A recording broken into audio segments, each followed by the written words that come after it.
I guess it helps if I add myself to the stage. I guess it helps. I guess it helps, y'all. And then I hear myself talking in the background. So let me mute this over here. Hello. Hello. Dead air. I know, because I didn't put myself up on stage. That's what happens. It's squirrel. Exactly. It's a squirrel moment. So what we're going to do is I am going to go over, let's see.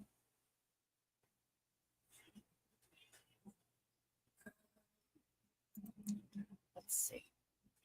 Why are these mother shares? All right. Okay, mother shares. Here we go. Here we go. Here we go. Here we go. Oh, stop, Lola. Stop, Lola. Attacked by the dog already. Attacked by the dog already. See, we haven't. I'm early, and they know. I told y'all. As soon as I start talking, these monsters come. They come running after me. Okay, so this is a story. Sorry. Oh, what a wrong wording. I have no makeup on today. I'm me today. I don't care. I'm tired. Had a long night, and I hope everybody is having a wonderful day. Keep these dogs under control for me up here. They're not barking, so that's good. We are on verdict watch for the Ali trial, Washington versus Ali and Ali. They are at 3 hours and 47 minutes right now with jury still deliberating. So I'm not sure how long that's going to take. I suspect it'll be until tomorrow. That's my opinion, but it is what it is. We have to sit and wait. So in the meantime, there is a Texas versus Billy Delgado. He had a estranged wife. They were separated, possibly going through divorce. I'm not exactly sure on that. They were separated though. And she had gone to his apartment to pick up a daughter that she shares with him. And an assault ensued. And she took off in the car after he shot at her over a dozen times, and I believe she was hit 5 or 6 times, if I remember correctly. And he went to jail. He got out. Did he get out? He got out on bond. He didn't show up for his court appearance, and so they had to put a warrant out for his arrest. It's a lot. It's a lot. But my main thing with this today is a stand against domestic violence. Absolutely stand against domestic violence.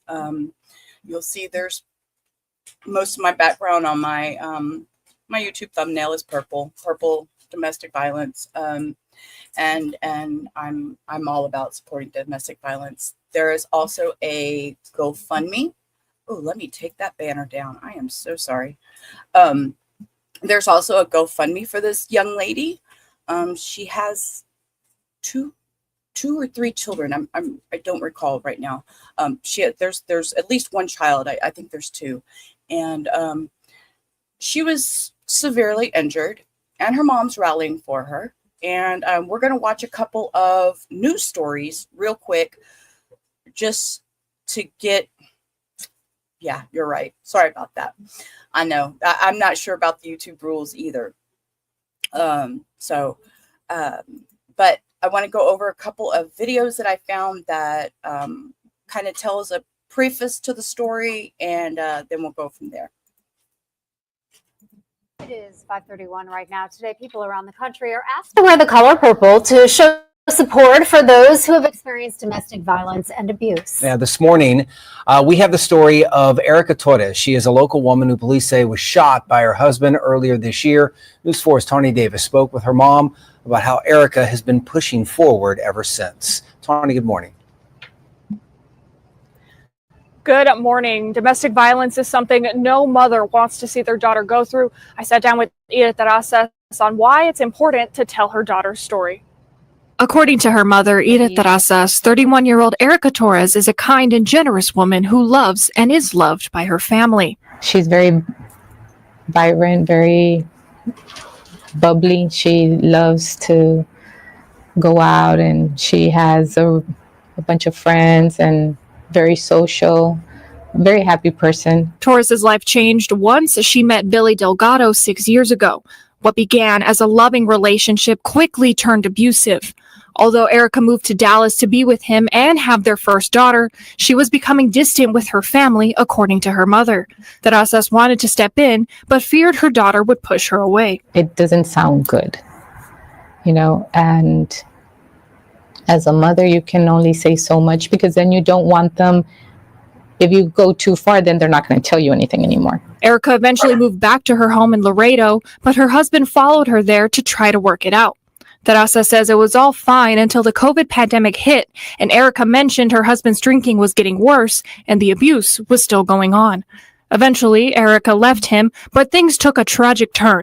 On June 1st, Erica, who had been separated from Billy for a year at this point, agreed to pick up her daughter from his home. When she arrived, Billy was waiting and shot at her over 14 times. 5 bullets hit her in the stomach. I get a call from his mom, all frantic that Billy has shot Erica, my daughter.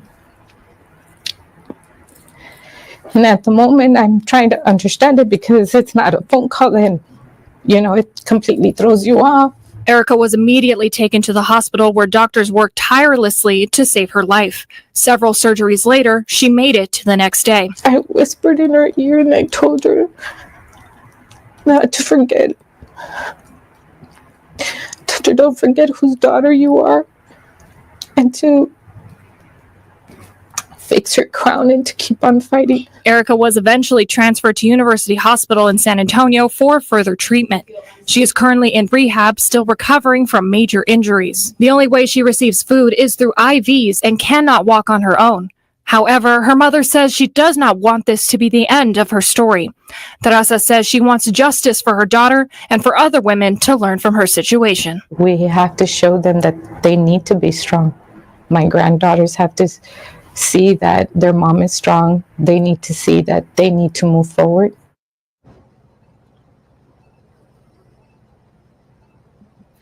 Erica's husband, Billy Delgado, is currently in jail awaiting trial for shooting at Erica, according to police. He was offered a plea deal, but denied it. Reporting live, I'm Tawny Davis. Back to you. Okay. So that gives us a little bit of insight. We're going to play a couple of these. Here's the next one. Billy Delgado went before a judge at the 111th District Courts back in June. He was arrested for allegedly shooting the mother of his child, Erica Torres. She survived and remains in a San Antonio hospital. Delgado's trial was set for February of 2025. In attendance at today's hearing was Erica's mother, who says she hopes justice is served for her daughter. That they do right by my daughter. It, like I said, it's just a little frustrating because, he's out and about, and my daughter can't be out and about. And, there's a lot of things that she can't do. She can't even be with her daughters. And so that's a little, it's just not fair. Delgado was released on bond this past Sunday. Another. If you're a YouTuber and you want to save hours. It is 6:46 right now. New developments this morning to a story we've been following for almost a month now. Erica Torres, the woman who police say was shot by her husband back in June. Yeah, so he's now free on bond. And as News 4's Tawny Davis explains, Erica's mom now fears for her daughter's life. Tawny, good morning. Good morning. I spoke with Erica's mother, Edith Terrazas, yesterday, and she told me that she believes that Erica's former husband, Billy Delgado, is most likely here in San Antonio, free on bond with no conditions that would keep him a safe distance from her daughter. Erica remains hospitalized at University Health here in San Antonio, where she's been for the past 5 months, ever since June, after police say her ex. The thing is, he was free on bond, but he didn't show up for his court arraignment or his hearing, so he ended up going back. We will get to that. I know it's a lot to, it's like, what do they say, you're feeding me with fire hydrant. Yes, so yes, he is back in now. Shot her over a dozen times as she picked up her daughter at his home in Laredo. He was recently released on bond without GPS monitoring. I did speak with the DA's office in Webb County. They told me they filed a motion requesting that Delgado be on GPS monitoring, have a curfew, and be tested randomly for drugs twice a month. However, Delgado's attorney filed an objection to the motion, and there is now a hearing set for November 25th. The motion does not state that he has to be in Webb County if it is approved, but they would have his location at all times. Erica's family did set up a GoFundMe for her, and that information will be up on our website, news4sa.com. Reporting live in the broadcast center, I'm Tawny Davis. Back to you. All right. Okay, so there's that one. And then we have this next one. This is about where he skips his court date. So On a story we've been tracking for months, a woman hospitalized in San Antonio after police say she was shot by her ex-husband this past summer. The family is now waiting for his trial to begin. News 4's Tawny Davis has more now with the latest. Billy Delgado is expected to stand trial next January after allegedly shooting his now ex-wife Erica Torres back in June. Erica's family is now concerned after he was a no-show at his most recent court hearing. According to the Webb County District Attorney's Office and Erica's mother, Erica Torres, Delgado failed to appear in court as scheduled on November 25th. Delgado's lawyer was there that day and told the judge that he was in the hospital and could not come to court. However, the judge issued a habeas warrant for Delgado. That means law enforcement can arrest Delgado and he can be held in jail until he can appear in court. We have previously reported that there were no conditions placed when Delgado was released on bond. But according to documents from the Webb County DA's office, a lifetime protective order has been placed since July 2nd, and the DA has filed to amend conditions to the bond. Jury selection is scheduled for January 24th, 2025, but we will continue to follow this and bring you the latest on air and online. I'm Tawny Davis. Back to you. I'm trying to unmute, but he's over here barking. So I'm giving y'all a bark warning. Stop it. That's enough.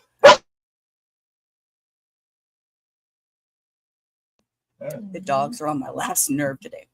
Okay, we'll watch one more and then we're going to get to trial. So this next one is kind of use your word, Sheila. It'll kind of give us a rundown of basically what's going on in the trial. And then I want to go over a couple things. I'm Brenna Camacho in for Yoselin Gallardo. A mountain of evidence is shown in day one of the trial of the man accused of shooting his ex-partner in 2024. That's our topic. Okay, they're going to go over day one, just kind of a basic, because what happens is with this trial, I don't know why, the first person that should have been interviewed was a neighbor of the apartment, and that person is not seen on video. We cannot hear them. The closed caption was on. I could sit there and read everything that they were saying.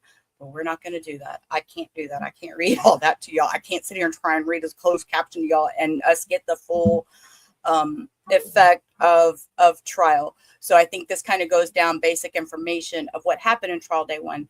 And trial day one, we don't get to see closing arguments. Unfortunately, they do not show closing arguments. So we don't get to see those. And the dogs just both fell off the couch. Oh, my Lord. So we're not going to get to see closing arguments. I meant opening arguments. Like I said, these dogs have got me so distracted.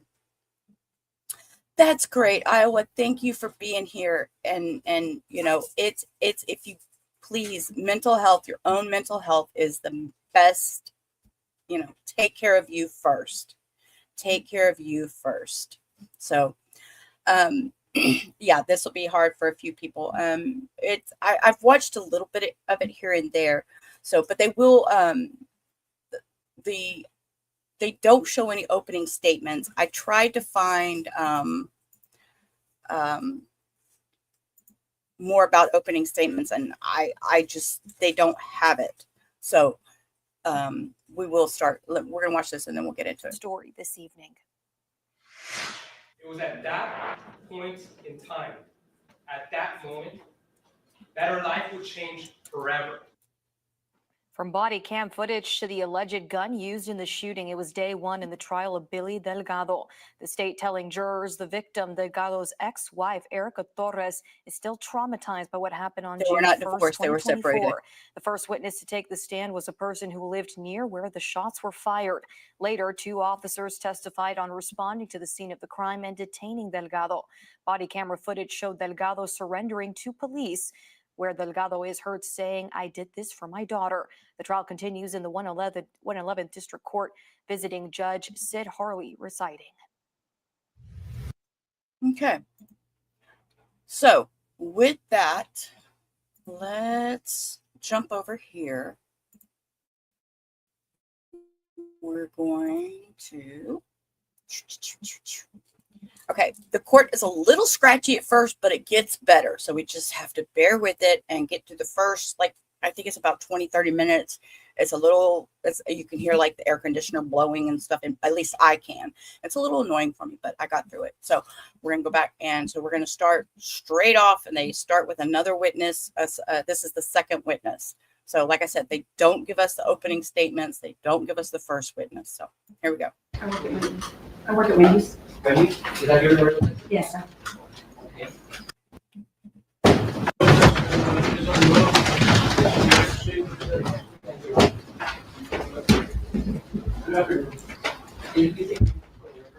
Sharon Lynette is how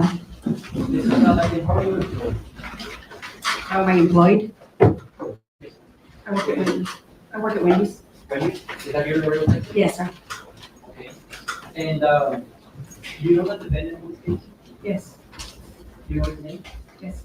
Okay. What is or what was your relationship with the defendant? Do you know? He was my roommate, or I was his roommate. Okay. How long have you known Billy Delgado? For a couple of years. You know Like 5-6 years. Okay. You said that he was your roommate. Yes. You were living with him for how long? Maybe like 3-4 months. 3-4 months. Okay. And do you know the address of that place, of that residence? I don't remember. Okay. Was it a house or an apartment? It was an apartment. Okay. Were you living with them until 2024? I don't remember dates. Oh, were you living with them when he was arrested last year? Yes. In that same apartment? And how many people lived in that apartment? Just myself and Billy. Okay, so do you also know his family? Yes. Not all of them, but I do. Okay, can you please take the names of the family members? Some of his aunts, Okay. which are his sisters. Only his dad or other people? Only them. What about his mother? Billy's mother, yes. Okay, you also know Yes. his mom? And his dad? Yes. Okay, so you know the parents? Yes. Okay. Do you know if Billy was in a relationship when he was arrested in the first 2024? In a relationship? Yeah, with another person? No. Okay. Do you know if he had any kids? He has kids. Okay, how many kids does he have? 2 girls. Well, Emmy and Emmy's sister. He sees her as his own mother. And you know who Amy's mom is? Yes, I've seen her. What's her name? Erica Do you know her last name? Torres. Erica. Okay. And you also know his father daughter? Yes, I've seen her. What's Yes. her name? I don't know her. Oh, But I know he has another daughter. okay. Let's talk about Amy's mother, Erica Torres. Do you know her personally? I've talked to her, I've seen her, yes. Okay, so you talked to her. Do you socialize with her? No, You never socialized with her? no. And what were your interactions with Erica Torres?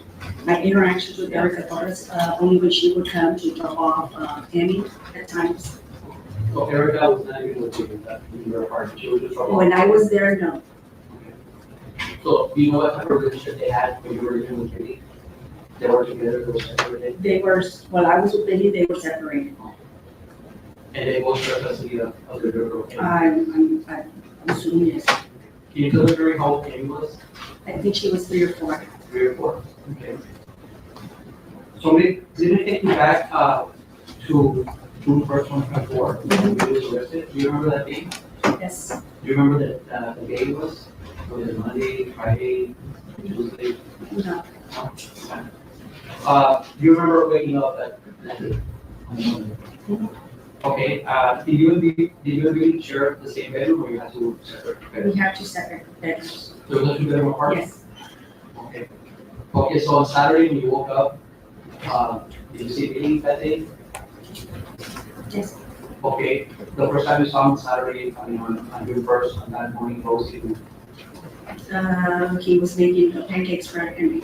Okay, and what was his demeanor that morning? He was at peace. He was at peace? Yes, I just woke up. Okay, so Amy was staying with Billy on that day. When did Billy pick up Amy, or Erica pick up Amy? No, we picked up Emmy on Friday, On Friday. after Billy got off work. Okay, and that's Friday before the day before he was arrested. Yes. Okay, who picked up Amy?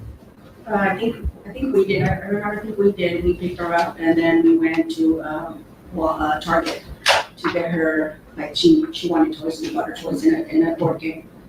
And by Billy, you mean you and Billy? Then, Okay, and during that time, what was Billy's demeanor? he was happy. Okay. We got her a awesome as well. Did anything unusual happen on Friday, the day before Billy was arrested? No, No, nothing unusual?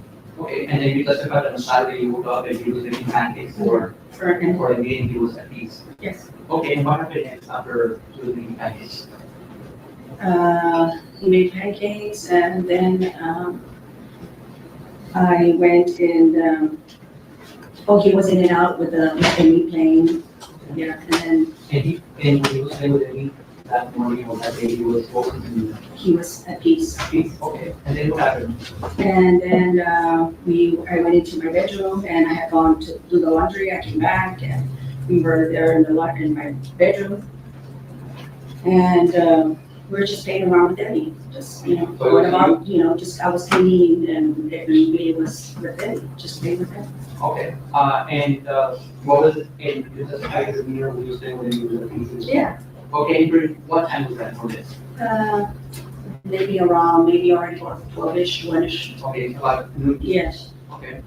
Was there anybody in that apartment that day? It was just you, Billy, and Amy? yes, Okay, you didn't have any friends over? I did. Did you say that? Was about Jarvis, was my friend, yes, he came over to visit me. And since we both have different bedrooms, I escorted him to my bedroom. And I had a couch and my bedroom there, so we were there because I knew that Billy was having his day with Emmy. So Okay, and was the car Travis, how old is he? he's 54, 55. Before. Can you testify that he was your friend? Yes. And only he was just Yeah, you? yeah. Okay, and when Joseph Chavez, you were in the room and Billy was actually staying with him, what happened next? I was doing my laundry, like sorting my clothes, folding my clothes on my bed. And Jose and I were just talking, and then Emmy wanted to come over, like, to my door, like, to my bedroom, to play, and Billy said, no, Sharon has visitors, so wait until, Sharon's ready, she can go over there. And then I opened the door and I told Billy, no, it's okay, she can come over. So she was in and out of the room, and then she went over there one of those times that she went in and out, she went back to Billy's bedroom, and they were talking or whatever, and I went about my business in my bedroom. And then I hear, next thing you know, Billy comes over, knocks on my door and says that with a toy bin that he wanted for me to play with Emmy to take care of And him. this was around what time? No, it was, ya pasado tiempo, maybe like around 3-ish. Okay. Yeah, I think so. Like around 3-ish. Okay, like around 3. Yes. Okay, so once Billy goes to your room around 3-ish and goes to play with Emmy. Yes. What happened next? I closed the door, and I said, I go, hey, what's going on? And then Billy said, I want to talk to Erica. Erica, just for the record, It's she's Billy's mother. Emmy's mother, and obviously Erica is Billy's ex, I guess, girlfriend, or she's the mother of Amy. Right? Yeah. Okay, so what was his demeanor at that time when he told me to take care of the, play with Amy with the box of toys and the talk to her? What was his demeanor? He was fine. He was fine. He just gave me the bin of toys and asked me to carry her in the room, and because he was going to go downstairs to talk to Erica. And during that time that you were talking to the defendant, Billy Delgado, you noticed that he had maybe a weapon, a firearm, or he didn't have it? No, I didn't notice any of that. No. And again, you testified that he was peaceful, calm. Yes. And what happened next? So I said, okay, so Amy was all excited. I stopped what I was doing and we opened the box of, the game. So we were playing on the floor. And then I told Rosa, she wanted Rosa to play also. So I told Rosa, you play while I just put my clothes away. And then he says, okay, so they were there. And then Amy, I guess, she's little. She got up and she started jumping on my bed and while I was doing my clothes. And then Rosa kept saying, like, no, come over here, let me show you how you play the game. So then Amy kept saying, the door to your bedroom was closed or open? closed. And we were Amy was jumping on the bed. And then all of a sudden you hear like gunshots, like a lot of them. And then were the gunshots that you heard were close by or they were far away or? well, I heard them. I mean, it's an apartment complex. About how many gunshots did you hear? I don't know how many were they, but I know it's more than 3. More than 3, okay. And What did then you do at that time when you heard those gunshots? I didn't do anything. I just stopped what I was doing, and then Amy stopped, and Amy just said, "Daddy," like on the bed. And then I looked at her and I said, "No, it's not Daddy. It's not Daddy. It's just far away." It's okay. There's no speaking. We can take a minute.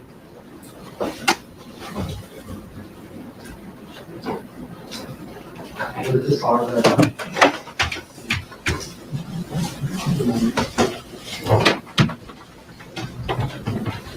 So she just said, Daddy, and I said, no, it's not Daddy, it's far away, it didn't happen here. They can let me go lock the door, stay here. So I opened the door to my bedroom and I closed it. And I went to open the front door to the apartment. And obviously, during that time when you heard the gunshots, were you afraid? Well, I just didn't know what was going on.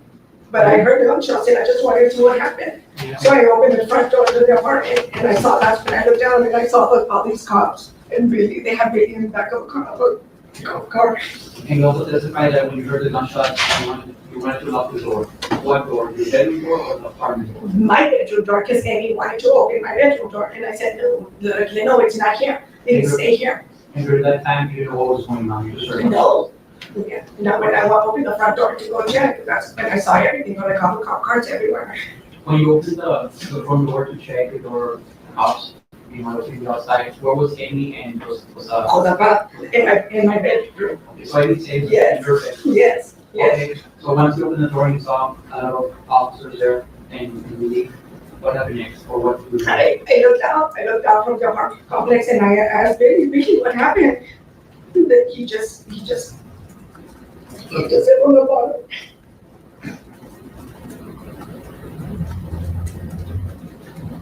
Okay, this is how you take a moment. He just said that they had molested Amy. They molested Amy. And when you said they, who is they, who was you referring to? I have no idea who they were at then. Did you ever mention Erica molested him?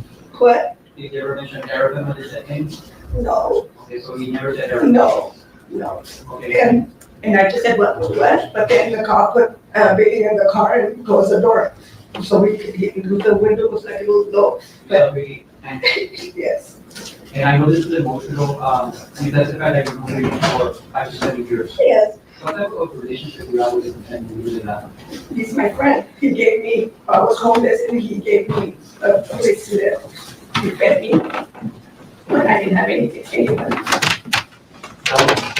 And you started even with your 4 months. Yes, So you appreciate it? yes, of course.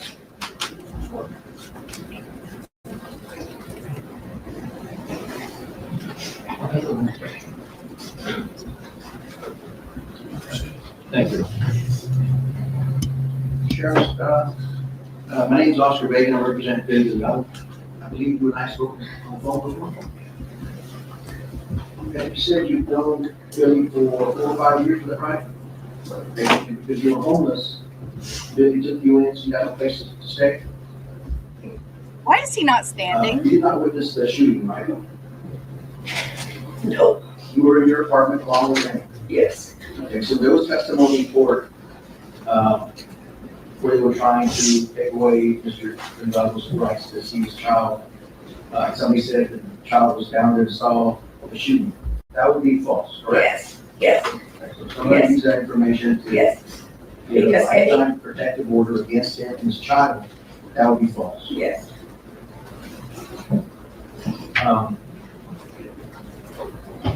Did Erica ever come over and spend the night Where? at the apartment? Not while I was there. Well, while you were there? No, sir. Did Billy ever go visit Erica at her place? Yes. Yes or no? Yes. Okay. And how was that relationship between them, you know?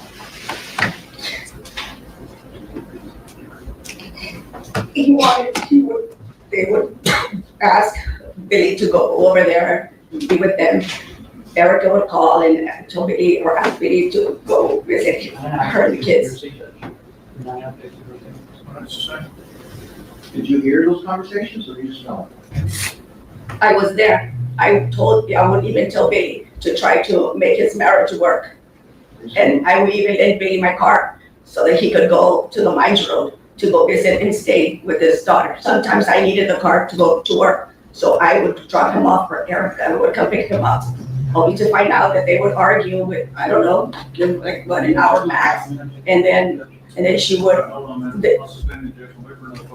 Now, you come to a point in time where Billy would leave the house and go to Erica's house? Yes or no? Was there what? Did it come to a point to where Billy would go and visit Erica? Yes, he would visit her. And did you ever get a call in the middle of the night to go pick up Billy somewhere? Yes. or no? Yes. And where was those locations? Down on Meadow, where that Wendy's is at, or sometimes on Saunders, to go pick him up. I mean, how do you end up there, you know? Well, he would leave with her, or she would come pick him up, and then he would go, they would get mad, or I don't know, in the middle of on the way somewhere to where Billy was going. He would get up, she would get mad at him. He stands up. Oh. You wait. Oh. What's the difference? About what was that? I can answer if she knows. Okay, if you know, then you can answer, otherwise I'll suspend the objection. Go ahead. Do you know if they had an argument and Billy was dropped off at the Wendy's? Yes, And how many miles is that from the apartment? we lived off close to Clark, and we were over here on Saunders. I don't know how far that is, but I know it's far, they're walking. So you walk, you have to go Pick him up, yes. You know what hours of the night that was? Sometimes at 2 or 3 in the morning, And how many sometimes on broad daylight. How many times did that happen? More than 6 times, more than 7. So Billy was put in a unsafe situation by Erica by dropping him off. Yes. I don't know what the relates to that happened in the first 24. Okay, I'm going to pause this just for a second for a breather, and let me say something else. There was, which I don't victim blame. I do not victim blame whatsoever. But the defense claims that Delgado has no prior criminal history. They also questioned why the police didn't further investigate the child abuse claims, and that Erica has a documented history of DV and on probation, I believe. Let me look again.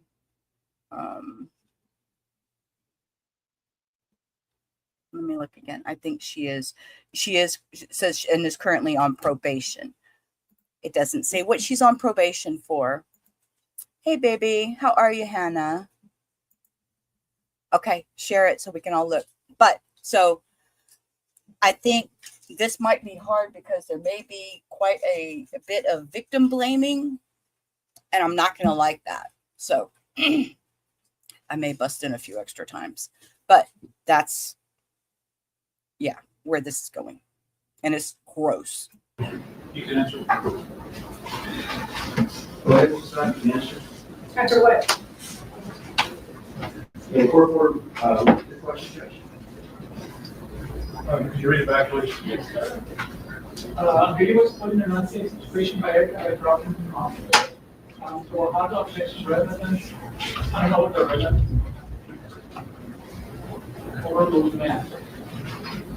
All right, you have to go pick up Billy because you called him, right? Yes. Okay, and he was put in a situation where he could be harmed. Yes. Middle of 2 in the morning, he's dropped off.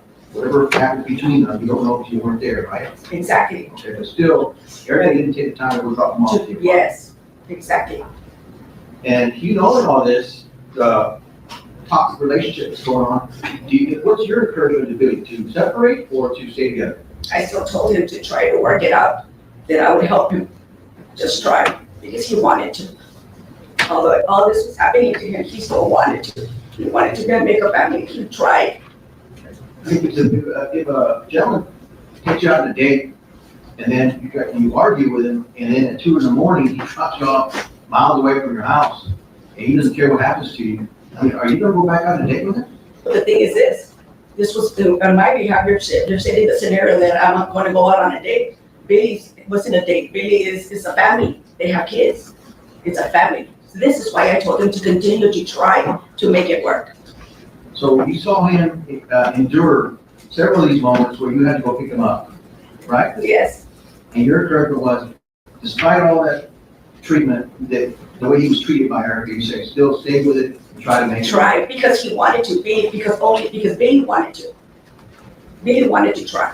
He kept telling me, if maybe I'm doing it wrong, Mom, maybe I'm doing it wrong. He said, no, just, there has to be a way. Out there, talk to each other, communicate.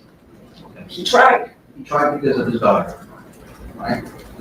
And these actions that took place, has Billy ever exhibited that type of anger before?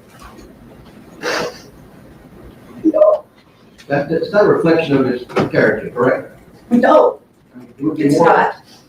he actually took you in as a homeless person, right? Yes. Then not only me, he helped a lot of people. He helped my sister, he did a lot.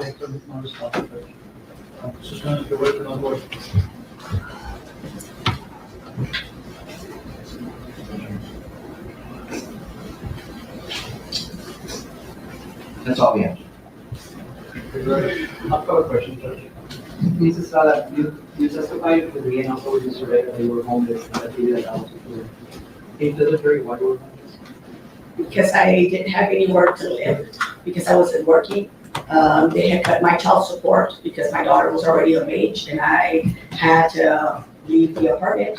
And I moved in with a marriage couple that took me in. And I started working, and I needed to pay some bills, and I couldn't afford to have my own place. Okay, and Billy Took me in, yes. And what does Billy call you? Mom. What do you call you? Mom, Mom. Do you know why he calls you mom? because he saw me as his mother, Oh, his second mother. and you also testified that you're very close to his mother. Connie, yes. Okay, and this is just know that you're on the road. Have you ever done drugs with Billy? No, No. Do you know if Billy does drugs? no, You never saw Billy do drugs? no. Okay, and you also testified that that Billy will call you in the middle of the night to go pick him up at Wendy's. How do you know that Erica dropped him off there or? Because Erica picked him up from our house. Okay, so, but. And it hadn't been not even an hour or so, and she would drop him up. You never saw Erica leave Billy at Wendy's? No, of course not, because I was at my house. Okay, and when Billy would tell you, I'm gonna go see Erica, would you actually see Billy go to Erica's house? Yes, because he would tell you. No, because I would drop him off, because he didn't have a car. Okay, so all the. So if Erica, yes, sir, if Erica wouldn't pick him up, I would go drop him off. Okay, but he never told you, I'm gonna go see Erica and just leave it on his own? No. That was you probably? Yeah. Okay. And did you ever see, Billy and Erica fight? Fight or argue? Physically fight? No, sir. Physically fight, no. Just argue? Just argue, Okay, like verbal. okay, but it was both of them argue. Okay.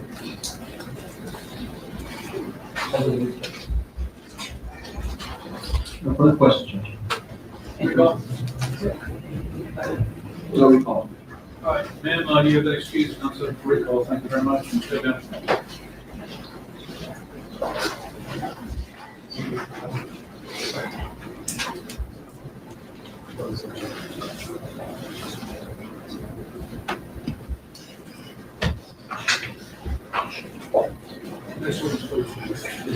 Yes, Judge, the state calls investigator Florian, somebody left the stand. And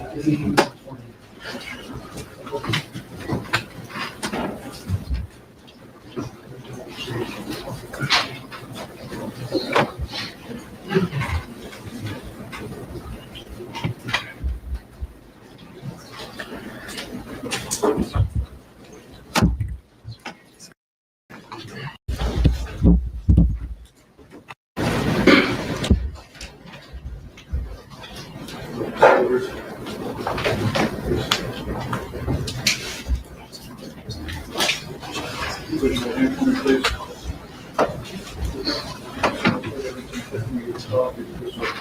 Yes, sir. Okay, be seated. Just a minute, you need to. Yes, Judge, may I proceed? Can you please state your name for the record? Vecino Florencio Barrera, And where are you currently employed? Laredo Police Department. And were you employed there on or about June 1st of 2024? Yes, sir. And how long have you been with the Laredo Police Department? More than 9 years. And can you tell us what your current position is? Yes, I'm assigned to Internal Affairs Division as a detective. Did you have that position back on June 1st, 2024? No.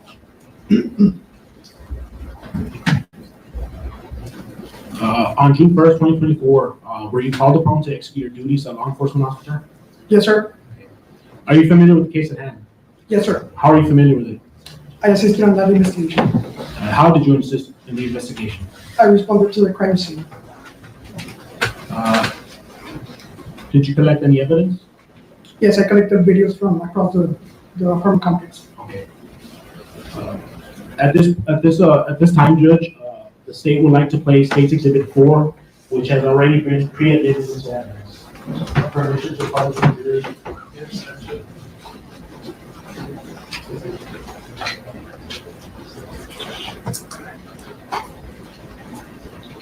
So,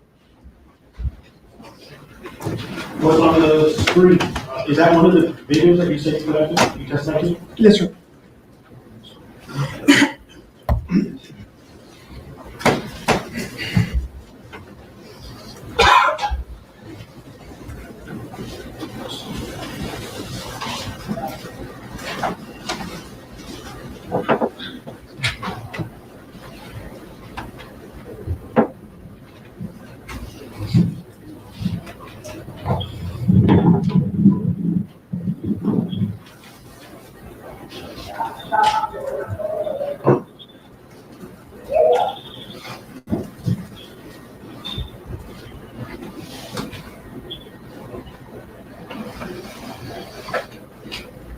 Okay, let me stop it right there. Who do we see in the vehicle right up there? Defendant Billy Delgado. And what is he doing? He's standing by, waiting. Looks like he's waiting for somebody while holding his cell phone. And is Mr. Delgado present today? Yes, sir. I'm going to ask you to identify that article of clothing from the agency. Yes, sir. And please identify that article of clothing. Blue long sleeve shirt. Judge, let the record reflect that the witness is identified Billy Delgado in the courtroom. Objection, the record is so reflected.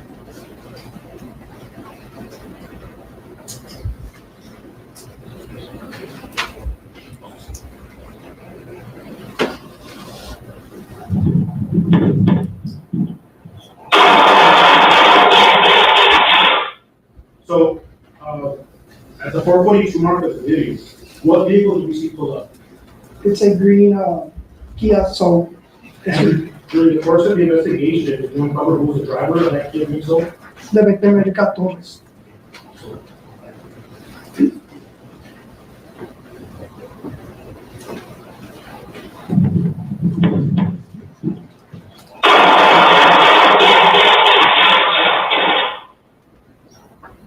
So, what did we just see there? Oh my Defendant God. Billy Delgado, he takes a firearm weapon handgun from his right pocket, and then he engages on the vehicle as the vehicle is moving southbound on that street, firing several shots. And do you know how many shots Billy Delgado fired at Erica Torres exactly? Based on the video, approximately 10 rounds. And after the investigation concluded, how many spent casings were found? 10. Take this before 44.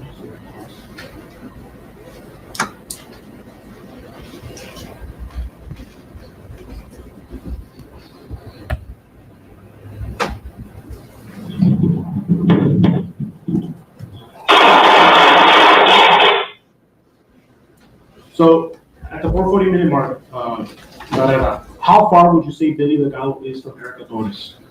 He's at a very close distance, probably 5 feet from the vehicle. And in keeping at this mark, can you describe to me what Billy Delgado is doing? He's aiming at the driver on that vehicle. How would you describe his arms? Fully extended in an aggressive manner. He's already shooting the weapon. And what does he have on his, I believe, his right arm? Right arm that's extended? What does he have? What's he holding? It's a firearm, a handgun.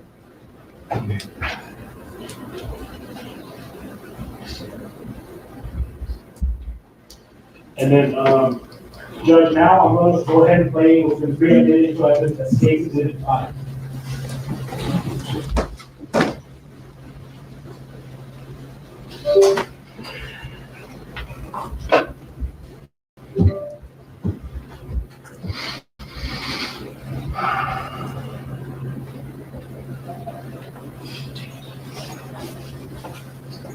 What is this video?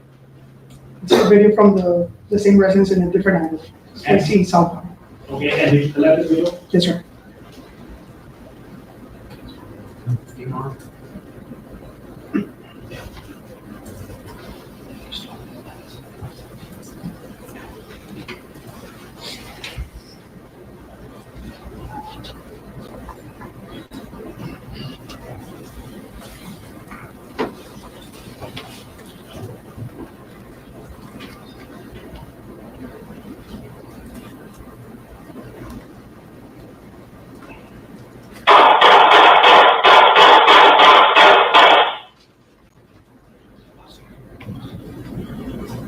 What did we just hear? The shots fired from the defendant, Billy Delgado.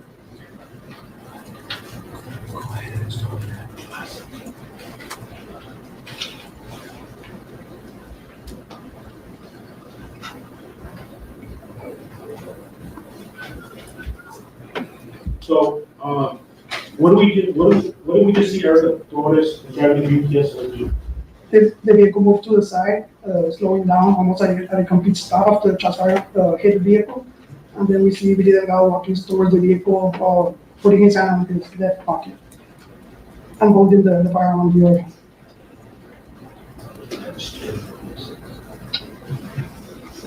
You mentioned something about David.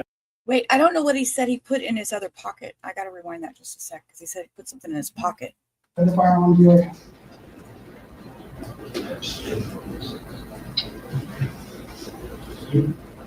You mentioned something about David. So, again, can you tell the court what was David doing? He was obtaining an item that he got in his left pocket. It looks like maybe a magazine, and he looks like he's moving that arm closer to the center west area where he has his I'm not going to weapon. object to speculation, justifying the way he thinks he was doing, doesn't know what he was doing.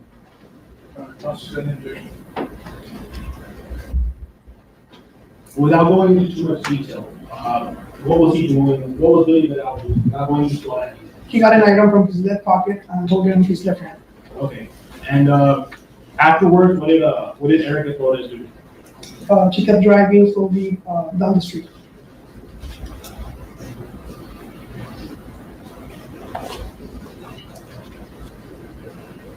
And during the course of your investigation, did you learn that the firearm was covered?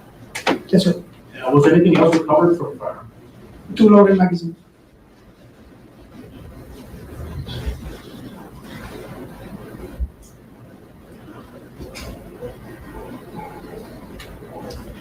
And what is Billy Delgado doing right there? He's walking back to the apartment complex while holding the handgun in his right hand.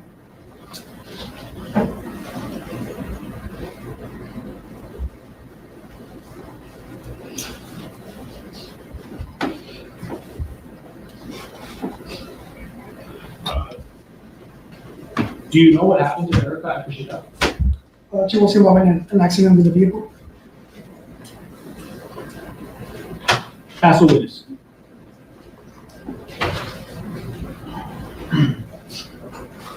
Detective Barrera, I didn't hear what your position was with the department at the time of this incident.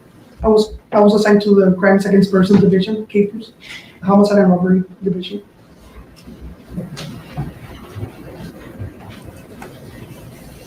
You said, one interesting thing, you said that he was shooting at the driver, even though you couldn't see the driver in the car. If you look closer to the video, you can see there's a shadow, there's somebody in the driver's side. You cannot see anyone in the passenger side. But that means that he would have to see the driver. You're watching the video from across the street, right? Okay. And if you wanted to kill someone, I think it would be much easier if the car would park, then you have a good shot, the car's not rolling, you're able to kill somebody a lot easier than if the car's moving, correct? Objection. Stop. I was just fixing to say, if he does not object during this statement, my goodness gracious me alive, I was going to have a come apart. Y'all listening? Did you hear what that? Oh, no. Speculation. He said, what if? Oh, no. Yeah, it is odd when it does. You're exactly right, Lois. It comes across very lazy and extremely disrespectful in my eyes. If I was a judge, I would expect it. But I'm going to back up just another second, because that just about flipped me the F out. Ooh, and he did yell objection. So here we go. Across the street, okay. And if you wanted to kill someone, I think it would be much easier if the car would park, then you have a good shot, the car's not rolling, you're able to kill somebody a lot easier than if the car's moving, correct? Objection. Speculation. Correct. That depends on the technique the suspect is using at the time. The what? The suspect or the accused or the defendant is using at the time. What was he using? He was standing on the side of his apartment complex, on his side of his property. Right, the car was stopped, right? The car was stopped? After the shooting. I'm talking while the shooting was going on, the car stopped. No. So, the moving target, you're saying, doesn't matter the target's moving or stationary. Is that your testimony? It's still a target. Moving or disputed, it's a target, right? You're shooting at this vehicle. But you're telling me that there's not a difference between moving or stationary. It just changes the percentage. The what? The percentage of hitting somebody. Right. That's what we're trying to ask you. It's a lot easier if you wanted to kill someone if the target's stationary, right? It's still the same outcome if you shoot a weapon at somebody. It could be the same outcome, but you just told me that percentages are greater if the target is stationary, correct? Judge, objection. This has already been asked and answered. Correct? Can you repeat the question, please? You answered that the percentage was greater when the target was stationary. Is that right? Yes. Okay. And I followed up that if you wanted to kill someone, his percentages would be greater if the target was stationary. Yes or no? Can be greater, yes. And that was it. He said that he grabbed something from his pocket. You don't know if he had any other clips in his pocket, correct? At the time of the video, no. In fact, when the clips were found, they were where? Outside the apartment. You didn't see him run to the vehicle, right? He was already outside. You didn't see him after the shots were fired. You didn't see him run to the vehicle. Running? No. He was walking. Yes, he was walking with a purpose. With a what? Purpose. Can you determine that from your psychological? Just based on experience. Yes. Where do you come up with this thing? Judge, no object. He's back to the witness. Cross-examination all over. And it's also argumentative. Your speculation on your part is that to determine what he was doing by walking at the vehicle, right? This is what I see on based on my experience. Based on your experience, you see somebody walking toward the vehicle. Yes.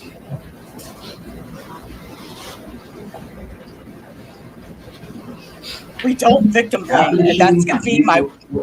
We do not victim blame, and that's going to be my worst downfall of this. Is not screaming.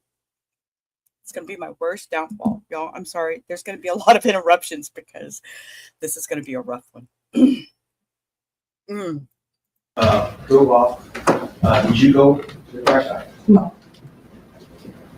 So what was your? Did you go to the crash site? To the crash? Not the crash site. Did you go to the shooting scene? Yes. Did you obtain evidence? The videos. The videos. Is that what you did? You talked to witnesses? I talked to a witness on the scene. Which witness? It was a female at the apartment complex where Mr. Delgado lived. Do you remember the name? Sharon Estrada.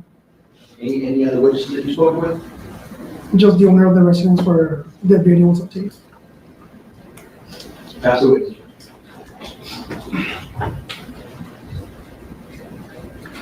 Just one more question, Mr. Barrera. Is the percentage greater of killing or hurting somebody when the individual is ambushing or laying in wait and they're shooting at somebody? We cannot determine that. It's based on every incident taken. Pass over this. No further questions, Judge?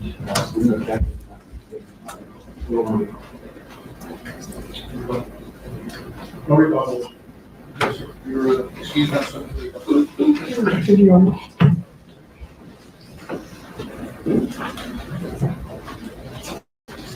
On to number 4.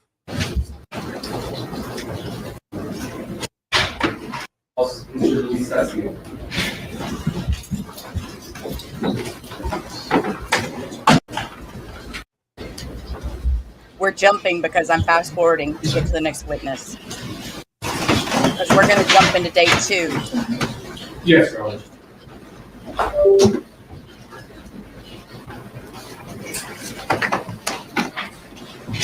Oh, he was crying earlier, Lois. You need to be previously sworn members of the jury. He is under oath. He was crying earlier when his roommate was on the stand. Boo-hoo.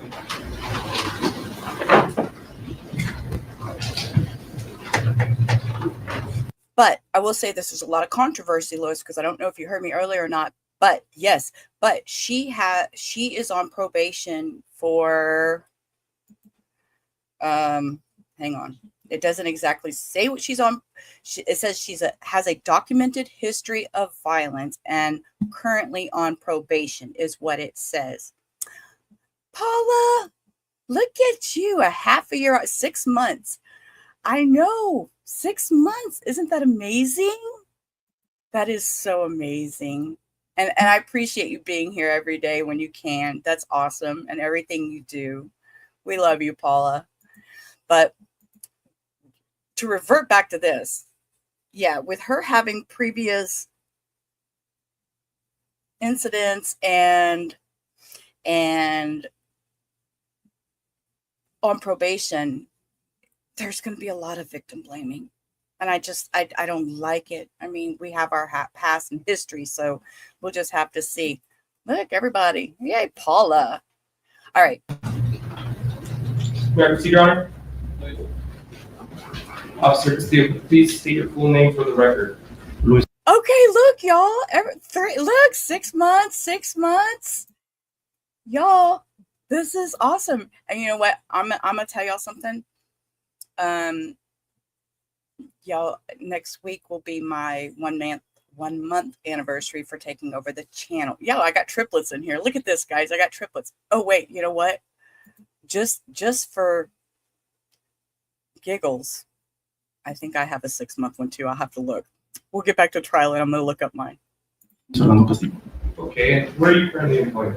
The city of... Oh, I didn't hear his name. Hold up. I got to rewind it because I didn't hear his name, y'all. Luis! Officer Castillo, please state your full name for the record. Luis Fernando Castillo. Okay, and where are you currently employed? The city of Laredo Police Department. And how long have you been employed with Laredo Police Department? In a couple of weeks, it's going to be 8 years. 8 years? 8 years. Okay. And what is your current position with the Laredo Police Department?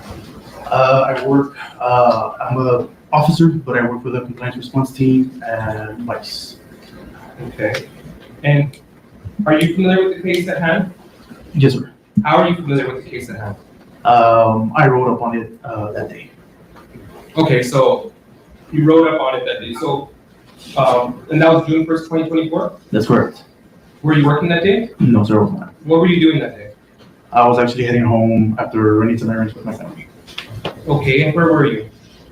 At the time when you can say everything started, I believe we were by the 3100 block of Stewart Street. And who were you with at the time? My mother and my 2-year-old daughter. And you're off duty? That is correct, sir. I was off duty. Okay, so what happened after that? We had finished running some errands. We had actually just picked up some food. We were a couple of blocks away from getting home when we heard a loud noise, what we thought was shots fired. Okay, you just heard shots fired. What was your initial thought? Initially, I guess you could say, was that in fact shots fired what we had heard. I think both my mother and I looked at each other and we asked if that's what we heard. You can kind of say we confirmed it a little bit in the sense of people in the neighborhood started coming out of the residence just to peek around, just to see what it is that had happened. So apparently it was a loud commotion. That is correct, sir. Okay, so what happened after that? Due to the fact that I was with my 2-year-old daughter, I told my mom, just drive around the block. Don't get close. Let me see if I can see a getaway vehicle or somebody that's running, trying to get away. But again, because I have my daughter, I didn't want to get in, and I didn't want to get close to whatever was happening. All right, so what did you do after that?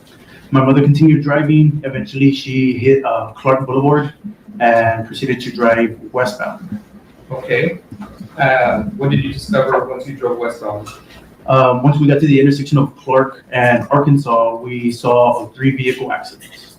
You observed a 3-vehicle accident? That is correct, sir. What did you do once you observed the accident? I quickly called 911. I called dispatch and informed them that there was an accident, that it looked pretty bad. They told me that they were already aware of it and that ambulance and officers were already on the way. And just so we can get an idea, you said you were off duty. What are you wearing at this time? T-shirt, shorts? That's correct. Shirt and shorts. Civilian clothing?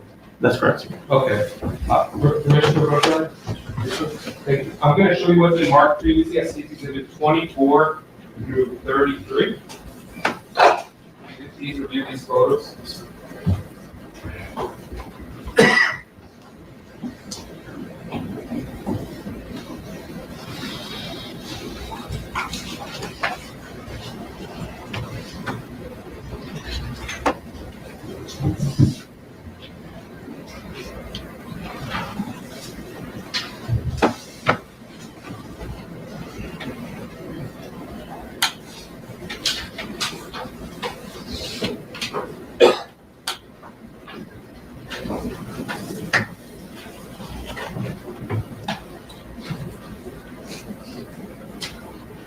Okay, I didn't hear how many papers he had to look through. There he goes. He's a handsome looking cop. Where's Stephanie? Are they Stephanie. the track official of the appropriate name? That is correct. Okay. How do you recognize this one? That is actually the accident that I work on. Okay. Have they been lost credentials before? No, sir. John, I'll now tender to defense for inspection and any objections, State Exhibit 24 through 33.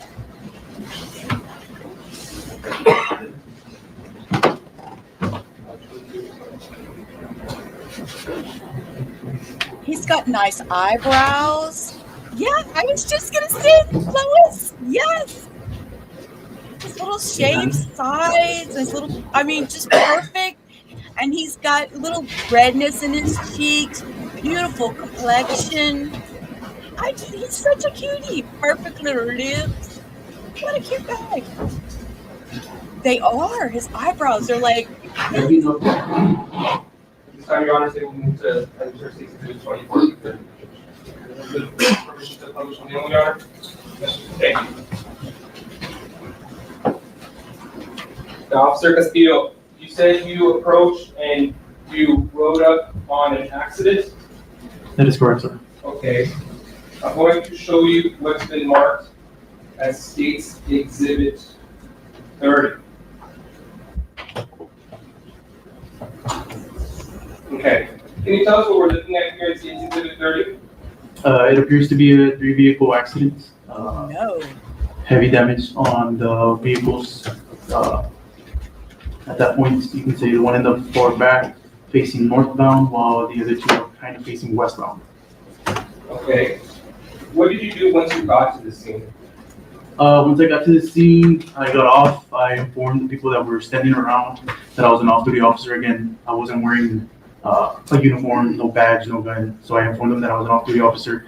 I asked if anybody was trapped, if anybody was injured. Okay. I'm going to show you what's been marked as State's Exhibit 28. All right. This is a different angle. So, of these 3 vehicles, which vehicle did you approach first? It's going to be the one on the far right, the Ford. The Ford? That's correct. The SUV with the door open. Okay. So I'm showing you State's Exhibit 28. Is this vehicle right here? That is correct, sir. Okay. You approached that vehicle? That is correct, sir. Okay, what did you observe when you approached that vehicle?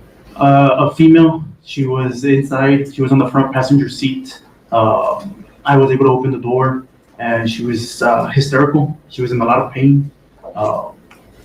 You could tell that obviously because of how her heavy breathing, her groaning, she was high-pitched voice. She was really out of it. I believe she thought she was trapped when she was truly not trapped. I was able to open the door, but because of how much pain she was in, I don't think she ever realized that. Okay, was she with anyone else? I would say yes, there was a man. I have a question, and this is just to put a thought-provoking thought into everybody's mind. She caused the wreck, but actually he caused the wreck, right? Because he's the one that pew-pewed. I hate using that word. That sounds so stupid. Pew-pewed her in the stomach 5 times. She hit these other cars. So is he responsible for the accident? Just a thought. Y'all think about that. Male on the driver's side door, but the door was already open and that male was already out. Okay. After you addressed the female that was in distress in this vehicle, what did you do then? Correct. I turned around and I started addressing the occupant that's in the vehicle caught in the middle. Okay, and I'm going to show you what's marked as States Exhibit 25. All right. This is the second vehicle that you addressed? That is correct, sir. Okay, and what happened when you encountered that individual? What did you observe? He actually was trapped. He could not get out. That front driver door, it was jammed. It's pinned in, as you can see with that other vehicle. Is that right here that you're talking about? That is correct, sir. Okay, so he was in. What happened? I started talking to him through the window. I was asking if he was okay. He told me that he was in a lot of pain. I asked if he can get out of the vehicle. He told me he couldn't. And again, because of the door being pinned, I wasn't able to open it to extract him out of the vehicle. But nevertheless, he was talking to me. He was in pain, but it looked like it wasn't anything where he needed to be extracted right at that moment. Okay. So you've addressed the individual that's in the van. What did you do after that? Once I saw that the male driver in that van was somewhat in a stable condition, I proceeded to check on the third vehicle, which is the green one that you can see on the far right. Okay, let me stop you there. I'm showing you what's marked as States Exhibit 32. Is that the green vehicle you're speaking of? That is correct, sir. Okay. Who was in that vehicle? It was a female. It was a female? All right, I'm showing you what's been marked as States Exhibit 31. What are we seeing here? The part of the collision, heavy front damage to the vehicle. Okay. I'm showing you what has been marked as States Exhibit 27. What do we see here? That is still the vehicle. It's depicting the inside of the vehicle. The inside? All right, I'm going to show you what's been marked as States Exhibit 27. Sorry, 26, I apologize. What are we seeing here? Once again, the green vehicle, airbag deployed, and you can see the damage to the windshield. Okay. Oh, look, her glasses are up here on the, there's sunglasses up here on the dash. That is so horrible. Show you what's marked as States Exhibit 24. Is that where? Why didn't the airbag on the steering wheel go off? Why did the passenger side airbag go off and not, y'all see that? The driver's side airbag did not go off. I'm just noticing this. I'm calling it out as I see it. Vehicle? The first time or the second time? The first part. Is that where the female was sitting? That is correct. She was in the driver's seat. So let's talk about the first time. You said the first time. What happened the first time you encountered the female in the vehicle? Based off of the collision, just the way the vehicles ended up, I didn't think I had an opportunity to reach the female driver through the driver's side door, so I went through the passenger side door. Once I opened it, I saw her completely slumped over. You saw her slumped over? That is correct, sir. What was her? I know you're saying she was slumped over, but what was her body figure like? Was she? What did you see? What state was she in at that point in time? If anything, if she was conscious, I know that she was groaning. I could hear her. I don't know if she was mumbling, trying to say something, but There was really not that much formal communication between her and I. Again, since she's slumped over, if she is even trying to say something, it's so mumbled from her position. Okay. Did you talk to her then, or you did something else at that point in time? I tried talking to her. I wasn't getting any response, and then something else happened that caused me to move away from her and the vehicle. Okay, what else happened that caused you to move away from the vehicle? From all the bystanders that were around, I'm not sure which one it was, but somebody yelled that the van was on fire, which was the vehicle in the middle, where the male was still trapped inside. Okay, I'm going to show you what's been marked as Case Exhibit 25. So, you're saying that people were yelling that this van was catching on fire? That is correct, sir. So what did you do? I ran immediately to the van. I was able to open that sliding door that you can see right there. I hopped into the van and I attempted to extract the male driver. And is that the door that you went in through? That is correct, sir. Okay, so you extracted the male driver from the side? No, sir. I was not able to extract the male driver. What did you do? Like I said, I was able to hop in, or I was able to get into the vehicle. As I'm talking to the male driver, he is still in a lot of pain, but now he appears to be on a phone call. I think it was some relative or something like that. I was telling him, hey, we need to get out of the vehicle.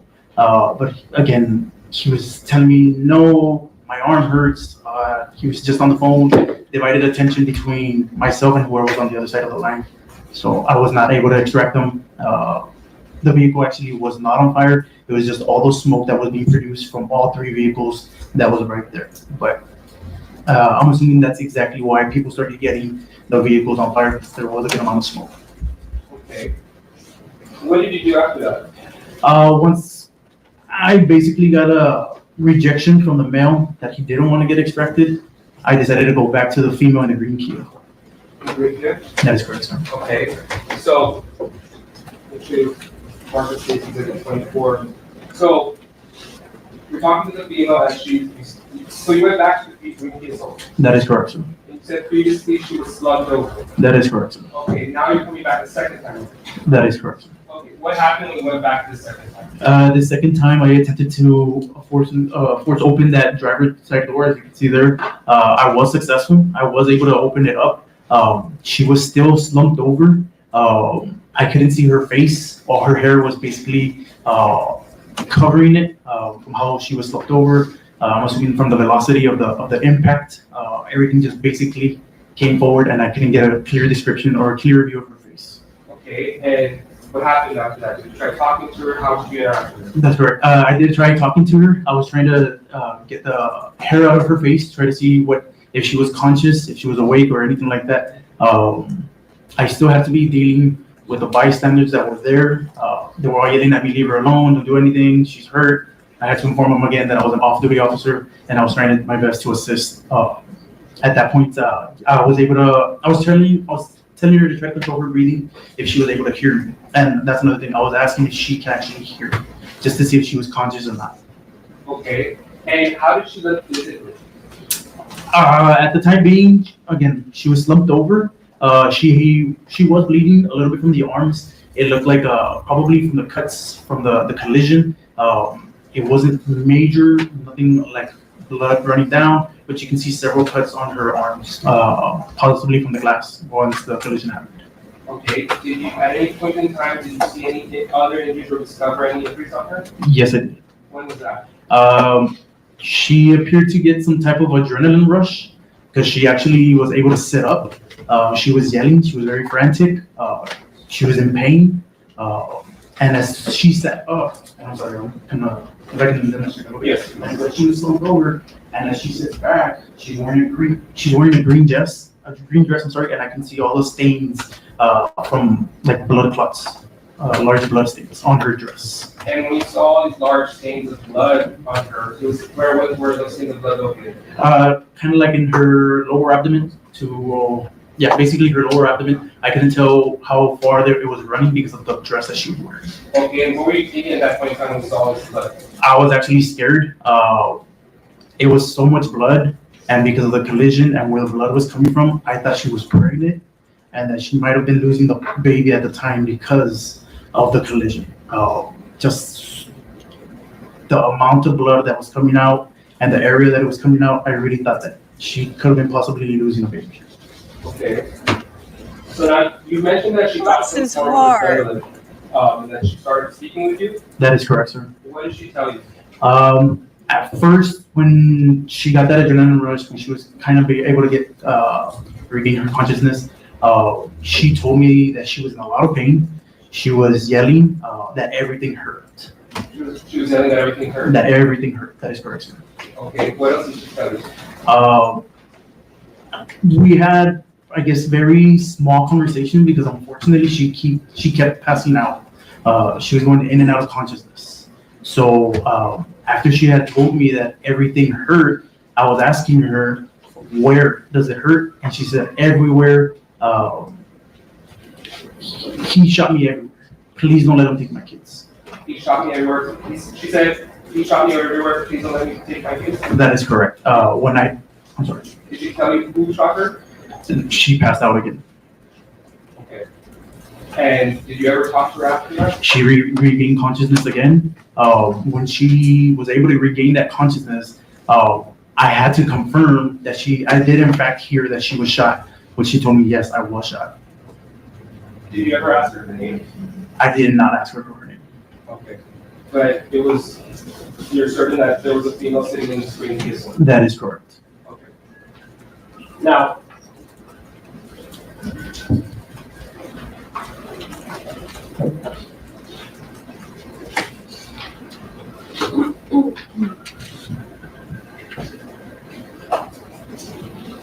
based on your training experience, how would you describe the type of injury that the victim in the Kia Soul had suffered?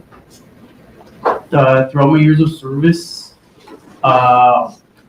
it's unfortunate, you can say. I've come across a lot of victims. Unfortunately, I have seen people pass away in front of me.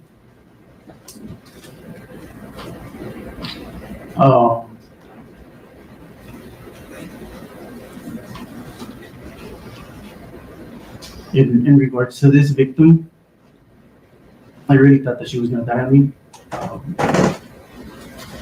was trying my best to save her life.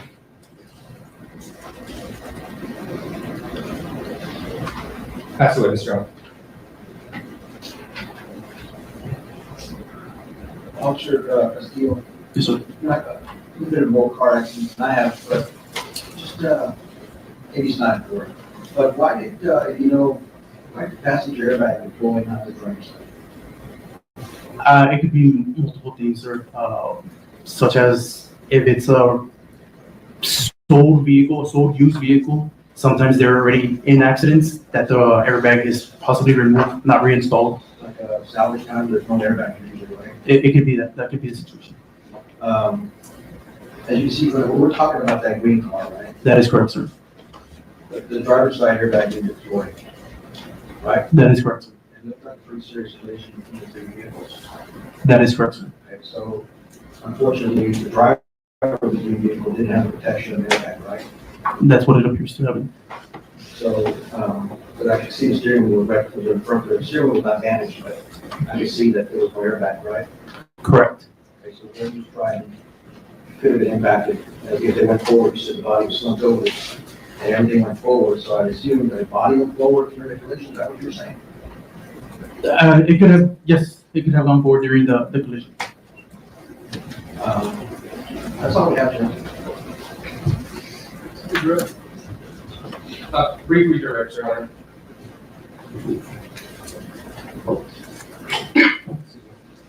Permission to approach the witness, Your Honor?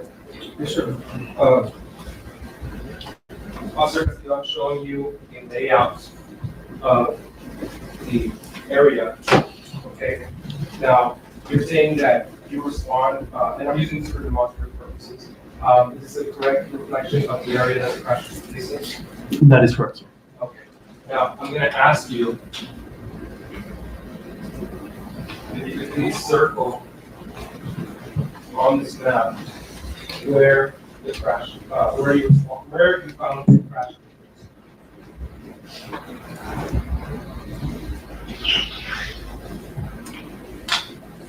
Okay, and that is right here at the corner of Clark and Arkansas? That's right. At the Moreno Street stop. Right in front of it, yes. And at that point in time, when you came upon that crash, you didn't know where any of the people involved in the crash were coming from, correct? That is correct.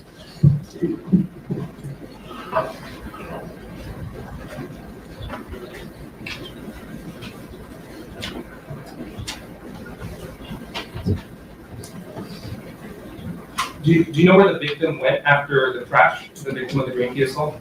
Was went to the hospital, sir. Laredo Medical Center is probably the closest one, so she probably had gone to the hospital.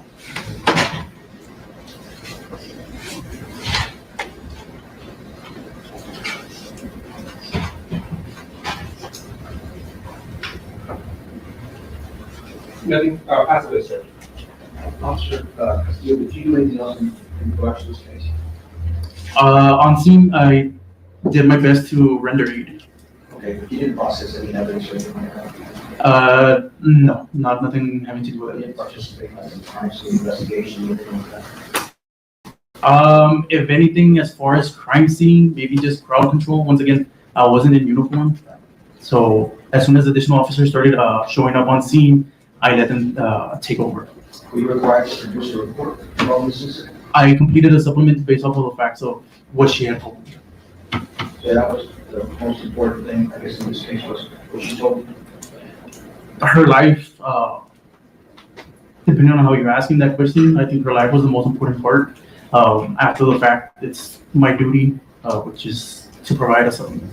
Now, regarding the injuries, you saw a shirt with blood on it, right? It was a dress. It was a green. Yes, it was a dress. And at that moment in time, you don't know if the injuries came from the steering wheel or from being shot. It was not until she told me that she had been shot that I found out. That's all we have. Opposing counsel mentioned the dress. Correct. And you said she was wearing a dress. That is correct, sir. Was there anything else that she was wearing that you noticed? Yes. Based off of the fact that now I knew that she was shot because she told me. Again, I just saw the large stains of blood. I knew that this was a packed wound in regards to our line of work. Sorry, you said packed wound. What is a packed wound? Basically, it is a wound that you need to start packing in. It's not like on your arms or your legs where you can apply a tourniquet. It's on the body itself. You cannot apply a tourniquet.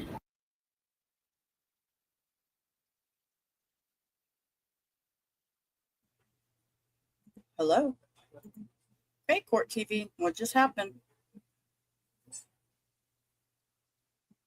This is Court TV. This is not me. Opened the dress to see where the wounds were at.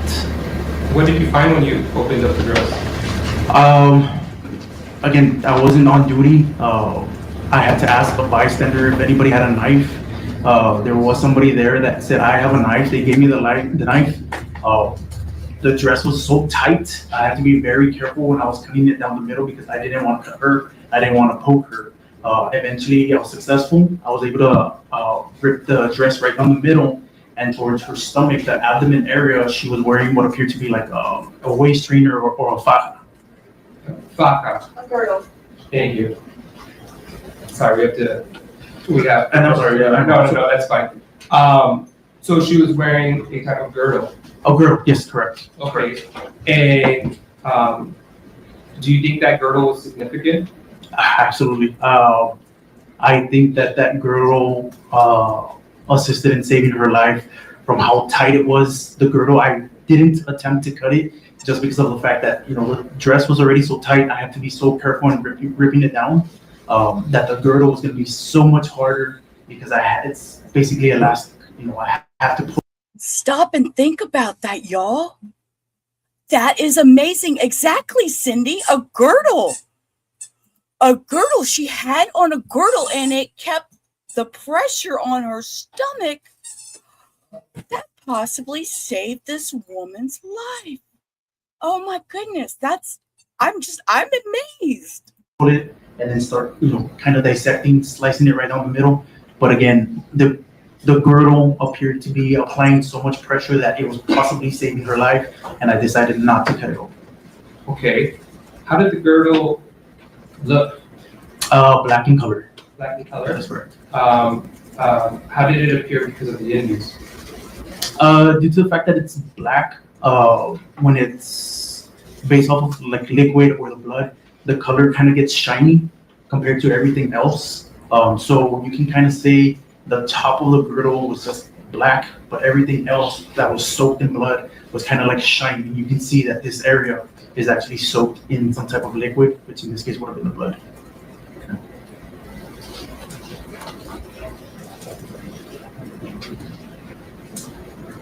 Pass witness. Question. Recall, you said? No. No, you're not. Okay, sir, you are released, not subject to recall. Thank you very much. Thank you.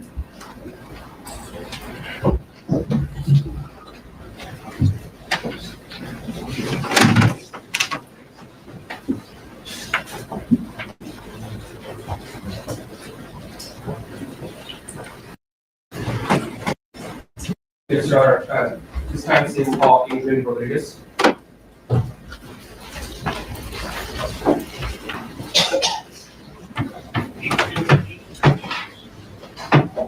Please swear in again.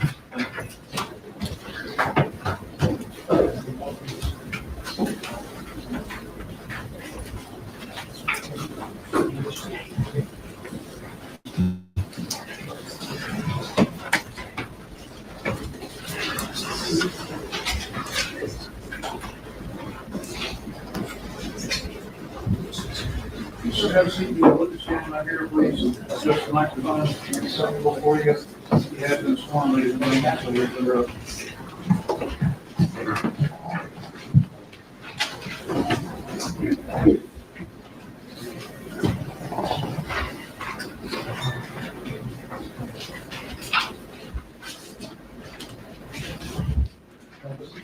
Please. Good afternoon. Good afternoon. Is he ready for the record? My name is Adrian Nicolas Rodriguez.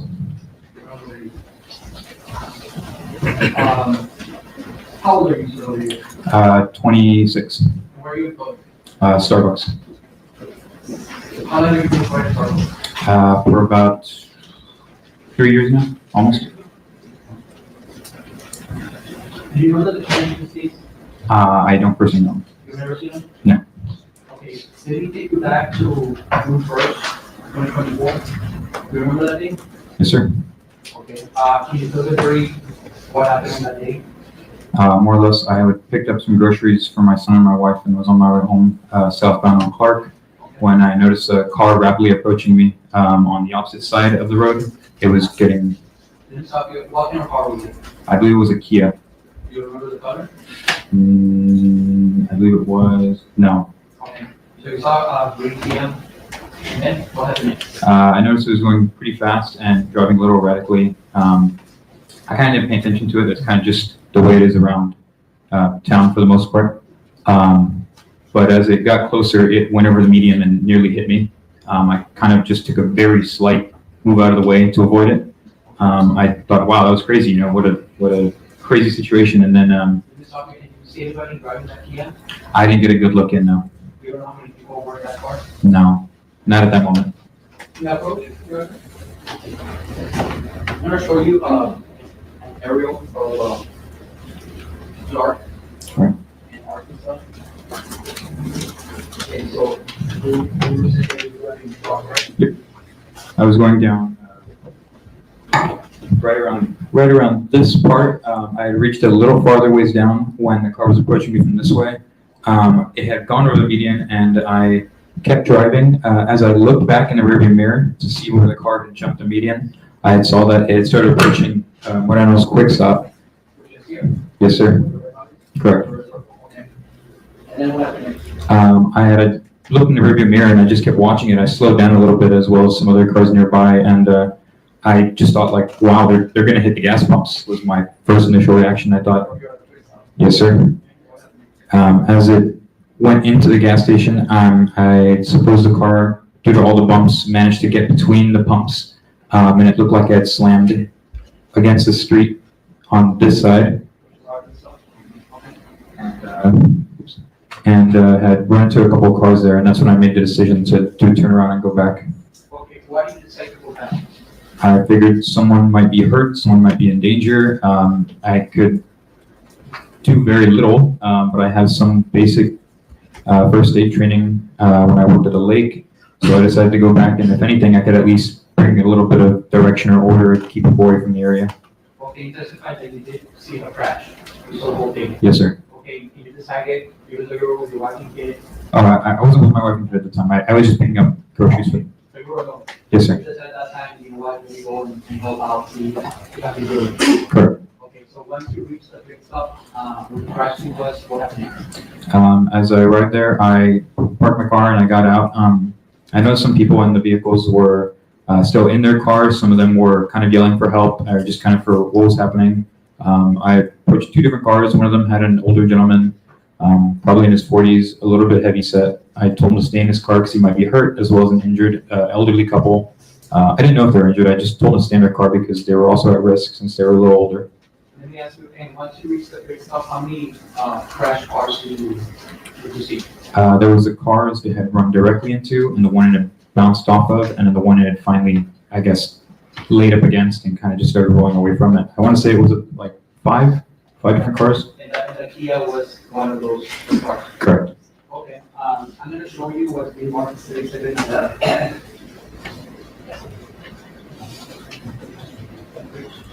Judge, it's going to be marked exhibit number 23, covered in evidence for evidence. So I'm going to play the question say you did see it, right? Correct. So I'm going to play it. And that's at the quick stop.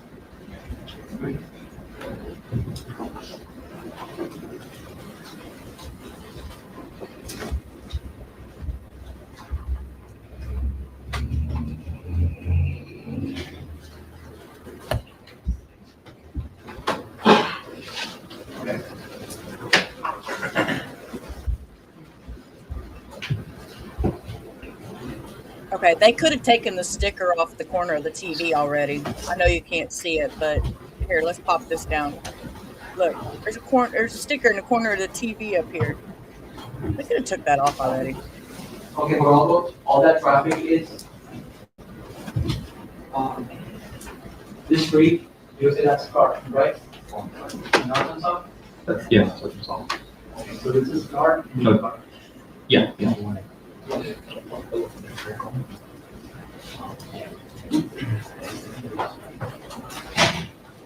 Oh no, but we're fixing to see an accident, guys, so y'all be careful.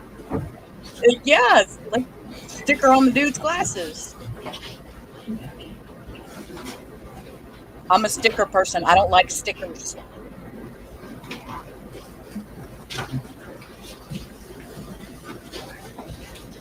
Okay, y'all, we're fixing to see this accident. It's going to be upper right-hand corner.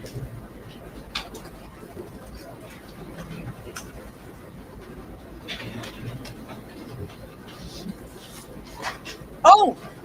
Oh, bless her heart. Okay, that's it, yeah. Yeah, you remember. Okay, that went fast. It went fast. I'm going to rewind it. It's 5 seconds. I mean, 5 seconds. Y'all don't think it's a lot of time until you stop and think about it. Whew, that was rough. You see her coming through the left side of the parking lot. Let's roll. I mean, right side. That's it, yeah. Yeah, you remember. Okay, so. Just something you can say. That's it, yeah. Oh, that was the car. Yeah, because there's no record, so we can say the word. Not yes, but there's a record, so I appreciate it. Okay, so that's the crash that you remember, right?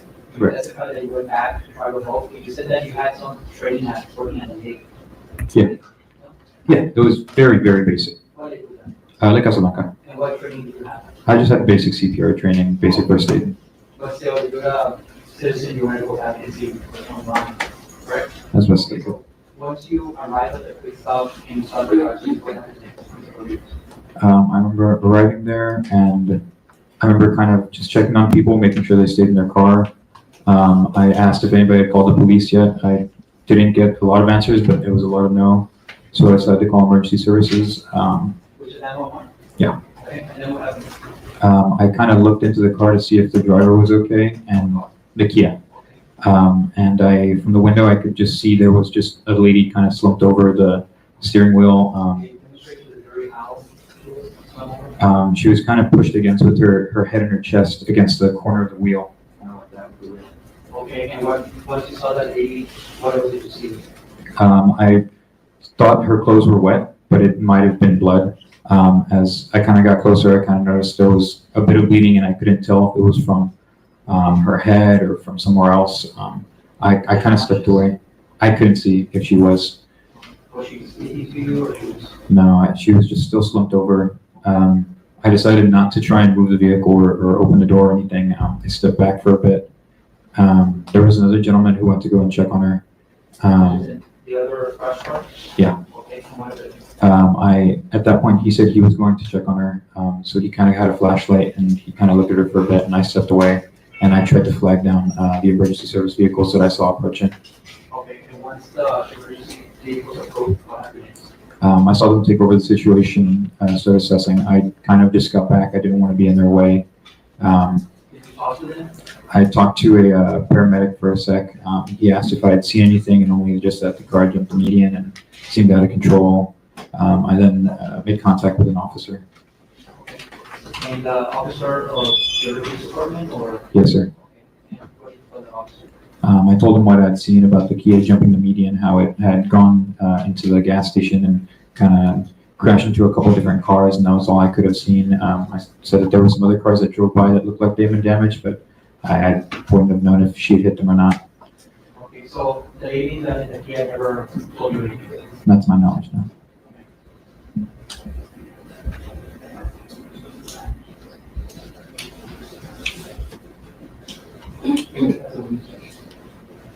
No questions, Judge.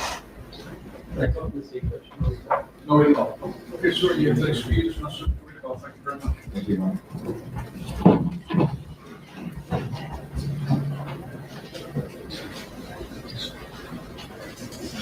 For the record. My name is Investigator Marco Vela. And what is your occupation? I am an investigator with the Crimes Against Persons Robbery Homicide Unit. How long have you been employed in that occupation? In total, I've been with the Laredo Police Department for 18 and a half years.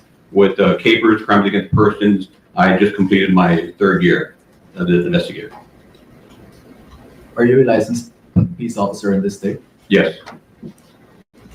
And what training have you received to become a peace officer or evidence technician?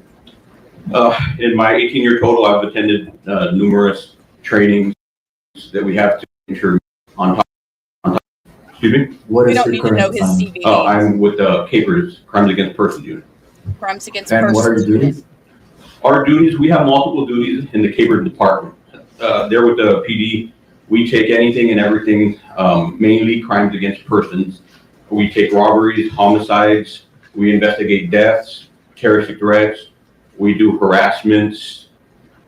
We also have to, our duties entail, we gather evidence, talk to witnesses, talk to suspects. We try to gather videos. We have to attend autopsies, recover evidence from the medical examiner's office, get video, input evidence into the system, multiple assignments that we have to do within our division. Did your training include procedures for dealing with individuals suspected of shooting firearms? Yes. Can you explain to the jury what GSR or gunshot residue is? Yes. So a gunshot residue, you want me to explain the kit? Or just what GSR is? Just explain what GSR is. Okay, so gunshot residue, if you couldn't tell a bullet, hopefully everyone knows what a bullet is. It doesn't matter if it's from a shotgun, a rifle, a handgun. A bullet, you can tell, entails three parts. It has the casing, it has the bullet or the jacket, and there's gunpowder inside of it. And how does this gunshot residue kit consist of? The gunshot residue kit consists of a pair of gloves, paperwork to fill out, and 2 glass vials that are used to send back to evidence. Anytime a bullet is fired, whenever the primer is hit, you can imagine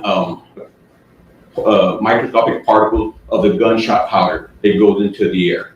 So if you fire one round or multiple rounds, it's going to be in the area. And for the most part, for anyone that's that uses firearms, you can smell it, but to the naked eye, it can't be seen. So from our training, we've been taught that that cloud is usually maybe a couple of feet in parameter from once the bullet goes off. And how are these used?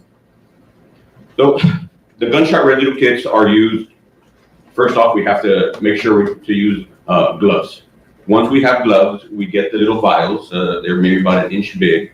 We take out a top that's in each vial and we rub it against the hands of the person being tested. We then put the vial back into the kits. We seal them off.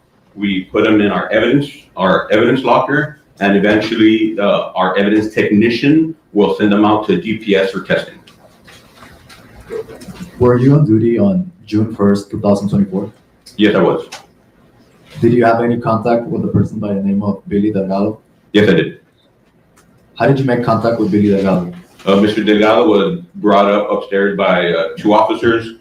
He was inside of one of our interview rooms, and that's how I made contact with him, inside of the room.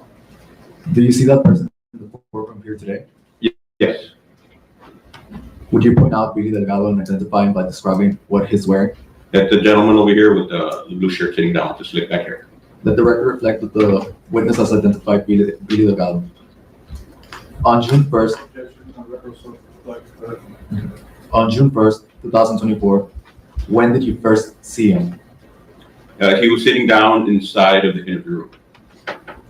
And what was Mr. Delgado doing? He was sitting with his back against the wall. Did you collect samples from his hand? Yes, I did. How did you collect the samples? The samples were collected by, I opened up the kit, I put on a pair of gloves, and I had to apply them to his right and his left hand. Once they were collected, I sealed off the envelope, and I entered it into our property room. What steps did you take in collecting these samples? The steps that I took were first putting my gloves on. I then grabbed his hands.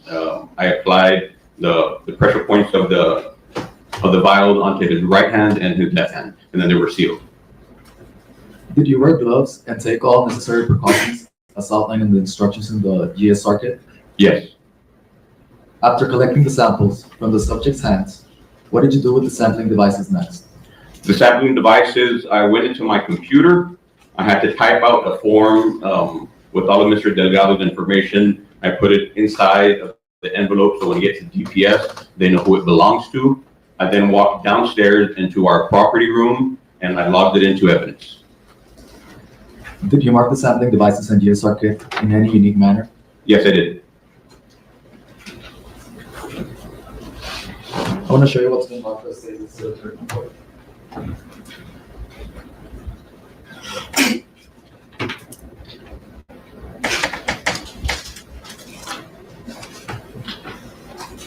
Do you recognize it? Yes. What is it? That's my handwriting, and it is the test kit for Mr. Billy Delgado. How do you recognize it? That's my handwriting. Is this GSR kit in the same or substantially the same condition as when you did it?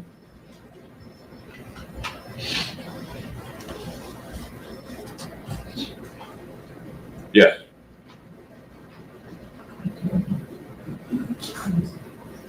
At this time, Your Honor, the state would like to introduce into evidence State Exhibit 34 unless defense has any objections.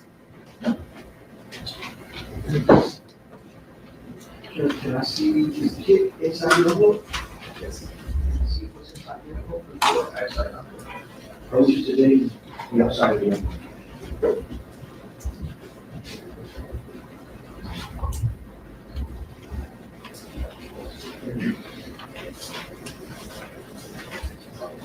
Okay.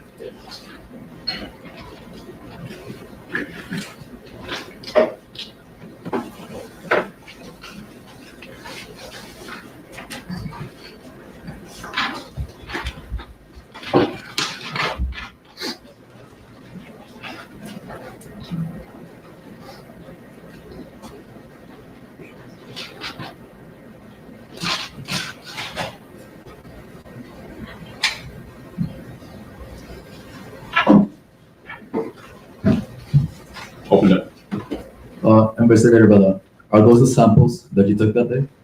Yes, they are. How can you tell? When I was collecting the sample from Mr. Delgado's hand, as you can see right here, right hand, left hand. When I was gathering from his right hand, I used the left vial. So I used a marker to scratch it out and I put right hand. And I did the same with the right hand vial, I put left hand. I marked both of these, this is my handwriting. So those are the only contents of that envelope. I would have no objection to that. That's it. Okay, that's all the sooner is submitted.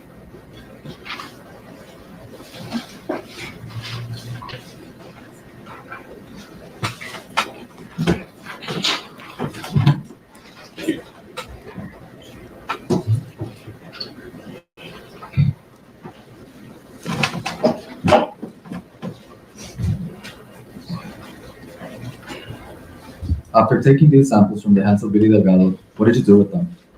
I placed them into our evidence locker and I submitted them. Do you know if it was tested? Yes, I know there, I believe by Rebecca Lloyd of DPS of Texas. She's one of our crime analysts. And then what did you do with the kit, if anything, after it was tested? I did not touch the kit after I submitted it. The only thing that I read was Mrs. Lloyd's findings for the gunshot residue kit. I'm gonna hand you what's been marked as State 7, number 35.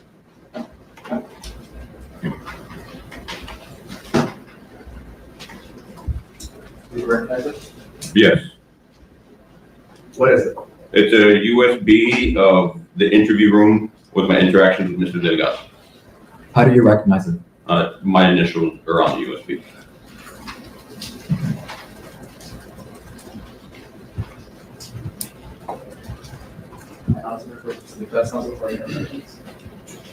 No objection.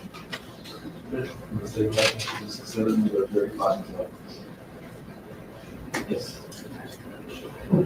Permission opposed?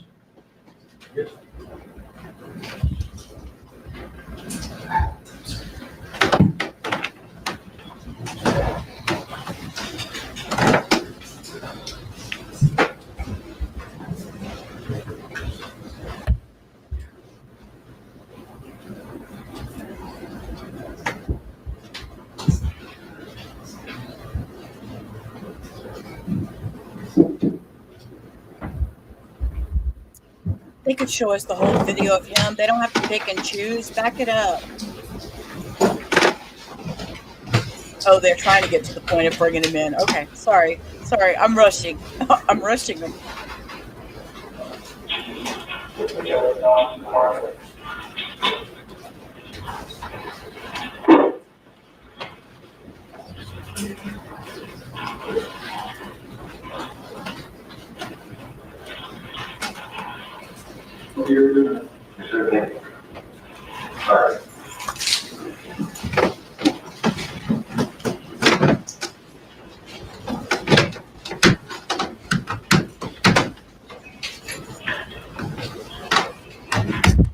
Dude, are they tearing up floorboards there or what? What is all this racket?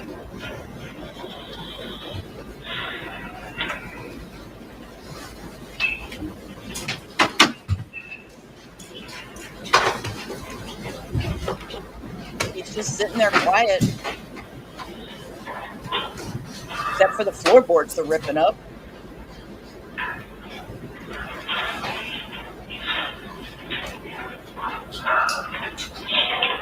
Hey, Sergeant Technical. Saturday, June 1st, 2:30 to 4 p.m. I'm going to be, what's your name, sir? Delgado. I'm going to be conducting a test on your hands. So you can just stick your hand over there. As you can see, you don't have to, it's already, this is not a search, it's already determined by the courts that I don't need permission to do that. Can I read that? Read what? Just instructions or that. Yes, you can refuse the test. Because this is not a search. There's evidence on your hands and you just wash your hands. How do I wash my hands on the Carlo test? Well, I'm just letting you know, this isn't I'm refusing, I can do this test without your permission. Okay? You're going to have to time it out or something, because I remember that. I'm not gonna see this.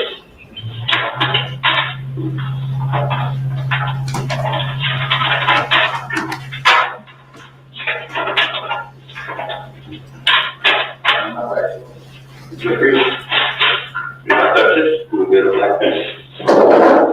Sure.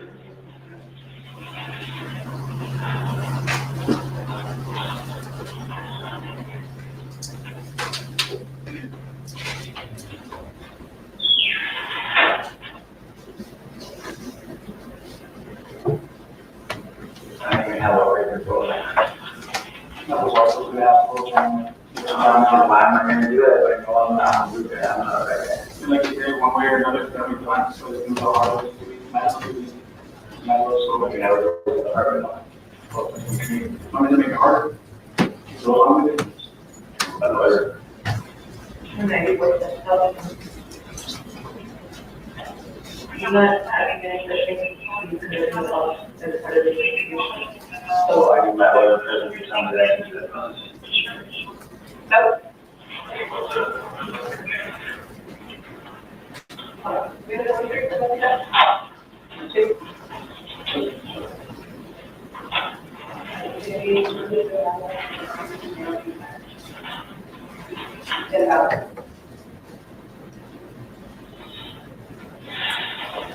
Their last 20, 11:20. 11:20? Yeah. 11:20.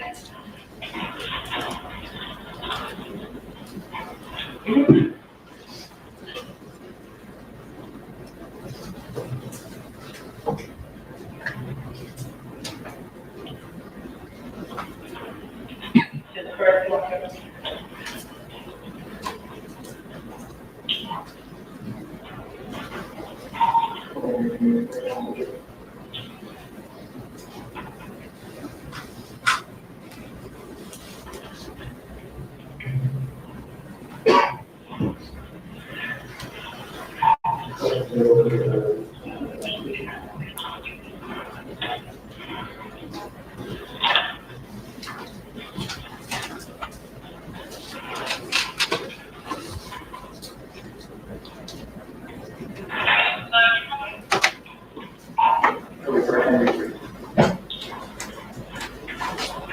Correct. I just double check to confirm, and I do not need your permission to get this computer ready. This can go easy, it can go simple, or you can make it hard. I'm not gonna put your finger, I'm just gonna look. This, and then touch it. That's fine, you keep your mark. Your hand. I should have knew I had. Oh. Okay, I see. We're being difficult. We don't want to let him get the gunshot residue off. Right? I see where we're going with this.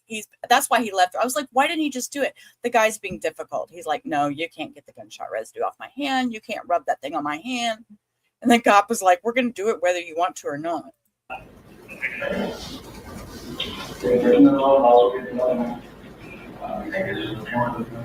Yeah, sorry, everything is recorded. Open your hand. Sir, this is a test that I don't get permission to do. Open your hand. I'm not gonna break your hand. Be a grown man, open your hand. Oh, that means all. I have a record, go my shit. I should have 5 by you. If this was wrong, I wouldn't be doing this. I have every right to be doing this without permission, without. Did we see it? See what? Did we see that you have every right to do this? I'm telling you. Oh, you're telling me? Yeah, open your hand. Like that. That. See, nothing wrong. That's forceful. Otherwise, he's recording on this. We're all recording. Forcefully. Ask, are you recording? I hear it. So my question, You know, you forced me to land and both of y'all were gonna jump in and fucking throw me on the floor. I'm trying to fight Sean, I'm just fighting my rights. As a Texas. Record high. 40. you get another curve after that. That was Slam that on the table, sir. Hello. I know you're mad. Mr. Billy be cutting up. my grandma was a cat in the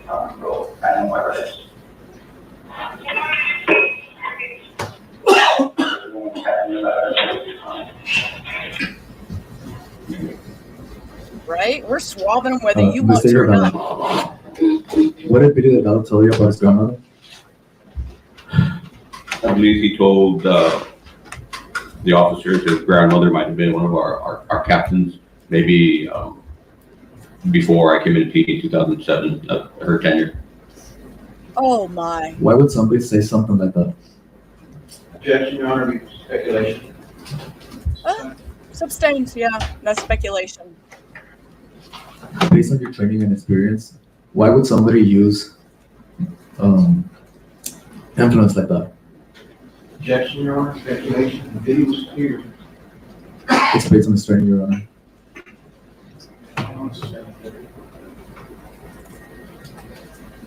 Sorry, it's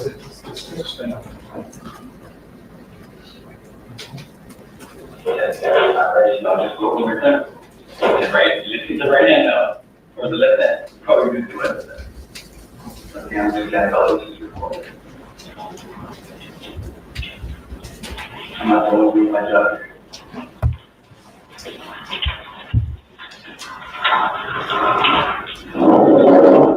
Oh my God, now we're going to try to do the other hand.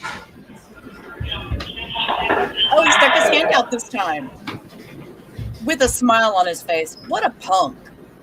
No, sir. How would you describe the defendant's Lola, demeanor stop. as you were collecting the sample? Here he's smirking. During the procedure at the beginning, he was being a little combative, but after a couple of seconds, he let me continue with my test. Did he say anything while you were collecting the samples from his hand? While I was collecting the samples, he kept telling me that I was violating his rights and that I was breaking the law. Did he seem concerned about the results of the test? No, sir. Did he try to pull his hands away or resist the process in any way? Just the initial test, he did not want to open his hand, so I had to use minimal force with a pressure point that was taught to us in the police department. If you need to open a suspect's hand, you put force here on the knuckle, and that will make the hand open.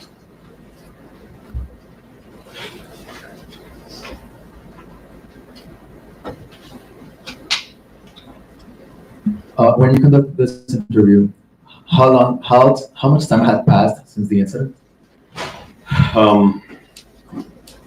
To my knowledge, I'm not certain what time the call came in. Maybe we're going on the 2 hour and a half, 2 hour marking. I'm not 100% certain on the time that it passed.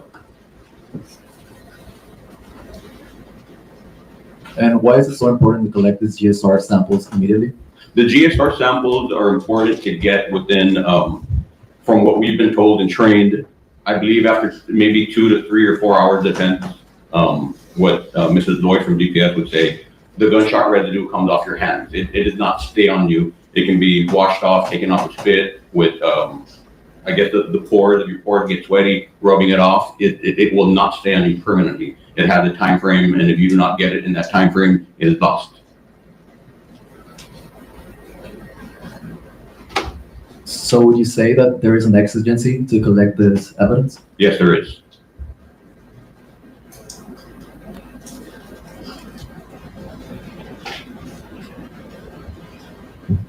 So now you're putting the left hand transfer on the right hand. That's right there, left hand. That's the right hand. I'm not gonna be worried about, come on, Lord. I got more shit to worry about than my daughter getting raped. What is he talking about here? He's talking about, he's stating that his daughter was raped. Oh. But prior to that, what was he talking about? That he doesn't have anything to worry about. Your rep sheet, my rep sheet.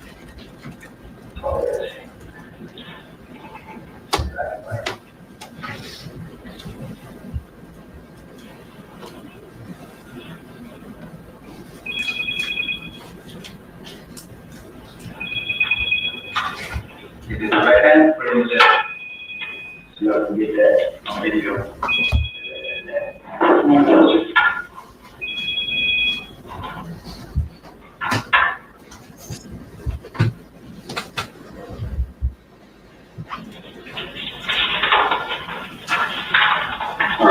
video.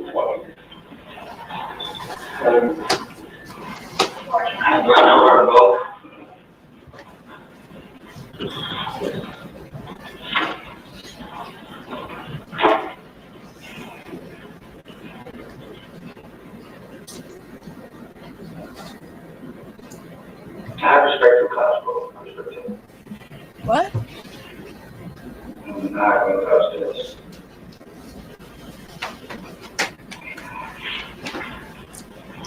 We're not saying no to the court.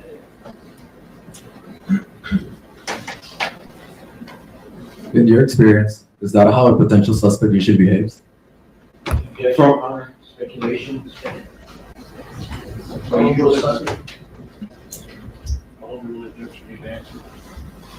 That was the first time that I conducted a GSR kit where somebody doesn't allow me to or objects to the gunshot residue test.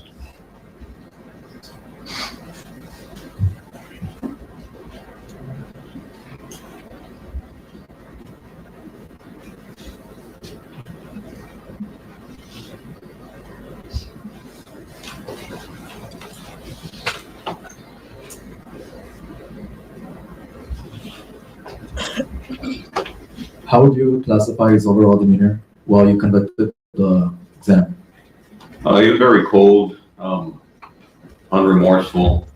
That's how I picked up on One it. object to that non-speculation. Where did you get that remorseful from?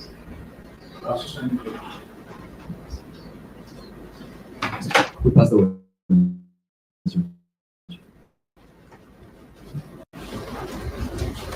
Officer, I didn't see any bags around his hands. Is that necessary to have bags around his hands? Not that I've been told. Preserve evidence for someone's hands. You would back him. You've never been told that before. You just told me. No, you just told me. And I've read it in books, but during our training, we've never put, I've never seen where we put back on somebody's hand. That would help to preserve evidence. Yes, it would. It wasn't done in this case. No, it wouldn't. If we probably are, well, you can't speak to the test results, but I don't think in this case it makes a difference. But if you want to ensure the quality of your work, you probably request that you would bag such as hands to your work. Yes, sir. You're right. And how do you qualify your demeanor in this case in this interview? I was agitated probably too. Coming up. You were. Yeah. You wanted to assert what you thought was constitutional right. That would be wrong, but that agitated, right? No, sir. You told you were agitated. I was that, but not by his demeanor. What were you agitated by? From what had just happened, I was upset. Were you present? No. That's what somebody told you. What? Did you go do anything? We get together with the detective so we know what's going on. Somebody told you all this facts, okay? Yes, the detective. That's all we have this week. Sure. We're waiting to see if they have any questions. No return, John. Questions and no questions.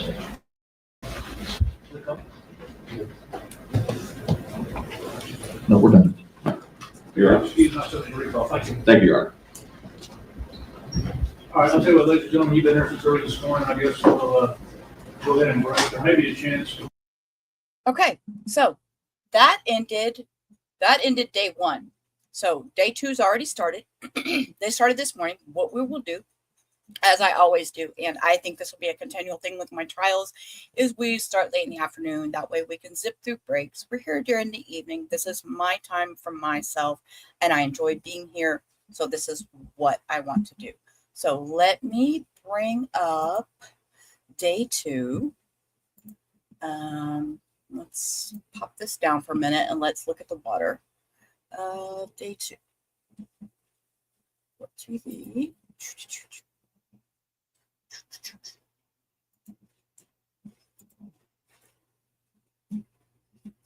Let's see. Okay. Day two. Yeah, they're finished with day two. They just finished it an hour ago. So we will share this tab instead, add it back to the stage, and zoom through all this emptiness. And here they're coming into court.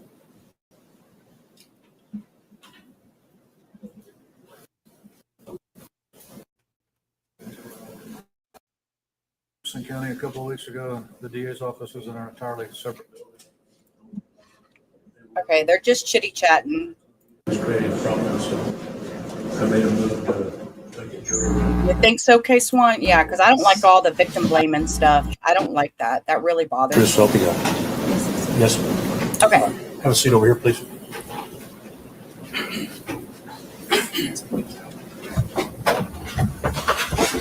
All right, you may proceed.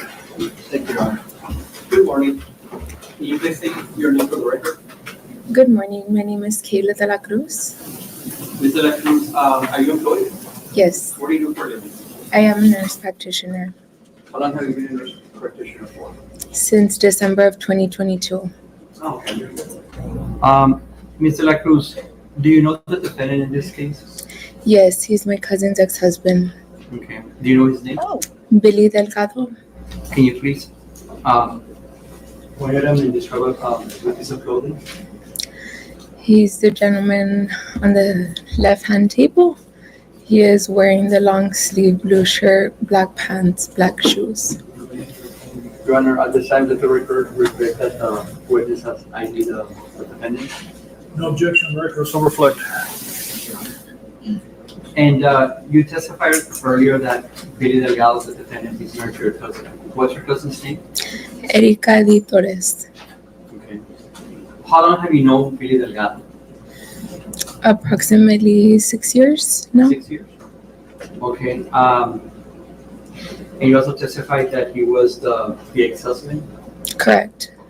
Can you please describe the relationship as to your personal knowledge of the defendant and your cousin Erica Torres? My cousin has a daughter with Billy, Okay. And what's her name? Esmeralda Emmy Delgado. Okay. And can you tell the jury, I don't know, any personal knowledge that you might have as to the relationship that they had? It could be described as toxic. Toxic in what way? I was never physically around Billy, but I would always verbally hear him abuse her. She said she had no personal knowledge. She was physically around him. But she testified that she heard him treated as an abuser. So those are his statements. I clarified the question for the record. I'll overrule the objection. Thank you, Your Honor. When you testified that you heard Billy Delgado abuse her, what did you mean by that? 2 weeks prior to this incident, it was my cousin's birthday, May 18th, and I was on the phone with him, with my cousin, while he was telling her something. I cannot recall word by word exactly what it was, but I do recall myself stating, "Did he just threaten you?" And she said, "Yes." He said, "This is my last birthday." Okay, and when you said threaten you, what did you mean by that? What made you believe that it was a threat? Because of the way he was speaking to her, the tone of voice that he was addressing her. Not because of the words. And the tone of voice. well, yes, and that's because basically he was saying it was your last birthday, which was giving me some type of clarity that she no longer was going to live. Okay, and were you concerned for your cousin Erica? I was. Did you tell her anything? I did. What was that? That she needed to address this with Laredo Police Department, and I also made her mother aware of the situation. Okay. Anything else that you experienced from that relationship? Not really. How was Erica Torres with Amy, her daughter? Erica's a great mother. She's always been involved with her daughters. Most of the time, always together. So now let me take you back. Oh, and when you said it was May of 2024, or what year was it? Correct. May 18th of 2024. Thank you. Now, let me take you back to June 1st, 2024. Do you remember that day? Yes. Maybe it was Saturday? Yes. Okay. What do you remember from that day from the beginning? That morning, Erica and I had gone to go have breakfast. While having breakfast, she did get a phone call where she was speaking with Emmy, her daughter, and her daughter was at with her father, Billy Delgado. And what happened next?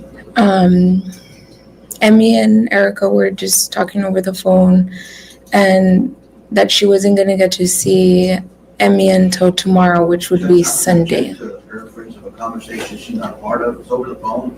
She's not listening to the entire conversation, so we're getting a distorted view of whatever she's interpreting. I will face it. I'll sustain that objection. Go ahead. Thank you, Your Honor. Okay, so you testified that you were with Erica eating breakfast. Around what time was that? This was before noon. Before, okay. And you testified that she got a call from Amy. Okay, and after she hung up with Amy, what happened next? I departed because I was gonna be leaving out of town, and Erica went her own way too.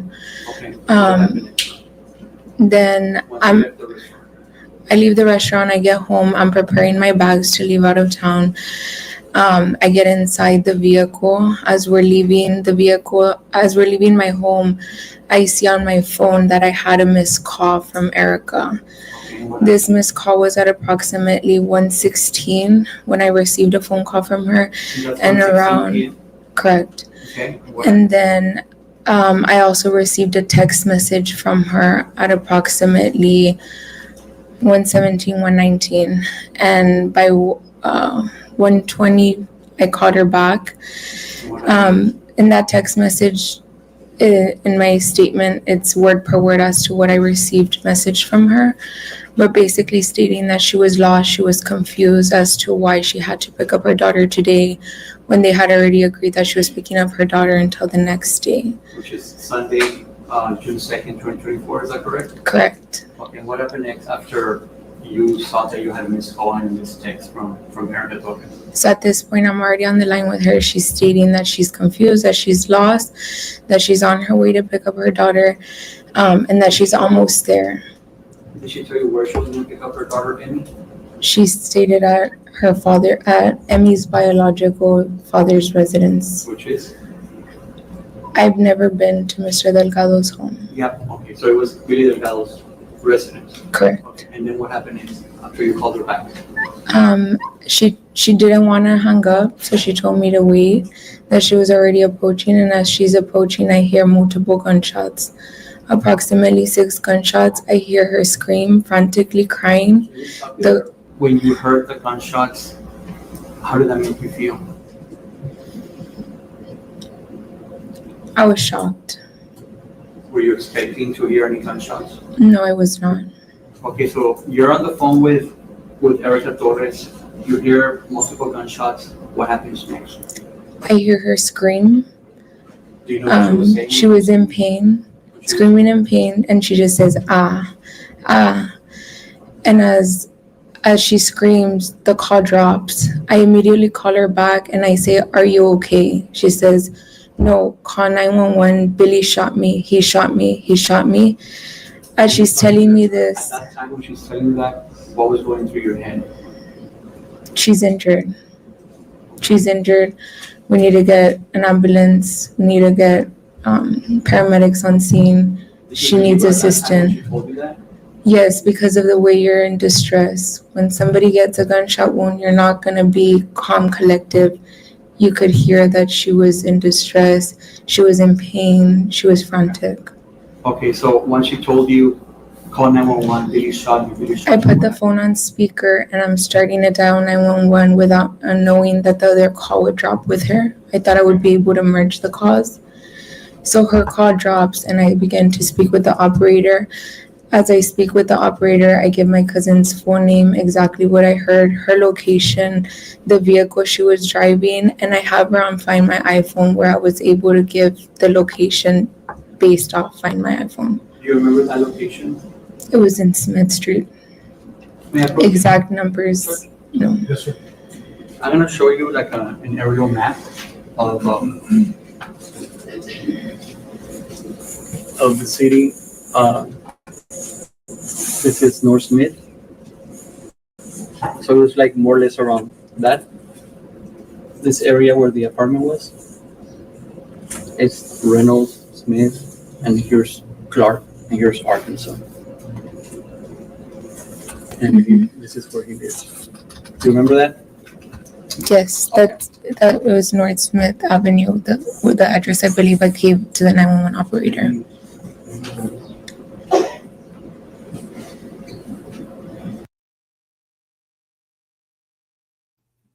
Because you may have missed it, Cindy, I'm gonna replay it. It's kind of scary. It's a little loud, but this is the view. You will see he's standing up here in the left-hand corner. He's standing here waiting for her to pull up. He has a firearm. You will see she comes from this side of the screen and pulls up. You will see the green Kia.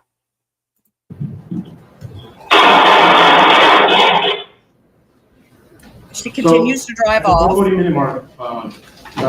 How far would you say Billy Delgado is from Erica Torres? Hit the vehicle. And as you see, he's right here, towards the vehicle, and she drives putting his away. hand. Totally traumatic. Couldn't imagine dealing with that. Never. So more or less, this is the location that you gave 911 because based on your phone, right? Correct. Okay. Okay, and then once you tell 911 the location, what happens next? I spoke to the operator for approximately 2 to 3 minutes, letting her know that I did hear gunshot wounds, that Erica did verbalize to me that she was shot. I requested EMS to arrive to the scene, but as I'm on the line with 911, I can see that she's moving. And that's when I see that now she's at the corner of Clark and Arkansas. We have the witness, sir? Yes.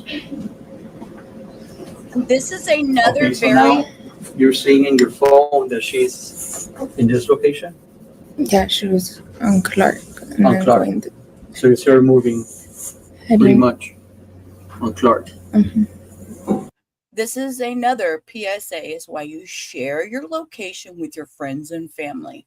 Exactly why. Because she was on the phone with her, heard it happen, looked up her location. She knew where she was, but she followed her location and seen that she went to that intersection. That is amazing.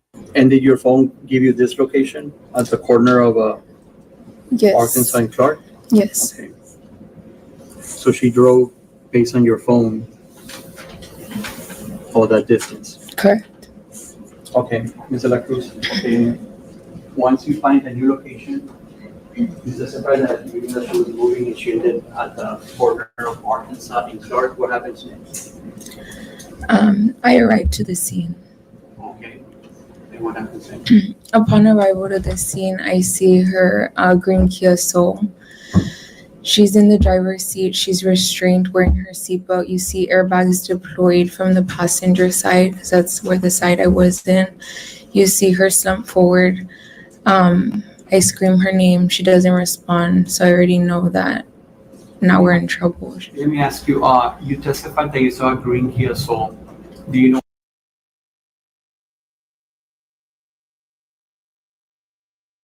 what Erica drove? Erica drove that green Kia Soul. Okay, so once you got to the scene, did you see multiple cars, or you only saw the? Correct, it was a 3-car collision. But your focus was where? On Erica. Why? Because by this point, I already knew that that was not the initial scene. And I knew that most probably they didn't know that she had gunshot wounds. Okay, so once you arrived to the green Kia Soul, what did you do next? I see that there was a bystander man on the driver's seat, on the driver's side. He was holding, trying to hold her neck. And I tell him, I'm like, she has gunshot wounds. He's like, nobody shot gunshot wounds. No gunshots here. Was that man in uniform, or was it just a regular? A regular white t-shirt. Okay, and then what happened next? And then I reconfirmed with him. I said, no, I heard the gunshot wounds. Erica confirmed verbally, telling me that they were gunshot wounds that she just suffered. At this point, Erica is already, she's pale. At this point, he doesn't let me touch her, so I can't check for a pulse, because that's immediately what I was trying to get to. I wanted to see if she still had a pulse, or we needed to go ahead and intubate, start CPR. that time? No, she was unconscious. And then what happened next? EMS was already at the scene. I told them we need to get a stretcher, like she needs to go straight to the hospital. I am a trauma nurse, so I do understand the gravity of what was going on, what basic process was needed next. Basically, she needed to arrive to the ER, get intubated, and go straight to the OR so that the trauma surgeon can start. For the record, you testified earlier that you were a nurse. You've been a trauma nurse for how long? I finished in May of 2018 as a registered nurse, and I did all my undergrad in emergency nursing. Okay, so you kind of knew what you were talking about. That's why you were giving advice to the people there, right? Correct. Okay, and what happened next once you tell them, she needs to go to the hospital, ER right away?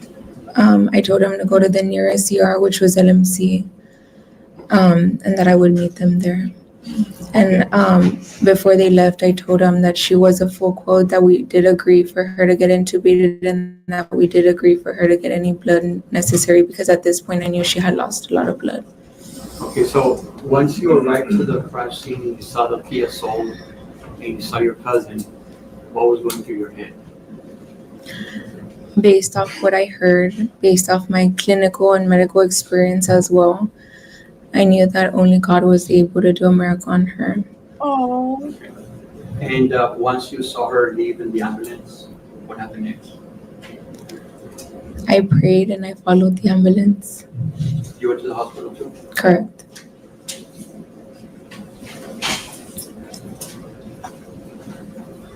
As a witness at this time, Judge. Judge, will you approach? Ooh. They're approaching. Okay, but it's just for a second, so. Bless her heart. I mean, she's lucky she has family that are close to her like this. You know what? I'm not going to lie. I don't have family that's close like this. Should anything, I mean, I don't have cousins and all that I can call. I mean, she's lucky. She's lucky she had family that was there for her.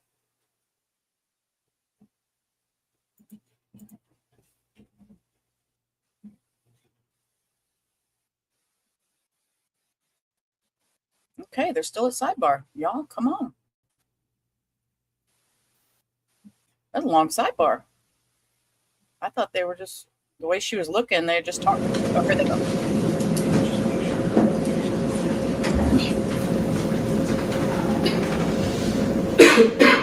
Ms. De La Cruz. Good morning. Good morning. You stated you are Erica's cousin, Correct. and you were talking about conversations that Erica was having on the phone. You weren't on the three-way, correct? No. Okay, so you were listening to part of the conversation? Correct. We were sitting next to each other, hearing her daughter. All right. And So the purpose of that phone call was only to let me just do this verify. question and answer if you can. So you were not on a three-way phone call, you were next to them, and you were only hearing parts of the conversation, right? She's on speakerphone at this point. But you don't know, you understand that's Billy on the other side and Eric and you watching Erica talk to him, right? Which phone call are you referring to? The first phone call. Billy wasn't on that phone call. It was Emmy. Emmy, okay. Kayla, they asked you a question and you said that Erica was a good mother.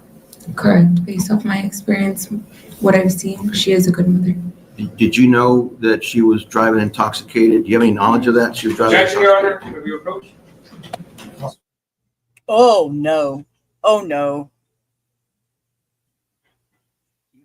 Can I ask if she has any knowledge? Okay. Do you have any knowledge that she was driving around intoxicated with her children? No. Do you have any knowledge of the fact that she was assaulting my client while he was driving with the children in the back seat? No. Okay, so you don't know all about Erica, do you? No.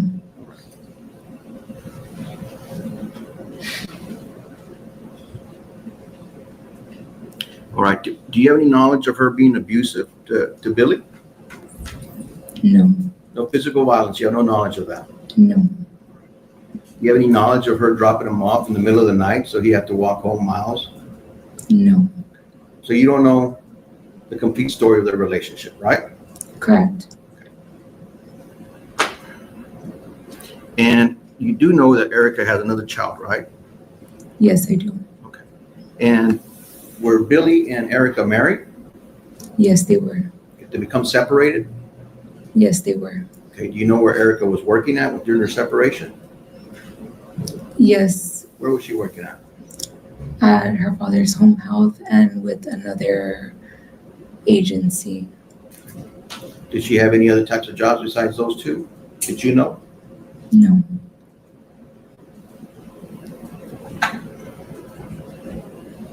You said you received a call from Erica, so you missed it, you called back, is that correct? Correct. And then you went to the scene? Correct. Because you could follow her? Correct. And did the other, who actually witnessed you talking to Erica and seeing Erica? The person that was in the vehicle with me. Who was that? Dylan. Who? Dylan Loring. I'm sorry, I can't hear the last name. Dylan Loring. Can you spell the last name? No, I cannot. So how do you pronounce it again? Loring. Lauren? Rain. Lauren? Okay. And so Billy got off the car with It's okay, K-Swan. You don't have to be, honey. you? Did Billy get off the car with you? To go see? How did Billy get off the car with me? Well, who's that person sitting next to you, the passenger? She said Dylan. Dylan. How did Dylan Dylan. get off the car and see you? Dylan is the driver and I'm the passenger. Okay. I'm asking you, did Dylan get off the car and go witness you help Erica? Yes. Okay, that's all I'm asking you, okay? I'm sorry, I understood you said Billy. Did Billy? I And said we no, corrected Dylan. it to Dylan, okay? Thank you. All right. And who else witnessed you there? I spoke with a police officer while at scene. The person that was on the Kia Soul, that off-duty police officer, because he told me, he's like, I'm an off-duty police officer. Basically that he was gonna take care of her. Okay, you told him that she had been shot. Correct. Okay, so he didn't discover that she was shot. I don't know what he saw, but I verbalized and confirmed to everybody at scene that she had been shot and she needed to get on the ambulance stretcher as soon as possible. All right, thank you very much. I have no further questions, Judge. Just a couple of quick questions, Your Honor. Ms. De La Cruz, you testified earlier that on Saturday, June 1st, 2024, you were going out of town. Correct. Okay, this was noonish, right? Yes, Okay, and were you going out of town by yourself or with someone else? with a friend, And that friend's name was what? Dylan. Dylan Lauro. Correct. Okay.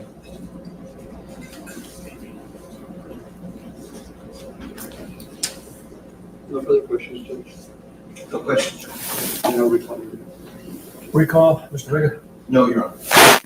You are excused for recall. You can either stay in the courtroom or you're free to go. Thank you. Okay, subject to recall or Counsel, if you're real quick. not subject to recall, stay in the courtroom. Free to go. This is a very short thing. We're going to bring up the next guy, which is... Sir, come on up. Have you been sworn in the case? Yes, sir. All right, let's have a seat then. Adjust that microphone, make it comfortable for you. Ladies and gentlemen, you were sworn inside your prison, first day of trial, he is under oath. Yes. That's it. Thank you, Your Honor. Good morning, Sergeant Vaquera. Good morning, sir. Could you please state your name for the record? Sergeant Jesus M. Vaquera, Okay, and where are you employed? Laredo Police Department, sir. All right, and how long have you been employed by the Laredo Police Department? 26 years, sir. And what is your current position with the Laredo Police Department? I'm currently the Central Sector Patrol Supervisor. Okay, now I want to ask you about the case at hand. Are you familiar with this case? Yes, sir. Okay, how are you familiar with this case? Back on June 5th of 2024, I was assigned as a detective to the Special Victims Unit, and a case related to this case was assigned to me. Okay, so back in 2024, just so we can understand, what division were you assigned to back then? Special Victims Unit. Okay, and what types of cases are those? It's domestic violence and sexual abuse. Okay. Now, when you got that assignment, what was your role in that case? I was the lead investigator in the case. Okay. So, what did you do in investigating that case? When I got the case assigned, I proceeded to read the preliminary report that had been filed by the officer on June the 1st, 2024. And I read that the report was of an allegation of an outcry of sexual abuse. So after further reviewing the case, I proceeded to make contact with CPS in light of the situation that the mom was in the hospital and the dad was detained, to find out who had custody of the child, to set up the child for a forensic interview at the Children's Advocacy Center. Sorry, what was that last part? To set up the child for a forensic interview at the Children's Advocacy Center. At the Children's Advocacy Center. Okay. Let me ask you, what is a forensic interview? A forensic interview is an interview done by a professional counselor that speaks to or interviews children that are victims of a traumatic incident or are victims of a crime. Okay. Why do you all take children to be interviewed at the Children's Advocacy Center by a forensic interview? We take the children to the Children's Advocacy Center to be interviewed because, as per LPD policy, we do not interview children that were victims of a crime or if they're suspects of a crime. We only interview children as witnesses only. Okay. So if a child is a victim, you all... We don't, none of the officers interview the children at all. Okay. Why is it important for a child to be interviewed by a forensic interviewer? It's important for them to be interviewed by a forensic interviewer because children, are very susceptible to being directed, as far as being told what to say and stuff. And the forensic interviewer is trained to ask specific questions about and in a specific way about things that might have happened to the child. Okay. Have you ever observed a forensic interview? Yes, I have several times. Okay. What do forensic interviews consist of? The forensic interview consists of, first of all, the forensic counselor establishing rapport with the child, making the child feel very comfortable with them and everything, that they're in a safe environment, that they can speak freely, that nobody is going to be pressuring them or making them feel nervous. It starts with a question and answer, and it also includes, role playing with anatomically correct dolls, and also pictures of the anatomically correct body of a little girl or little boy. Let me stop you there, because you used the word anatomical doll. What's an anatomical doll? An anatomical doll is a doll of a little girl or a little boy that has all the body parts of the child, like the way the child sees herself, she sees the little doll. And why do forensic interviewers use anatomical dolls? A lot of times, depending on the age of the child, if the child is a very young age, like between 4 and 5, that their language development is barely coming up, the dolls help them to answer the questions that the forensic interviewer is asking. Okay. And you said an anatomical drawing. What's an anatomical drawing? It's a drawing also like of the doll, but it's on a drawing, and they sometimes use that so that the child can point to the parts of their body that are their private parts. Okay. And what's the time limit on a forensic interview? There's really no time limit. It's just however long the child takes to tell what they need to tell, or whatever they have to tell the forensic interviewer. Okay. So you were investigating this alleged rape. After the interview of the child in this case, what information did you have? Basically, the child did not outcry to any sexual abuse. The child was more saying everything that transpired during the incident with her mom and her dad. What's an outcry?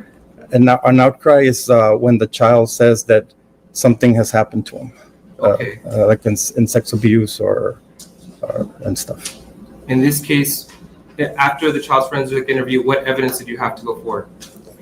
After the forensic interview, we really didn't have any real evidence to follow up on because the child didn't give any specific.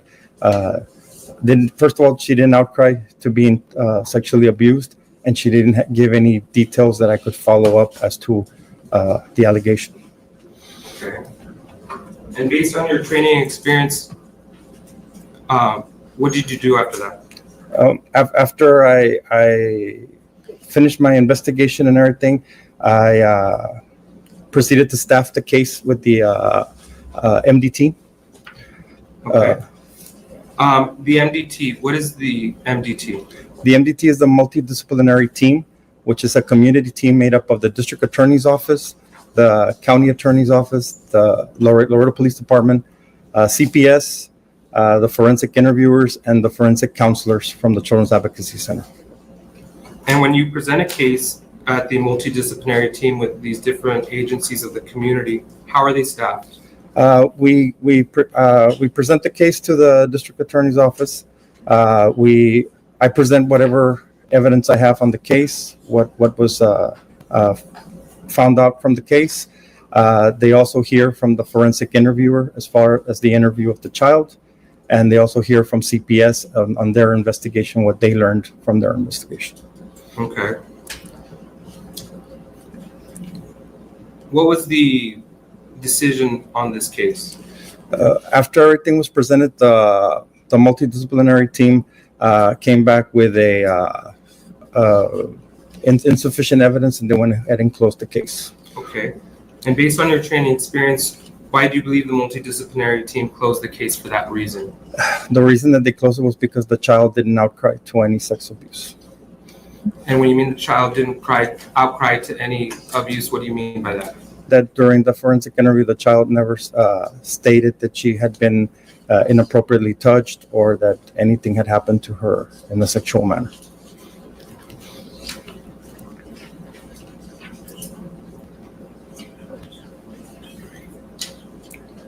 Pass the witness, Your Honor. Sergeant Vaquera, good morning. Good morning, sir.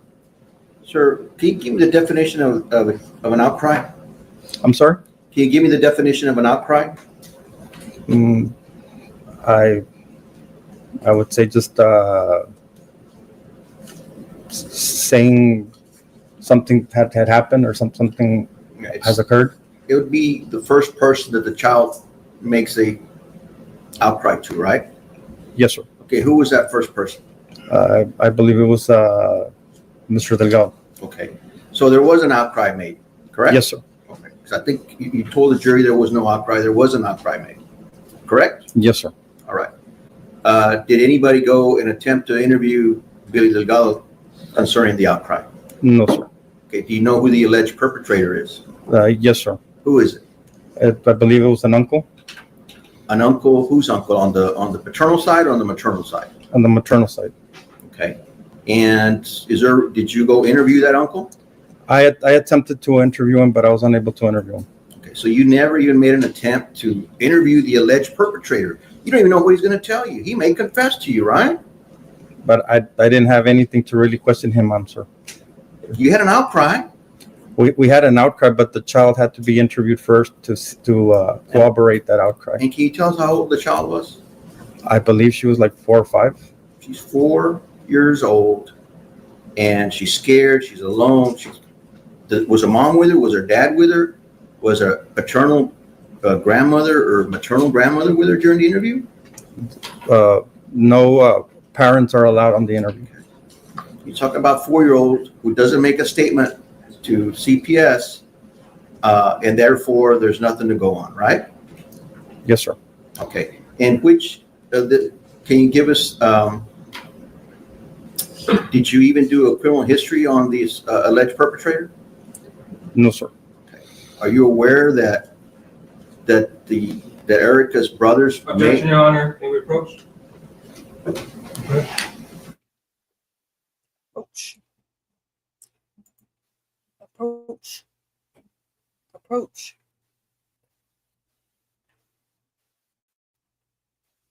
Yeah, outcry was probably not the best word to use. Okay. So did you do a background check on the alleged perpetrator? No, sir. So the investigation ended right there, correct? Yes, sir. Okay. So the finding is that there's, not that it didn't happen, right? Yes, sir. Just that you don't have, because the child didn't tell you something, it ends with that, correct? Yes, sir. Okay, so you don't know the alleged perpetrator had a criminal history, had done this before, was going to confess to you, right? Yes, sir. Okay, did the decision that you didn't continue the investigation have anything to do with that Erica's family is related to a district judge in this courtroom? No, sir. No, sir. No, sir. Had nothing to do with that? No, sir. All right, so was it a brother of Erica's or was it an uncle of Erica's? It was a brother. A brother. So that relationship with a district judge at this courthouse had nothing to do with it. To the relevance of this, Your Honor. I'll suspend objection. What can you tell us what the decision was to terminate the investigation? The case was presented to the MDT, and based on the outcome of the forensic interview, that's what the multidisciplinary team made the decision. So a 4-year-old makes no statement and it ends there, right? Basically. Yes, sir. Judge, I have no further questions of this one. Correct.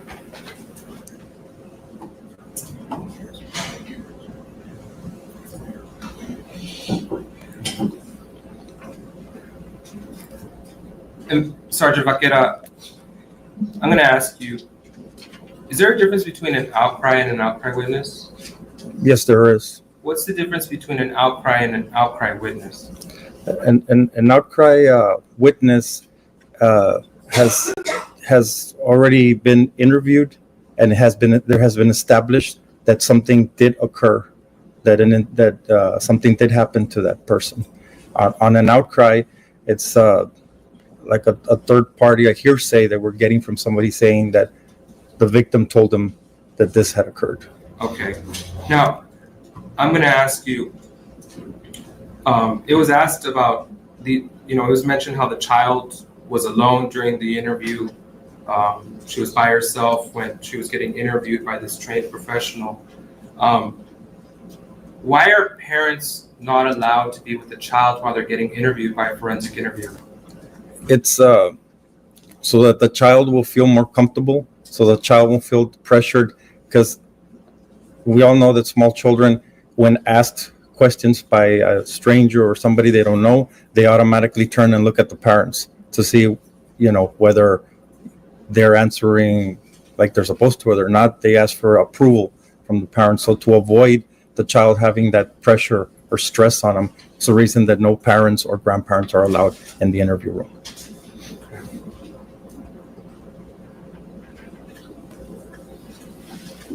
Based on your training and experience, when there's no outcry made during a forensic interview, what are you supposed to do? If we don't have any other evidence or facts to follow, I don't feel that we need to bring in a person to ask them for what, or accuse them of what, if I don't have any other facts to go on. So. Okay.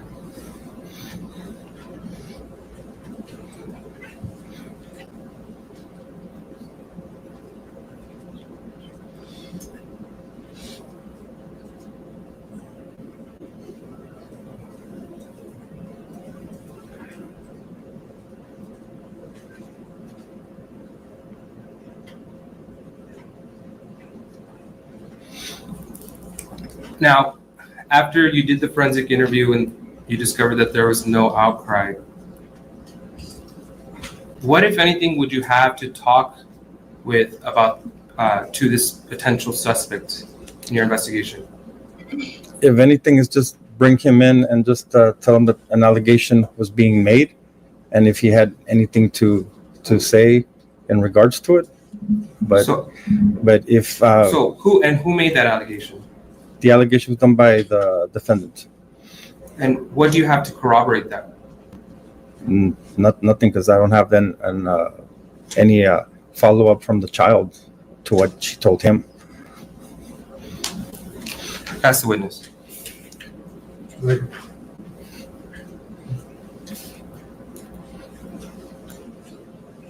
Sir, is it normal for you not to interview the alleged perpetrator? We make the attempt. Do you want me to use ChatGPT to answer that? Uh-oh.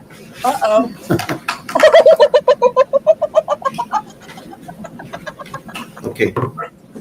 We make the attempt to contact. I'm sorry. That was so funny. I don't know who set off that. Hello, do you want me to use ChatGPT to answer that? That was funny. That was so funny. Okay, I'm sorry. The suspects on all cases, but if they do not call back or do not respond to us, there's nothing we can really do.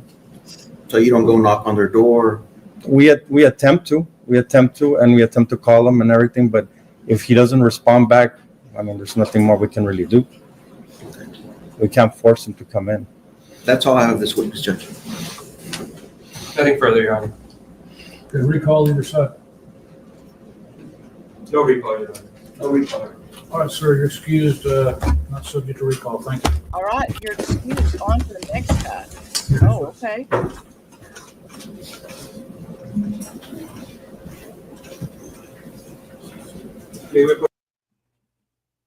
Okay, they go to a little bitty break.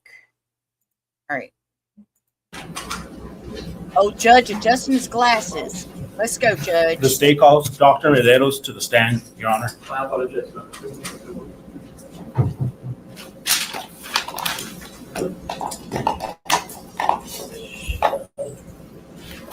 right, good morning, sir. Would you raise your right hand? You do solemnly swear the evidence in the testimony to give in this cause to be the truth, so help you God. Yes, I do. Just have a seat, adjust that microphone, make it comfortable. You may proceed. Thank you, Your Honor. Thank you, Your Honor. Can you please state your name for the record? Ivan Medeiros. And where do you reside?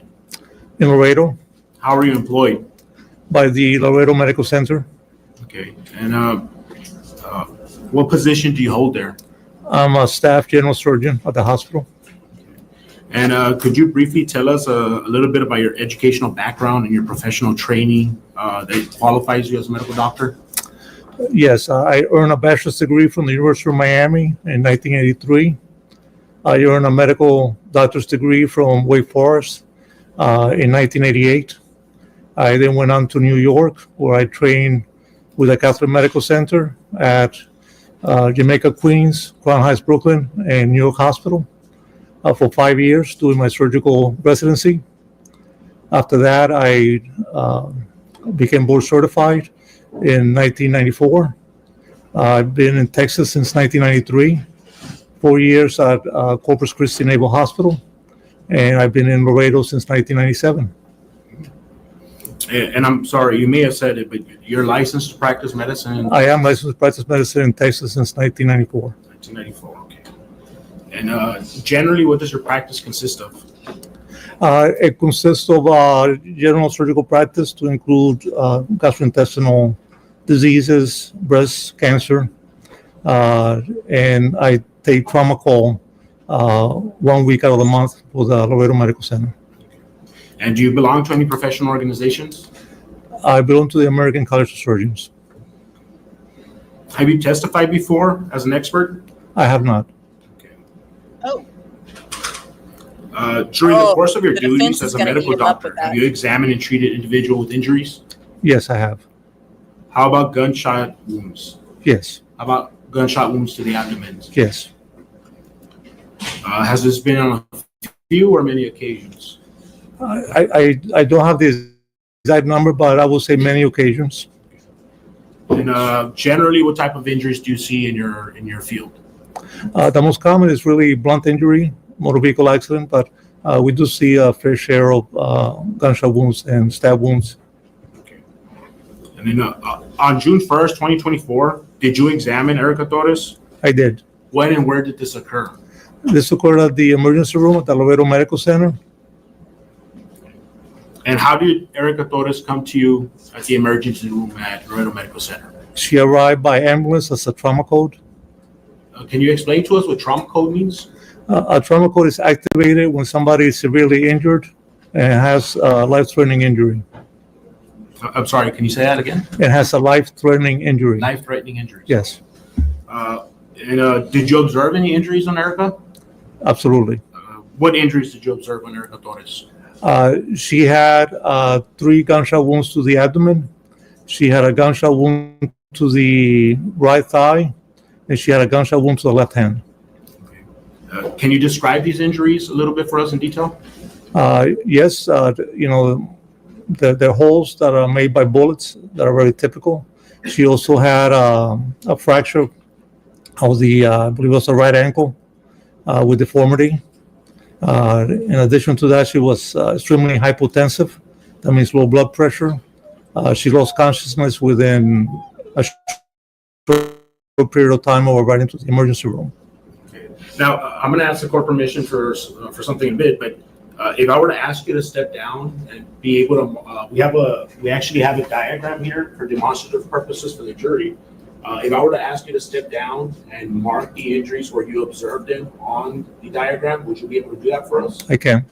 Your Honor, may I ask permission from the court for the witness to step down and be able to show the jury on the diagram where the injuries he observed on Erica Torres?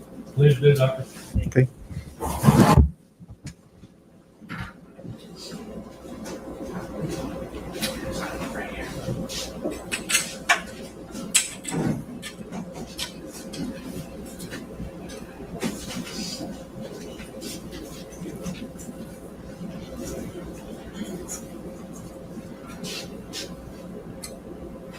So this is the diagram, doctor. Here's a marker.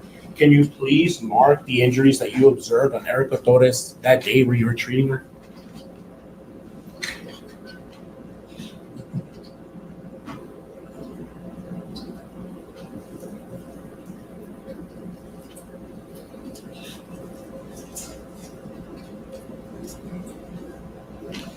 And does that include the fractured ankle?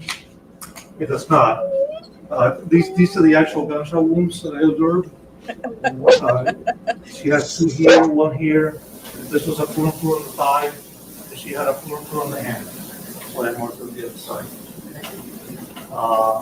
The ankle, it was the right or left ankle, but basically you just saw the over of the ankle. It wasn't straight, it was crooked because it was straight. Thank you, Dr. Medeiros.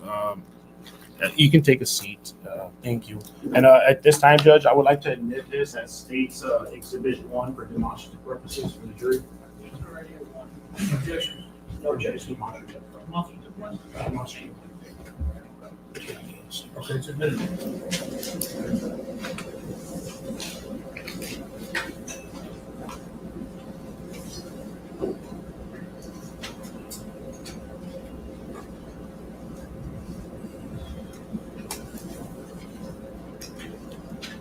And just for the record, Judge, I put 1 demonstrative.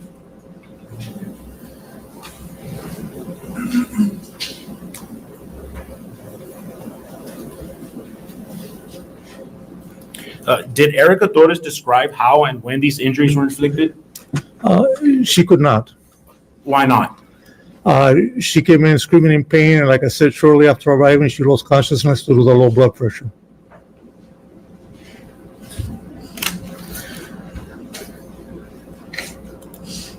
What treatment did you perform on Erica Torres? She was resuscitated in the ER as much as possible while we called the operating room team in. This was on a Sunday afternoon. She got blood transfusion, other blood products, saline, taken to surgery. Her blood pressure went as low as 42. Normal systolic should be 120, and she was not conscious. What's the significance for about her blood pressure being that, I guess, that low? At 42? It indicates ongoing internal hemorrhage. And if that were left be untreated, what may happen? She would die. Was there a specific procedure you performed on her? Yes, she was taken to surgery and she underwent what's called a damage control laparotomy. And can you explain to the jury what a laparotomy is? Yes, a laparotomy is when we open up the abdomen to look inside and, in her case, control the damage and specifically stop the bleeding. And why perform this procedure on her? Because if we didn't stop the bleeding, she would have been dead. How many laparotomies, and I hope I didn't butcher that, how many laparotomies did you perform on Erica Torres? 2. Can I ask why twice? Yes, so the goal of the first laparotomy is to stop hemorrhage and stabilize the patient. She was very unstable. She has something called metabolic acidosis. Her pH was 7.85. Normal pH should be 7.4.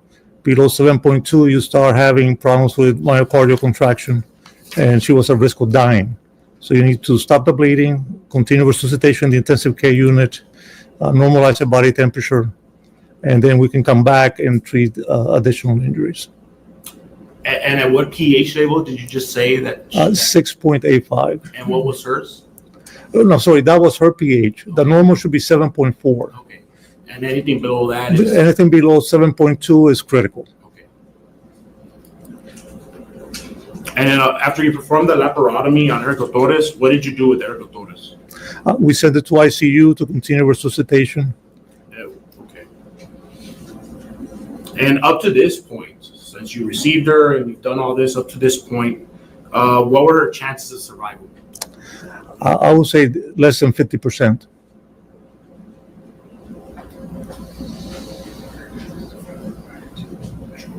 How about what were her chances of survival without the treatment that you had done? 100%. I'm sorry? 100%. She would have died. She would have died. Okay.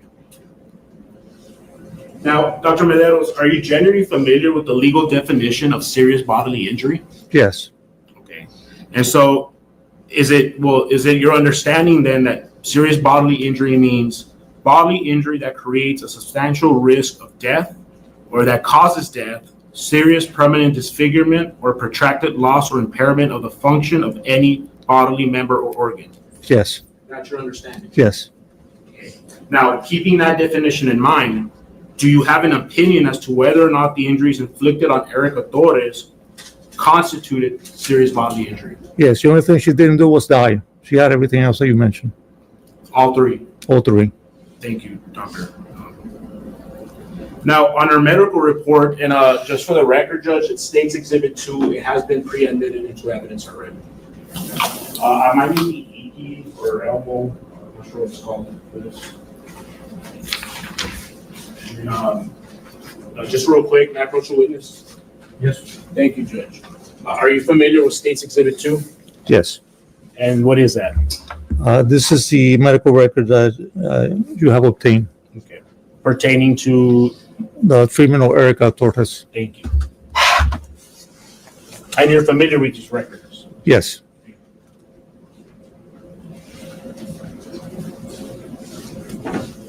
So, on the medical report, aside from a gunshot wound of abdomen, we also see something called traumatic hemorrhagic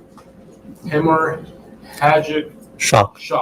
Okay. Can you explain to me what that is? Yes. The word shock refers to where you have inadequate blood flow to the organs to supply the required oxygen and nutrients it needs. So you start having organ dysfunction. And did you treat her for this? Yes, we did. If you had not treated her for this, it was left untreated, what could have happened to Erica Torres? She would have died. I'm going to refer on the medical report on State's Exhibit 7. Specifically, we're looking at page 17.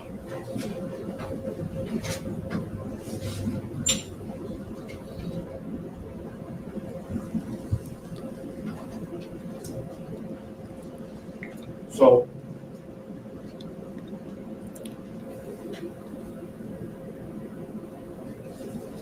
right here, doctor, and you can probably recall it, but based on the medical report, how much blood did Erica Torres use? It states there that she received 11 units of packed RBCs, which is red blood cells, 3 units of platelets, and 3 units of fresh frozen plasma. Okay, I'm sorry. So the question was, doctor, how much blood did she lose? Did she lose? Yes. I estimated 4 liters. You estimated 4 liters? Yes. And so did that mean she had to be replenished with blood? That's her whole blood volume. I'm sorry? That is her whole blood volume. Was she replenished with any blood? Yes. Yes. How much? The 11 units of blood and 3 units of platelets and 3 units of plasma.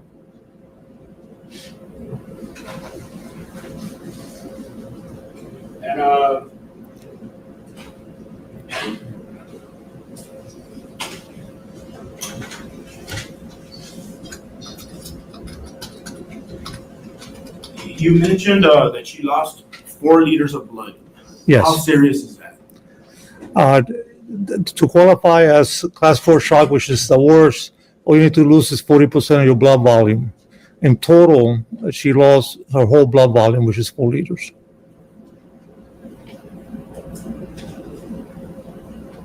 So, what impact to Erica Torres' life expectancy did these injuries that she sustained have on her? I think in my experience, long term, she's going to have difficulties the rest of her life.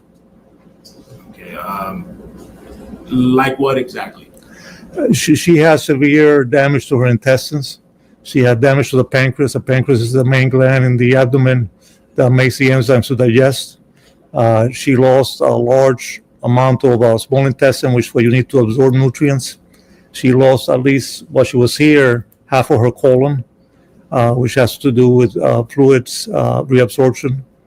And I don't know how much was left after her multiple surgeries in San Antonio, because she had, on my last operation, still areas that were ischemic. That means that we weren't getting enough blood supply.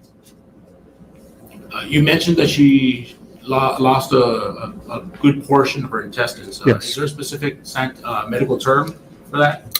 Yes, when they lose so much small intestine, they get something called short gut syndrome, where the intestine that's left doesn't have the ability to absorb enough fluid or nutrients to sustain her. And what can that result in? Malnutrition, vitamin deficiencies. Now, what impact in regards to Erica Torres' quality of life would these injuries have on her? The result will be if she recovers enough and the intestines adapt where she can eat, she will always have problems with chronic diarrhea, and she's at risk of having problems with bowel obstruction. And that's pretty much. Will she require future medical needs? I think the rest of her life she would need to be monitored for these problems. How so? Well, they need to monitor her vitamins, make sure that she has enough vitamin B12 and enough vitamin D, etc. They need to monitor her albumin to make sure is nutritionally stable. And had you, Dr. Mederos, not treated Erica Torres, again, what could have happened to her? She would have been dead.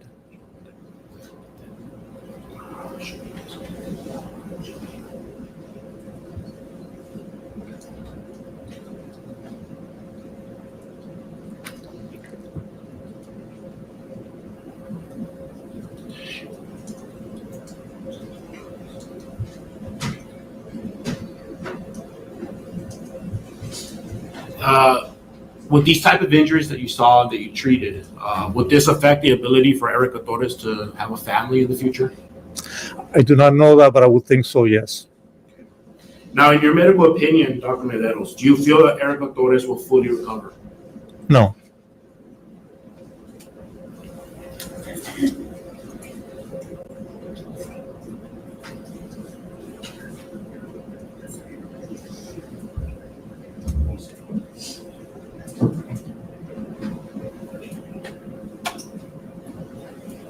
And then a couple more questions before I wrap up, Doctor. So again, you said you're familiar with and then just to clarify, you're familiar with the legal definition of serious bodily injury. Bodily injury that creates a substantial risk of death or that causes death, based on your treatment and the injuries that you observed that day on Erica Torres. Judge, I'm gonna object. He's already asked and answered this question about serious bodily injury. All right, sustain.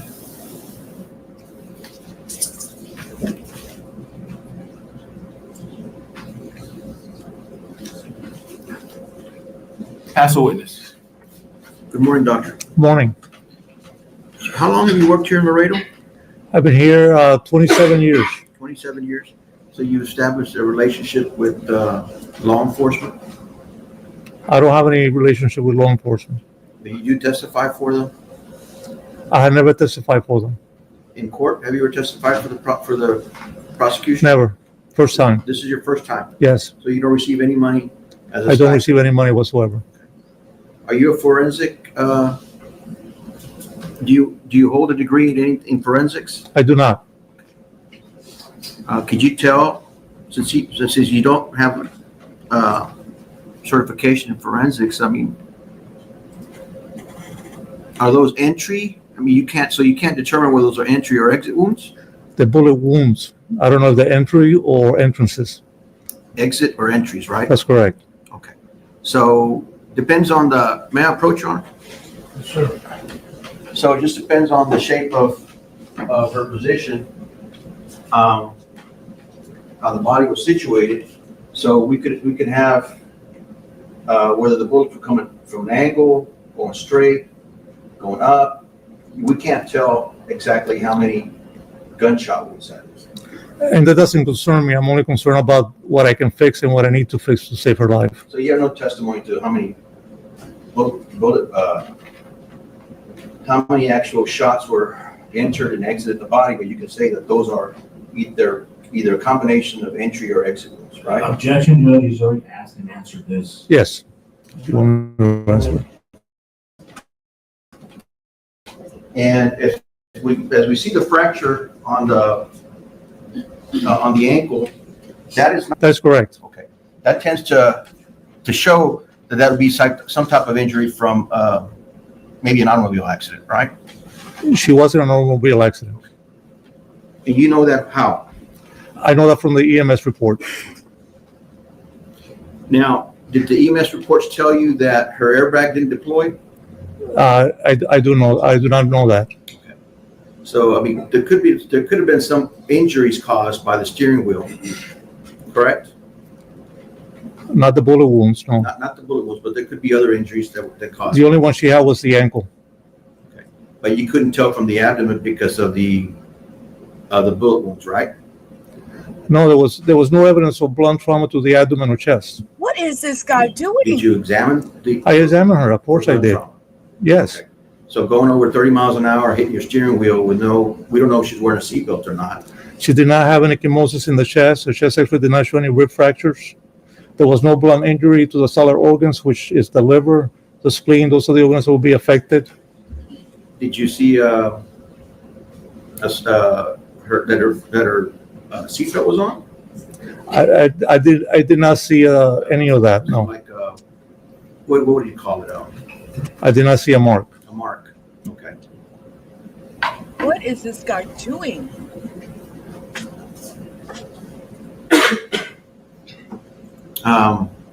Why did it take? How long did it take before she started surgery?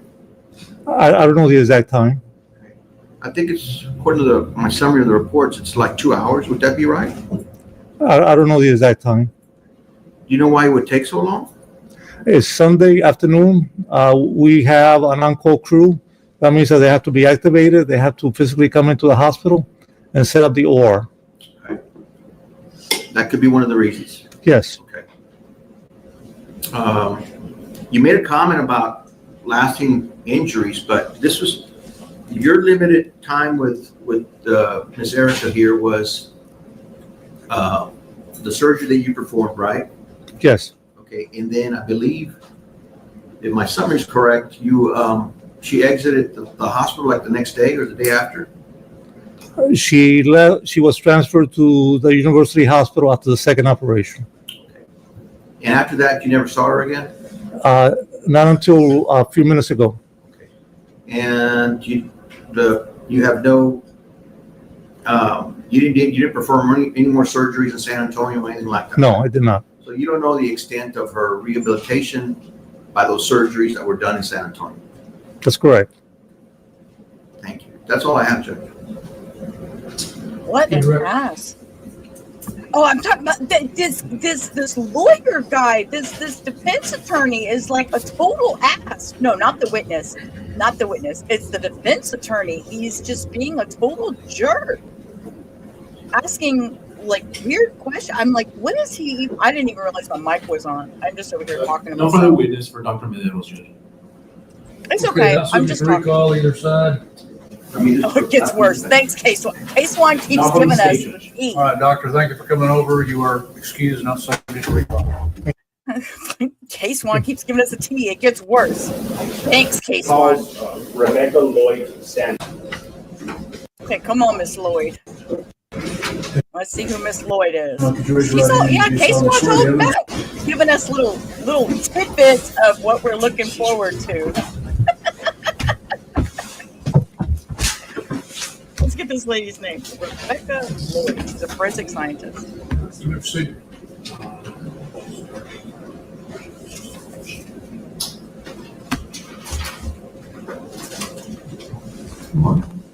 Good morning.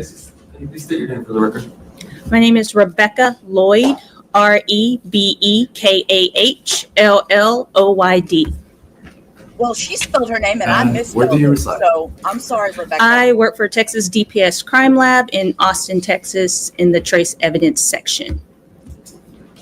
Thank you for coming. What is your occupation? I am a forensic scientist.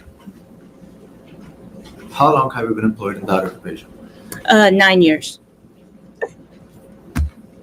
What are your job duties? I process, preserve, identify, and/or compare trace evidence, which could include, but not limited to, gunshot primer residue, glass, etc. I also prepare technical reports and interpret results of analysis and testify in court as an expert when needed. And what formal education do you have? I have a Bachelor of Science in Chemistry and a Bachelor of Arts in Criminal Justice from the University of Texas at San Antonio. Have you received any additional specialized training in the discipline of gunshot residue analysis? I have internal training with Texas DPS and also external training as well. Has any of this training been specific to gunshot residue testing? Yes, it has. Is your laboratory accredited? Yes, it is. Is this accrediting organization recognized by the Texas Forensic Science Commission? Yes, it is. And what accrediting organization accredits your laboratory? It's American National Standards Institute National Accreditation Board. And is this accreditation recognized and accepted internationally? Yes, it is. Have you been proficiency tested in this scope or discipline? Yes, I have. When was the last time you were proficiency tested, and what were the results of the test? A test with results was last year with passing, and I just took another test a couple weeks ago, but it hasn't gone through yet. So are you licensed as a forensic analyst by the Texas Forensic Science Commission? Yes, I am. What did licensing require? We should have continuing education to continue to keep our license as 32 hours, and that can include going to conferences, get hands-on training in the particular field that you are in as well. Your Honor, the expert has a demonstrative, but it's only going to be used for demonstrative purposes only. Okay. To help the jury. Can we publish it? Yes. Can we publish it? Okay.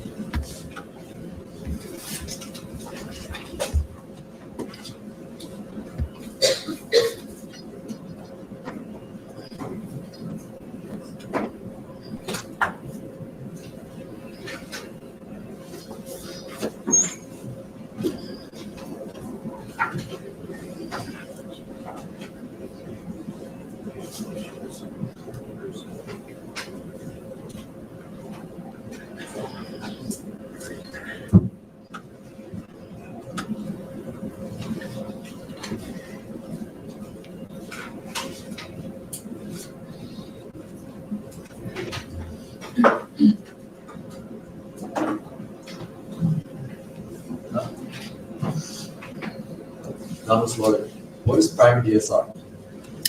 As you see in the top left image, you have a cartridge. The top of that cartridge is the bullet.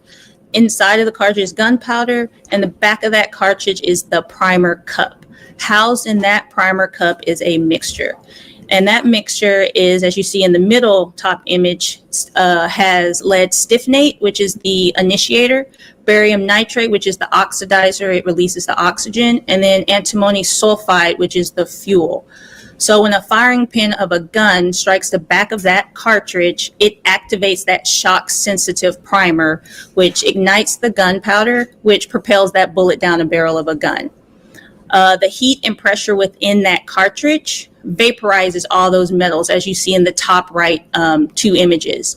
And that vapor can land on a person's hands, their clothing, or any objects or persons nearby.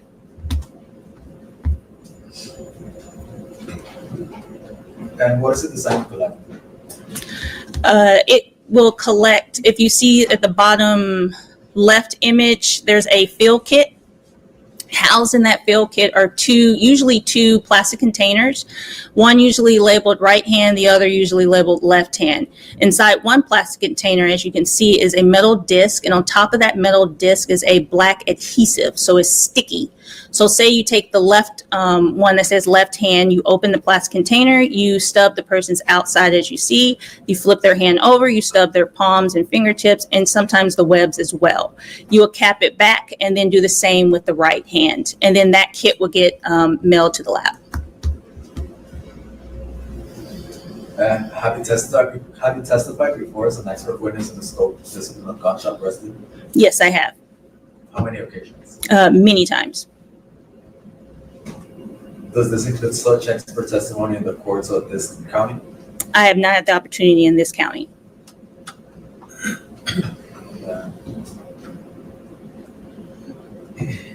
Let me show you what has been marked in States Exhibit 36.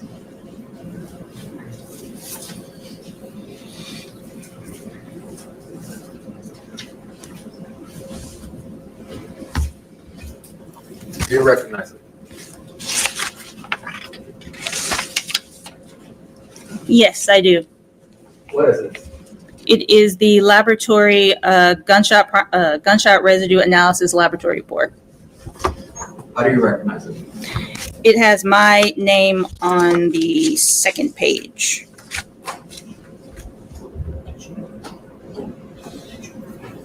Did you create this report? Yes, I did. Does it have your findings? Yes, it does.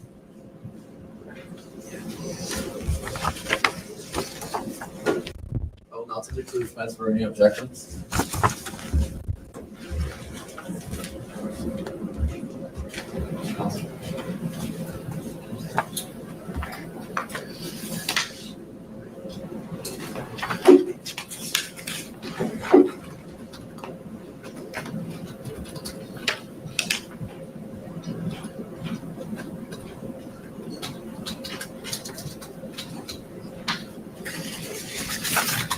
No objection.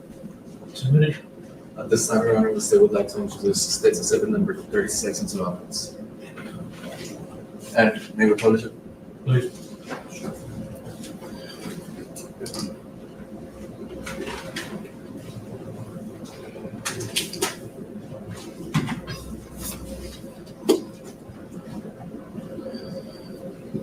Now, what materials were analyzed in this report?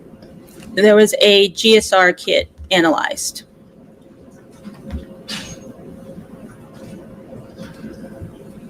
And was the analysis conducted in accordance with the standards of forensic protocol? Yes, it was. And what was the result of the analysis? 6 characteristic gunshot primer residue particles were confirmed on the GSR kit. This result is consistent with a person recently having A, discharged a firearm, B, been in immediate proximity of a firearm as being discharged, or C, come in contact with a surface that had gunshot primer residue particles on it. Did you want? This confirms that a firearm was used. Or one of those 3 results that I said. Yesterday, it was brought up by the defense counsel when Investigator Bala was during the swabbing of the hands. Was this, would bagging the hands affect the results or not bagging the hands affect the results of the test? Bagging, that some agencies use a bagging of the hands is just an extra barrier of the hands to protect it from the environment. Sometimes they bag them if they're not going to collect the gunshot primer residue right then and there, and they will collect it some other time. At our lab, we have a 4-hour cutoff limit, so some people bag it and the time cuts off right then and there. And then some people don't bag it. My results will still be the same, whatever I get. So it wouldn't affect the results? No, it wouldn't.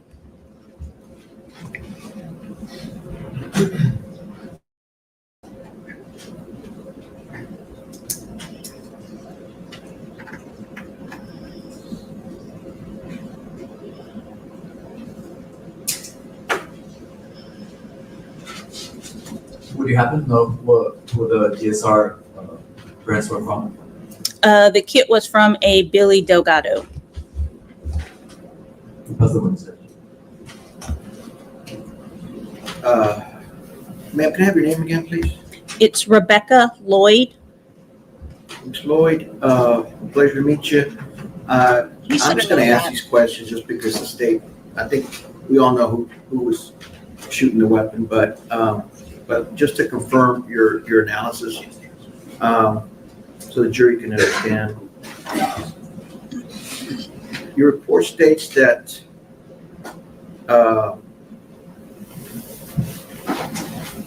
that the GSR has to be, that you won't accept a sample after 4 hours, right? Correct. Does the report state what your error rate is? No, it does not. What is your error rate? I have no mistake or errors. We have policies and procedures in place at our lab to correct anything that are mistakes or errors. So you don't know if there's an error rate in your analysis, right? In my analysis, no. So what gives us an indication that your analysis is trustworthy?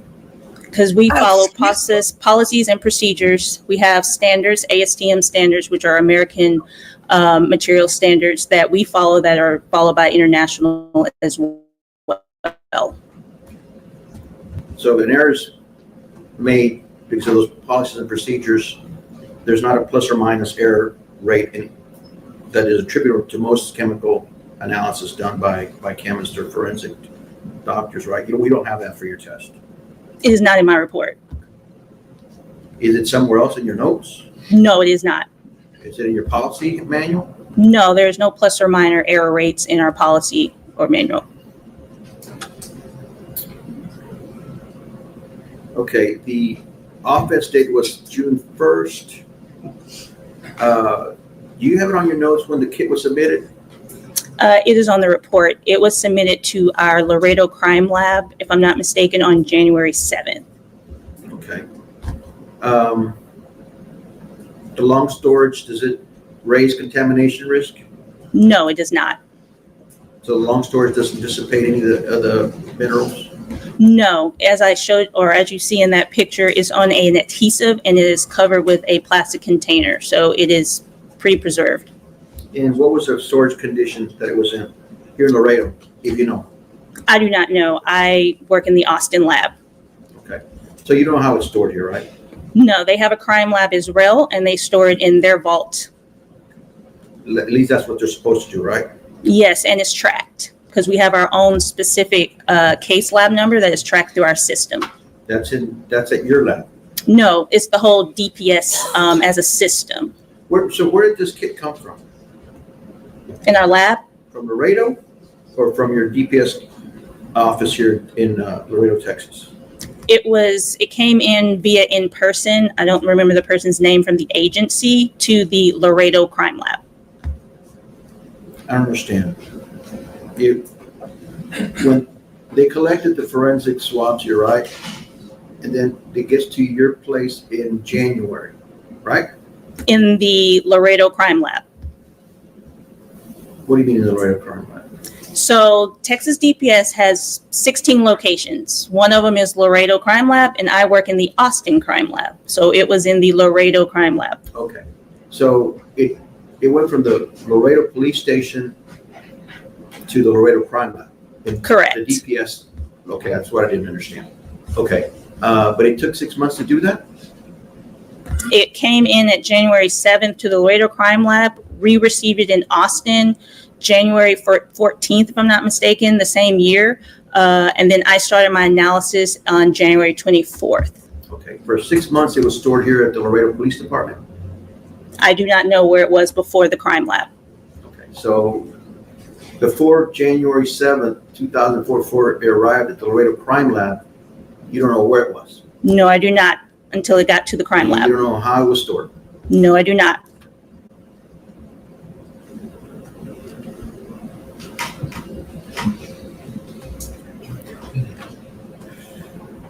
Does your report state that the results could stem from non-firing sources? It is in one of our definitions on the second page, if I'm not mistaken. Because you only have 6 particles, right? 6 characteristics. So we have 2 categories that we classify gunshot primer residue. One is a characteristic and the other is indicative. Characteristic is 3 component. It has the lead, the barium, and the antimony. And we look at morphology. Morphology is how does that particle look, as you see in that bottom image on the right, is how does that particle look? Is it molten or melty looking? It has pits and hot spots in it. The other category is indicative. It's a 2 component. It's that lead barium, lead antimony, or antimony barium plus morphology. I found 6 characteristics. And at our lab, we stop around 6 to 8 of confirming, because it doesn't matter if we find 1 characteristic versus 1,000, it's still the same result. So your result is that the person who had the substance on his hands was exposed to some type of gunpowder, right? Yes, or the results of those 6 results that I have, or the 3 conclusions that I wrote. Okay. Can you distinguish from firecrackers or other types of items that have gunpowder? Yes, particularly with fireworks, they usually have high levels of magnesium and aluminum, so we'll know if it's fireworks, especially the crack ring barrel type.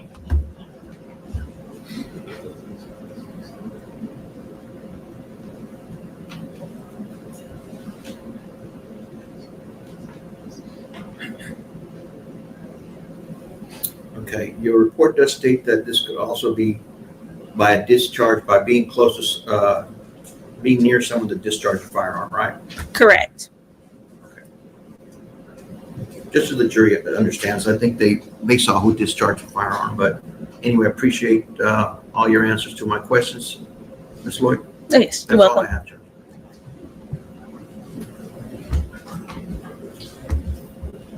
Are you ready to wrap up?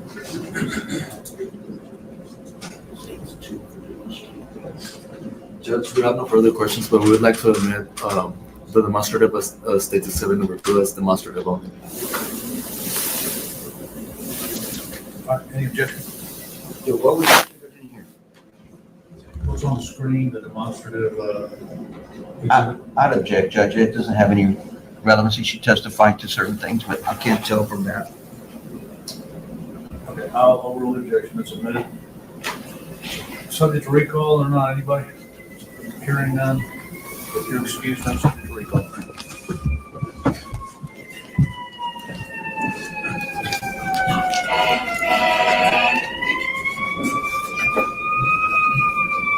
Next one is the. Fire truck.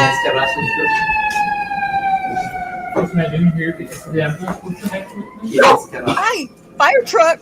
Y'all, I was talking about the fire truck. I was trying not to unmute because this damn dog's over here. Oh. Yeah, he's not listed as working for a public defender's office.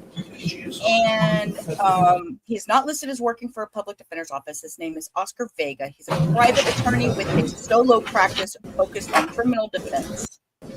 I swear the evidence in the testimony given this cause will be the truth, so you got it. Yes. Now, have a seat over here. Okay, this is Erica's mom. Get down, buddy. Yes. Please. Good morning. Good morning. Can you please say your name for the record? Inés Edith Terrazas. Ms. Raza, are you employed? Yes, What do you do for a living? I'm an operations manager From where? for auto truck transport. From where, I'm sorry? For auto truck transport. Is that here in Laredo, Texas? Yes, sir. We're located on Mile 13. Oh, okay. You have a family? Yes, I do. Because it's how many members? My oldest daughter, Erica Torres, and I have 3 boys. And their names? Miguel Torres Jr., Luis Emanuel Torres, and Christian Ivan Torres. And what are their ages? My daughter is 32. My Erica Torres is 32. Miguel is 30. Luis is 27, and Christian is 26. Okay. And are you married? Yes, I am. Okay. Do you have any grandkids? I have 2 granddaughters from my oldest daughter, Erica, And their names? Anabella Cortez and Esmeralda Delgado. And how old are they? Anabella is 11 right now, and Esmeralda turned 5. And does Esmeralda have a nickname, or she goes by Esmeralda? And she goes by Emmy.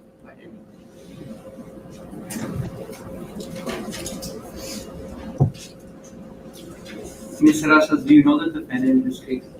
Yes, What's his name? Billy Delgado. And how do you know him? He was married to my daughter When did he marry your daughter? in 2021. Which one? And we're talking about Erica Torres, right? Yes, sir. Are they still married? No, they're no longer married. Do you know when they got divorced? Their divorce was finalized in 2025. 2025. Excuse me, sir. Do you know the exact date? No, sir. I'm not the exact date. I know it was in 2025.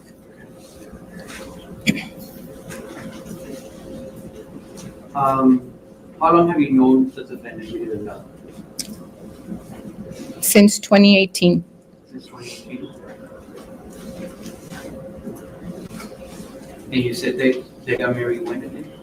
In 2021. And you also testified they were divorced in 2025. Yes, sir. You just don't remember the month. No. Okay, that's fine. Can you describe the relationship between your daughter Erica Torres and the defendant Billy Delgado? It was unhealthy. And that's based on your personal knowledge. Yes. Okay, can you tell the jury how or what you mean by unhealthy? They had arguments. They argued back and forth.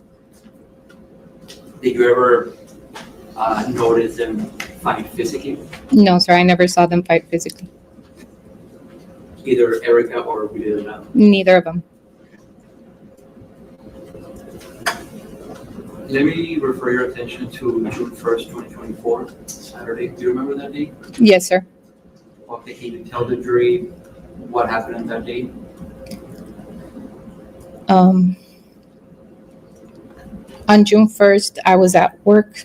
It was my weekend to work. And what happened next?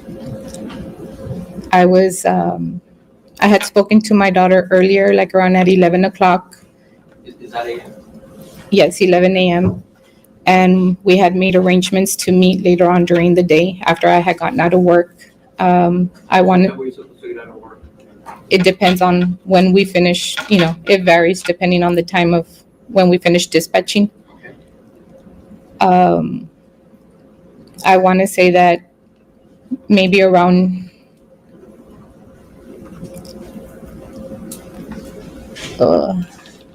I'm not sure if it was a little bit after 1 when I was getting ready to wrap up and making sure everything had been dispatched. I received a phone call from Billy Delgado's mom, Miss Delgado, and I answered the phone, and Miss Delgado is on the phone, and she's frantic, and she's yelling. And where did you find out on that conversation, on that phone call? She's yelling that Billy shot Erica, and I kind of was confused at the beginning because I didn't understand what she was telling me. When you heard those words, How did that make you feel? Or what was going through your head? I was scared because how did she get shot? What was the condition? Okay, what happened next? I asked her what happened, and she's still saying Billy shot Erica.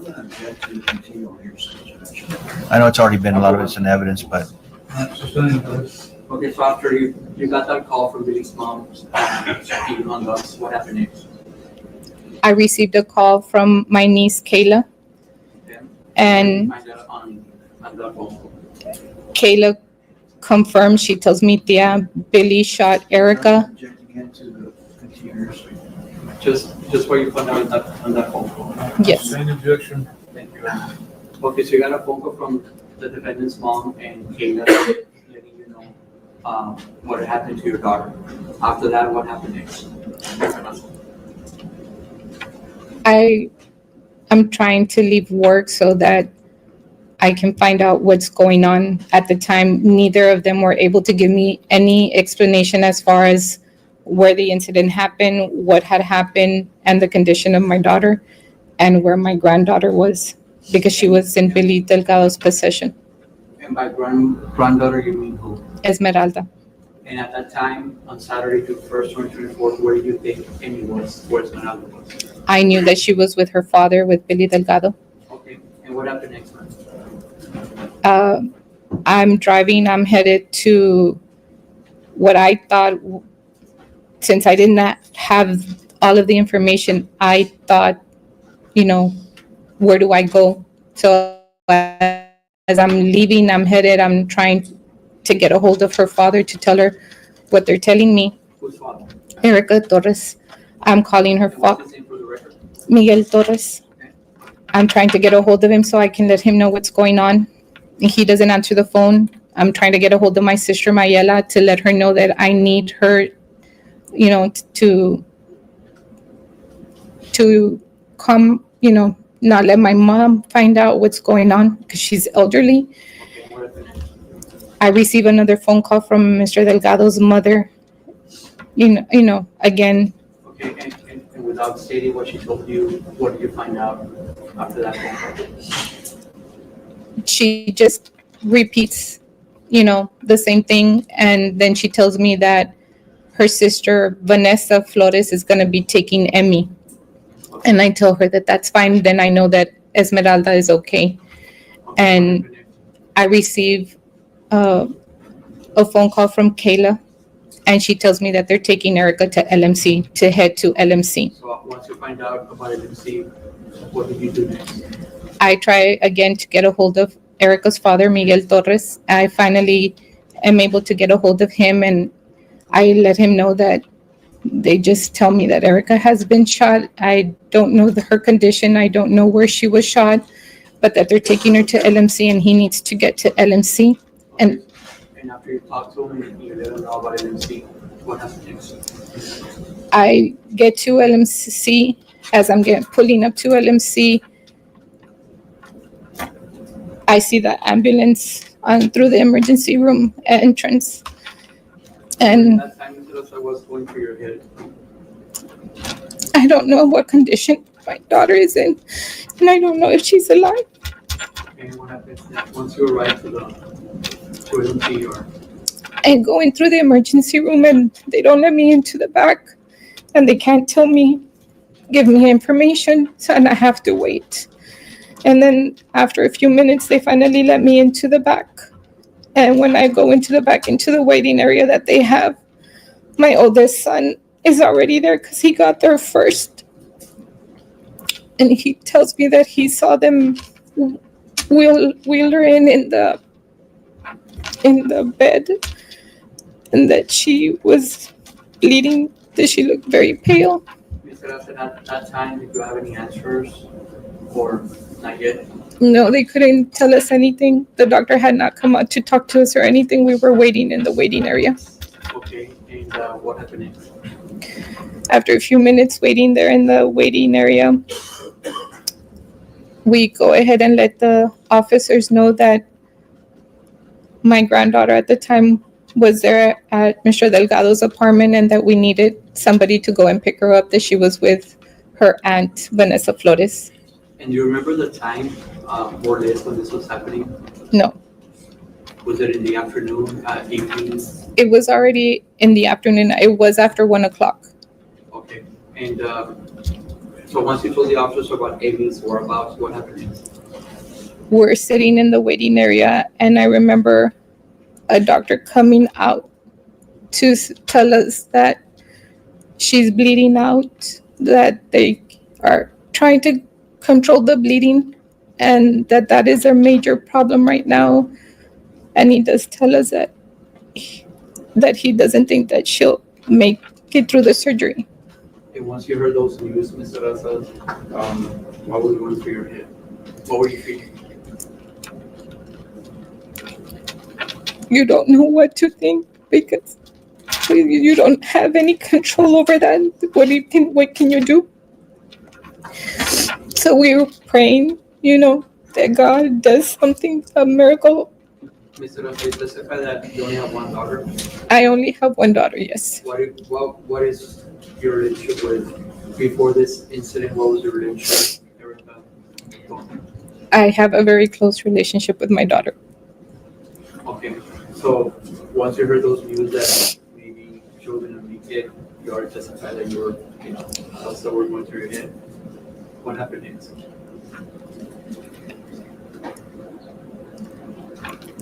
I'm sitting there with her brother, and they had directed us to go they were taking her to the second floor. They were going to continue the surgery from the emergency area up to the second floor. And were you able to see the victim, Erica Torres? no, June 1st? they were trying to do everything they could. They would not let us in to see her at all. Did you see her the following day, on June 2nd, 2024? No, we saw her Saturday in the night after the surgery when the doctor came out. Where did you see her at? They're in the ICU.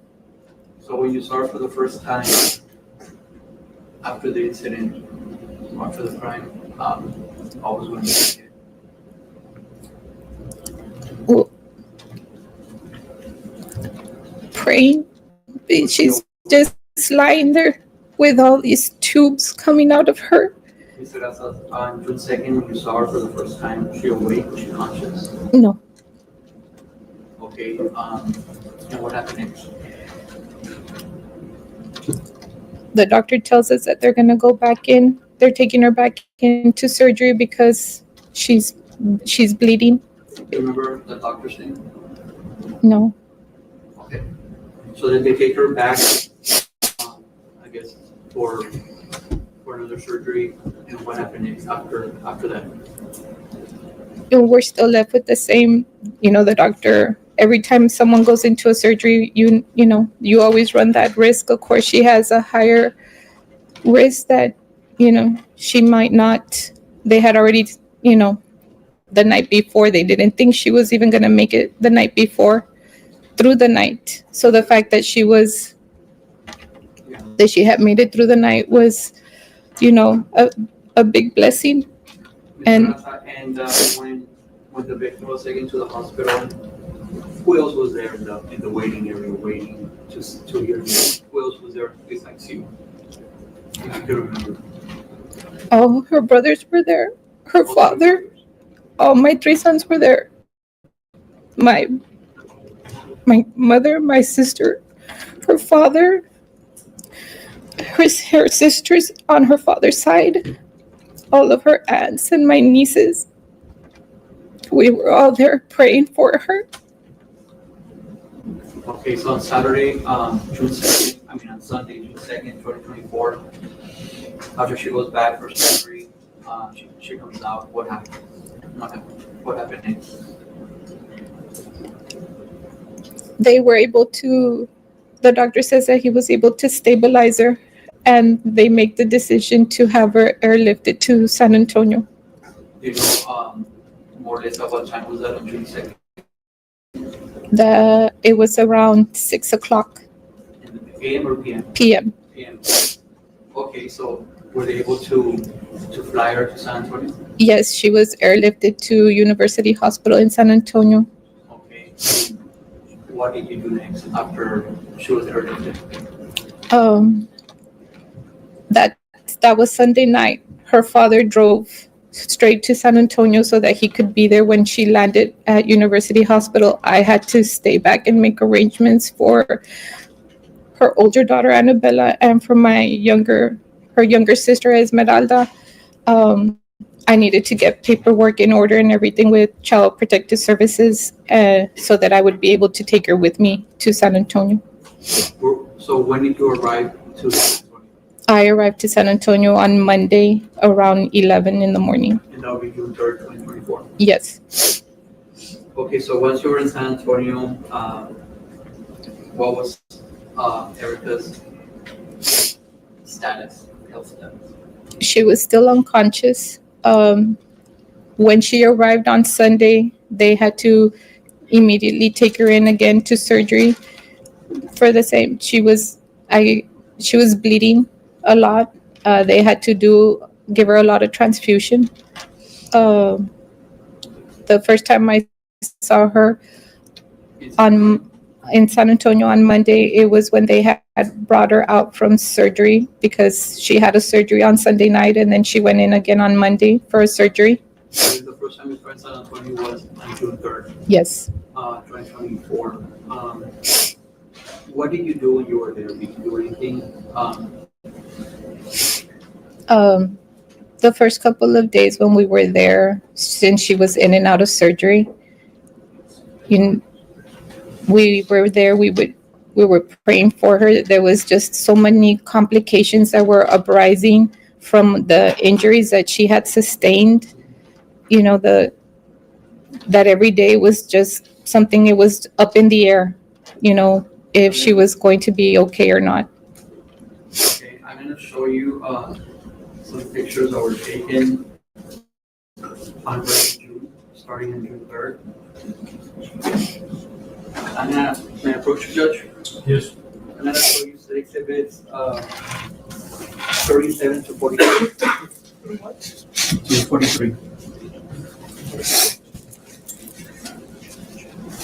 Show you these pictures.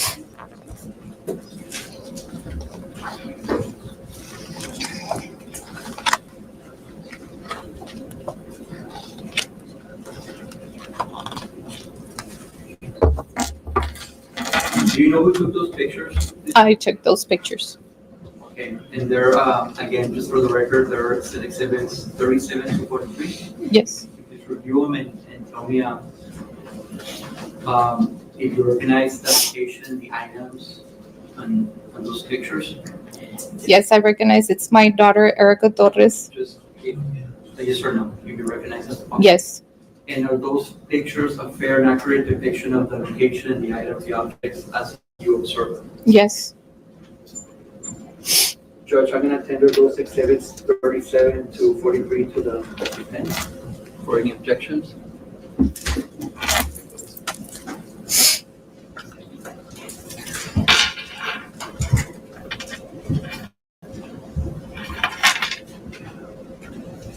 And again, you took those pictures? Yes, sir.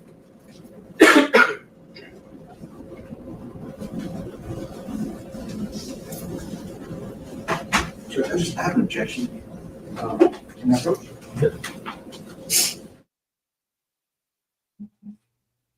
I put a piece of cheese in my mouth and chew.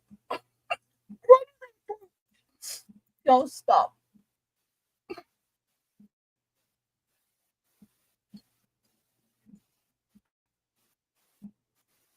I'm sorry. 37, 38, and 44. May I use the other? Yes. Okay, Mr. Hassel, this picture were taken by you on early June 3rd. Yes. This is exhibit number 37. Who is that in the picture? My daughter, Erica Torres. And this was the first time you saw her at the University Hospital, right? Yes. Okay. What's going through your mind when you saw your daughter? You can take your time.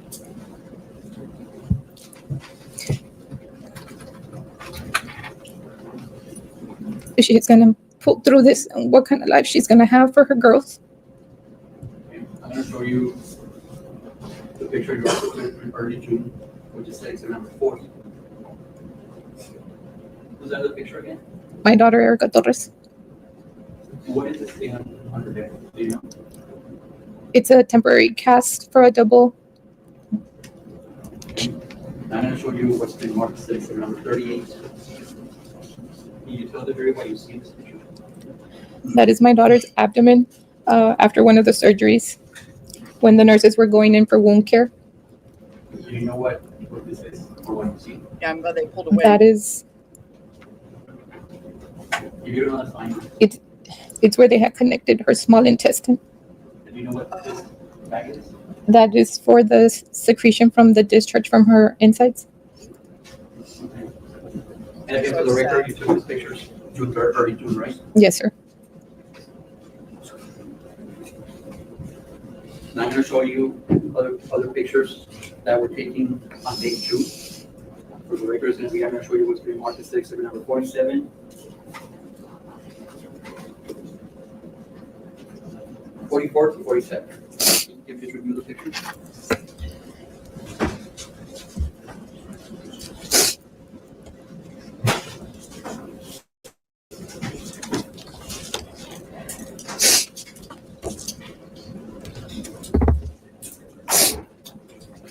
Who took those pictures, ma'am? Exhibit 44 to 47. I took the pictures Okay, and they were taken when? mid-June. Okay, and so you recognize those pictures and you recognize the location of the items and the object in those photographs? Yes, sir. Okay, and are those pictures a fair accurate depiction of the location, items, objects as you personally observed them? Yes, sir. To defense, if there's any objections?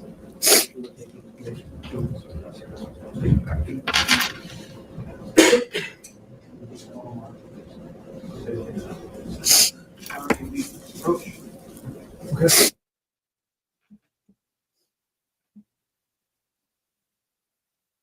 Approaching again. I don't know why they're having so many problems. And I'm telling you, the defense lawyer, if he is ugly to this woman, I'm gonna throw a fit. All right, you may proceed.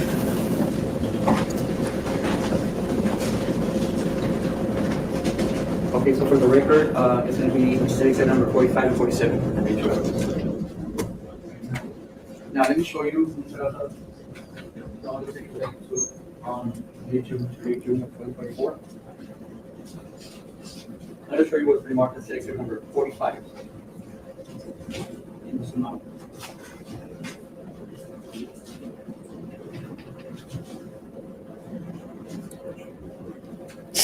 So that's how you recognize this person in the picture? Yes, my daughter, Erica Torres. Okay, can you testify that this picture we're taking about June? Yes, sir. Okay. Can you tell the jury what you see in this picture?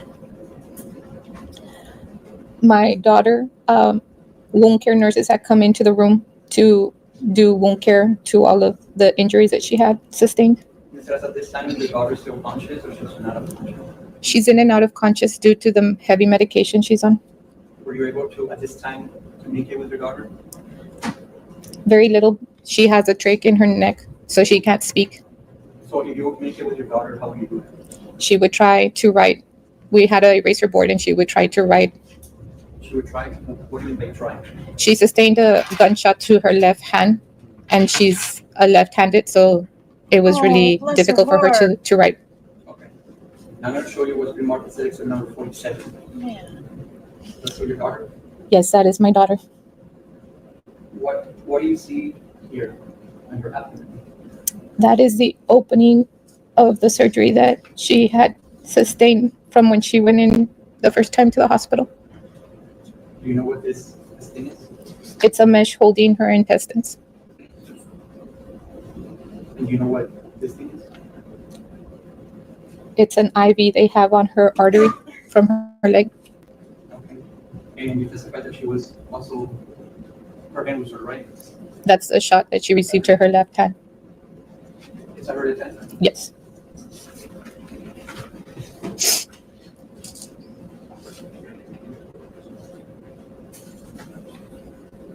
I'm going to show you exhibit number 45. Ms. Raza.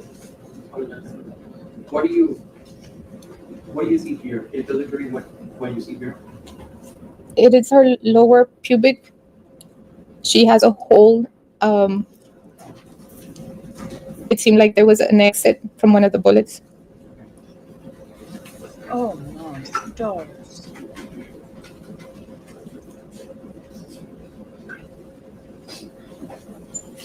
Okay, Mr. Garza, so we're already on late June. How often were you visiting your daughter at University Hospital all throughout June? Because I know, what were you reciting in June?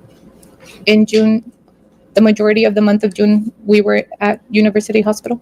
Okay, so, but you were still residing where in June? In June, at the hospital. Okay, so you moved from Laredo to San Antonio to be with your daughter? Well, not moved, but I mean, I would sleep at the hospital every day. Okay, and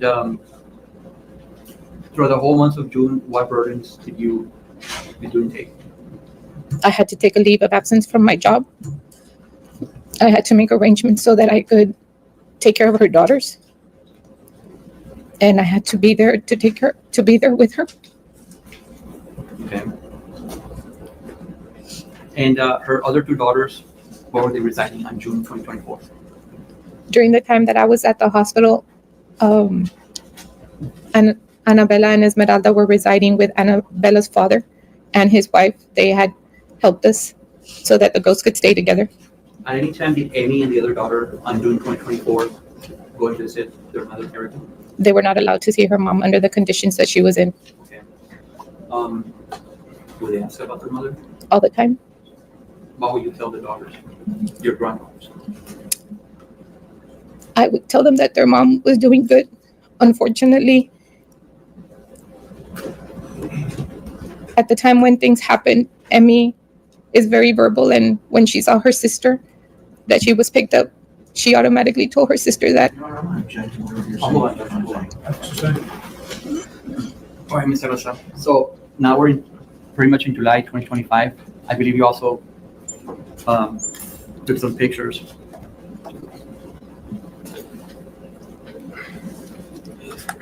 I'm going to show you what's been marked as exhibit 50 to 52. I'm sorry, July 2024.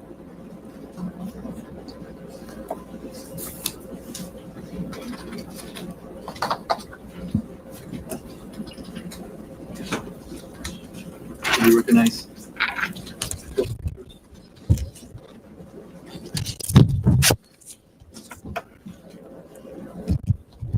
Yes.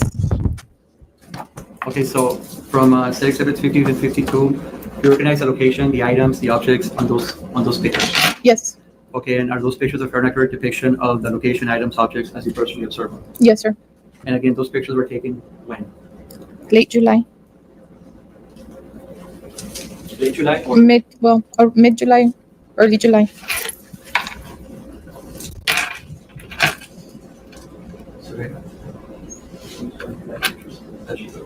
And again, for the record, who took those pictures? I took the pictures And where did you take them? at University Hospital. We approach that. Yes. Approach. No, you can't approach.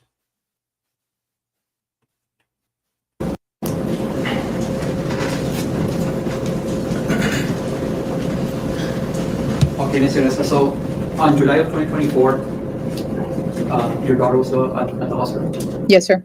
And you could also testify that you were pretty much with her most of the time. Were you still working at that time? Not full time. I was not there at the office. She took a leave. Okay. And how long was Erica Torres at University Hospital? She went in on June the 2nd, and she was released in September to a rehab to start physical therapy. That was September 2024? Yes. Okay.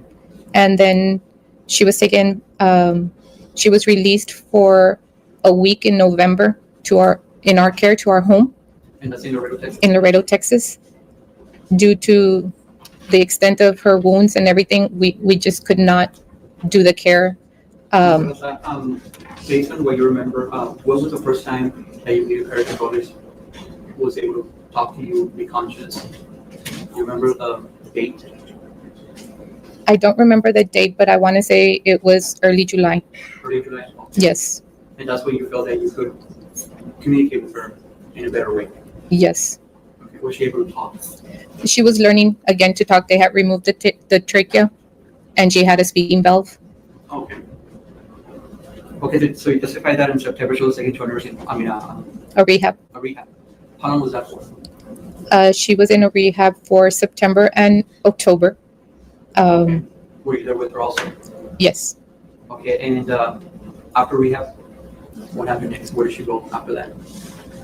She wanted to go home because she wanted to be with her girls. So the doctors, And at that time, had you seen the girls, her two daughters? yes, at that time she had already, once she had gone to the rehab, she was able to now see her daughters. How did that make you feel when they were reunited? It's very emotional because they ask her when she's gonna come home because they miss her. Okay. So after the rehab, she was taken back to University Hospital?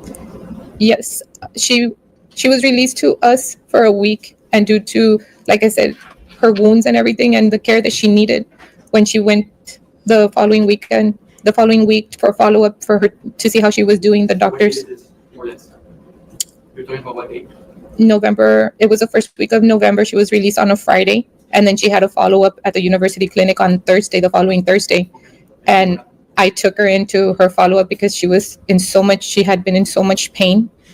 Mr. Rasa, and will you assist Erica with her injuries?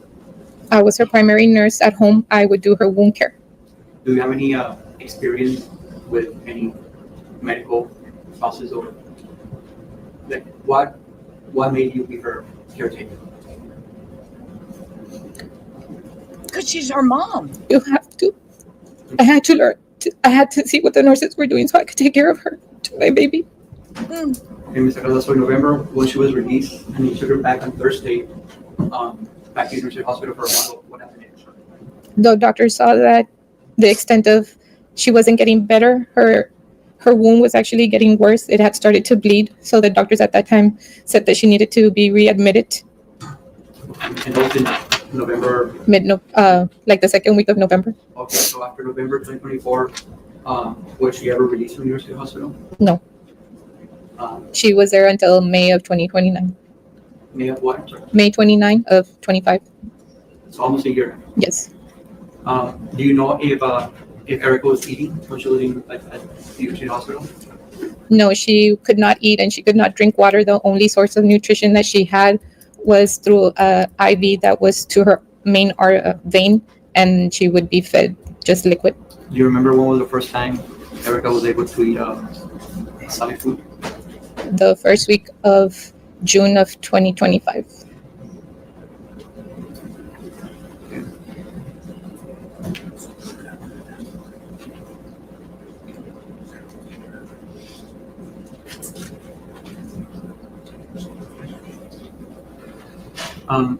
Who's taking care of Erica today, which is we're in July 29th?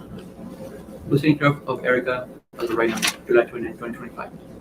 Erica lives with me. I am her primary caregiver right now. Okay. And what goes through your mind every time you see her? The type of life, quality of life that she's going to have and how she's going to provide for her girls. Okay. That's what it is at this time. Good morning, Mr. Asa. Good morning. My name is Oscar Vega, and I represent Mr. Billy Delgado. Yes. I need to ask you a few questions, okay? Yes. Let's start off with, we just finished off with Erica, that you're the primary caretaker. She was here, I believe, yesterday walking around. Were you with her? Yes. Does she have a job now? No, sir. She hasn't worked? No. She's residing with you? Yes, sir. And the two girls reside with you? Yes, sir. You said that Billy got divorced in, Erica and Billy were divorced in 2025? Yes, sir. Okay. I know, as soon as this incident happened, was it you that filed the protective order? Yes, sir. Okay. So Erica didn't come and testify as why they wanted a lifetime protective order on Emmy? Your question again? Okay. Were you the one that asked for a lifetime protective order from Emmy and Mr. Delgado? Yes. I'm going to take as a relevance. He's asking about the daughter, Judge, for the victim and for the defendant. The protective order was asking me for. Relevance, Mr. Vega? The relevance is, Judge, that she participated in, she knows something about the divorce because she was actually the, I don't know how the court allowed it, but she was actually the lawyer that petitioned the court for Miss Erica's divorce. I'd like to ask her. Snap. Oh, what just happened? They did that. I didn't do anything. Oh, this was just getting dirt. Oh, this is a dirty lawyer. Oh. Judge, you can inquire. Now, what was the reason for not allowing Amy to see Mr. Delgado? I'm sorry, can you say your question again? Yes, ma'am. What's the reason for not allowing Mr. Delgado to see Amy? Judge, again, I'm gonna check. Because he shot her mother. Oh my God, guys. I'll rule the judge. You can only answer if you know, ma'am. If you don't know, just tell him I don't know. I would not want my child around him either. Come on. Repeat your question, please. Mr. I swear. Yes, sir. Ma'am, do you know what is the reason why you don't want Amy to see Mr. Delgado?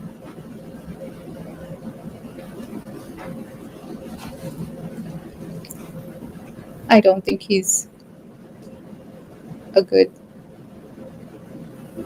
character for her. Did you request that through any legal means that he did not see his own daughter before this incident? No. You also came to court and actually petitioned the court for your daughter's divorce while she was in the hospital. Yes or no? Yes. Your daughter's in the hospital in San Antonio. You're here, maybe in this very courtroom, and you're asking the judge to grant divorce on behalf of Erica, correct? Yes. You're not a lawyer, right? No. So how in the world did you manage to get a district judge to sign off on your divorce decree? I'm gonna check. Judge, it was the judge's ruling, judge. She just applied for the divorce. Erica was already conscious in 2025, so she was acting on her behalf. I'll overrule the objection. You can answer if you know, ma'am. Do you know? Can you repeat the question again? Yes, ma'am. You came to court and you asked the judge, which I've never seen in over 30 years, but you asked the judge to grant your daughter's divorce, right? Yes. Did you file the divorce? We filed with legal aid. With legal aid, you asked them to file a divorce. And you came to court, and Erica did not come to court, right? She couldn't, correct? Correct. Okay, but somehow or another, you thought it was, what was so important to get your daughter and Mr. Delgado divorced? This happened like weeks after this incident, right? Weeks? No, it was a month later when my daughter was already conscious. A month later, you came to court and petitioned for a divorce, yes? Mm-hmm. Is that a yes? Well, we submitted paperwork, yes. Okay, submitted paperwork. Okay, so we're still in 2024, right? Yes. Okay, and I believe because of the errors that were committed, actually the divorce had to start over again. Is that correct? Yes. Okay. And are you the person that sent someone over to have Mr. Delgado sign documents to terminate the parental relationship between him and Emmy? No. That wasn't you? Was it somebody that you know? Yes. Okay, who was that? My daughter, Erica Torres. Was it her attorney or was it her? Her attorney was the one who went, but it was consented by my daughter. And none of this was ever asked for before this incident, correct? The termination of rights. Prior to the incident? Yes. No. They were separated at the time, right? Yes. Okay. And you made a comment saying the prosecutor asked you if you had ever seen any physical altercations, right? You've never seen one, right? No. Okay. Have you ever been on the phone with Erica while she was actually assaulting Billy Delgado? Assaulting? No. What was she doing on that? Arguing. They were just arguing? Yes. Even on the way to San Antonio? I'm on the phone. I can't see what's happening. You can't hear what's happening? They were arguing. Did you ever hear him say, "Don't hit me"? Not that I recall. Because you happened to be on the phone while they're on the way to San Antonio, right? Yes.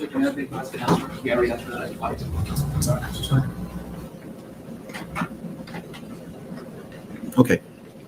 Very quick, Ms. Teresa. You took these pictures. Did someone ask you to take these pictures? No, I took the pictures. And what was the purpose of that? I wanted my daughter to see what she had gone through. Okay. And did you take these pictures knowing that there might be a trial and you were going to use them as evidence? No. So it's not normal, ma'am. I think you agree with me to be able to take photographs like that of your daughter. It depends on the It is person. normal. Okay, but you thought it was. Stop. It is normal if you are trying to document it to show your child what has happened to her, and she is. court to take pictures like that of your baby daughter, right? Yes, To serve what purpose? what she had gone through, what she would have been through. You don't think that she's the one that experienced all that trauma, then you like to remind her by showing her those photographs. Is that what you're saying? She wanted to know. She wanted to know. Yes, She wanted to know what she looked like. yes, And that was important. yes, it was. And it's important for you. Yes. That's all I have, Judge. Just a quick question, Judge. You testified earlier that the defendant and your daughter's divorce was finalized in 2025. Yes. And you said that Erica Torres was conscious and was able to communicate with you around July of 2024. Is that correct? Yes. Okay. Was she okay with getting divorced? Yes, prior to the incident, she had already told Mr. Delgado she was going to file for a divorce.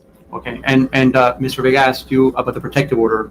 Do you think it was necessary for Erica Torres to get a protective order from the defendant, Billy Delgado? Given the circumstances that he shot her, yes. And do you remember the length of the protective order that the judge ruled on? Order? It was a protective order for life for my daughter, for Annabella, and for Esmeralda. For Amy? Emmy. Good. Okay. And again, Mr. Vega asked you, why would a mother take pictures of her daughter being in the hospital? Why did you take pictures? Why did you want to take pictures of your daughter in the hospital? Judge, she's already answered that question. I answered it. That's great, Judge. Okay, I'll rule objection. You can answer. What was the question? Need some water, man? Yeah, we can need water. You need water? I'll wait, Judge. She needs water. Need water. May I approach? No, I've got one right here. Okay, good, sir. Please, you can have this one. Please. Okay. Thank you for the rest. Please, for the rest. Are you okay, man? See, we finish this witness and we'll take a break. Go ahead.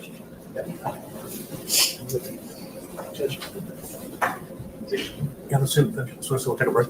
Because I think we got the IT people coming too, so. Same questions real fast. Like, what was the purpose of you documenting or taking the pictures?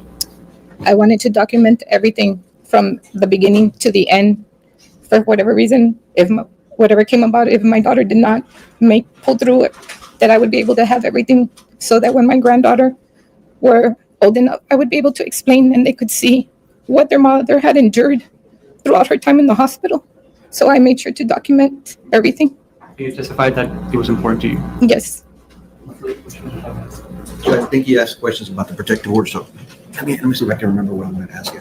Okay, in order to get basically you're terminating rights when you do a lifetime protective order that is a current case law on children.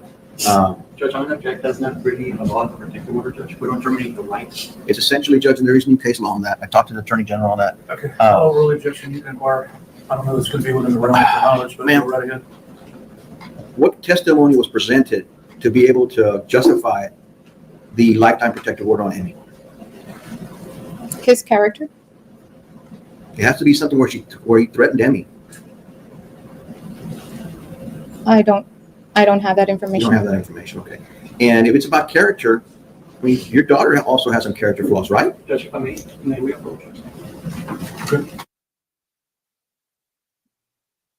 Okay, now they want to talk about her character flaws, but she did not pull out a weapon. You just mentioned character. I mean, your daughter also has some character flaws, right? Yes. Okay. She didn't shoot him though. Okay. At this time, I mean, you had to, when this incident occurred, you actually had to go, the paternal grandmother actually had the child, right? I'm sorry, what was that again? Ms. Delgado had the child? Billy's mom? When? After this incident?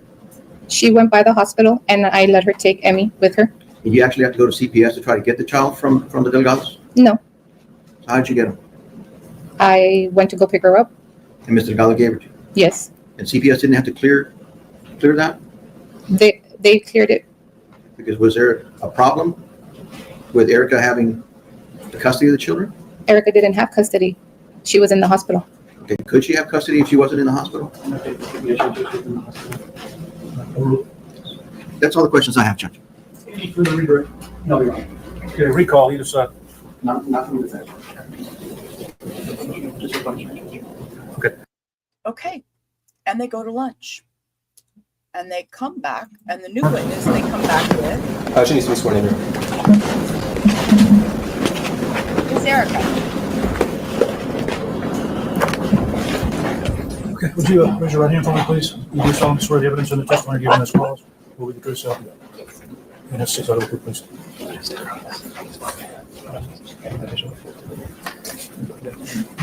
Just that microphone, make it comfortable for you. You may proceed. Thank you, Your Honor.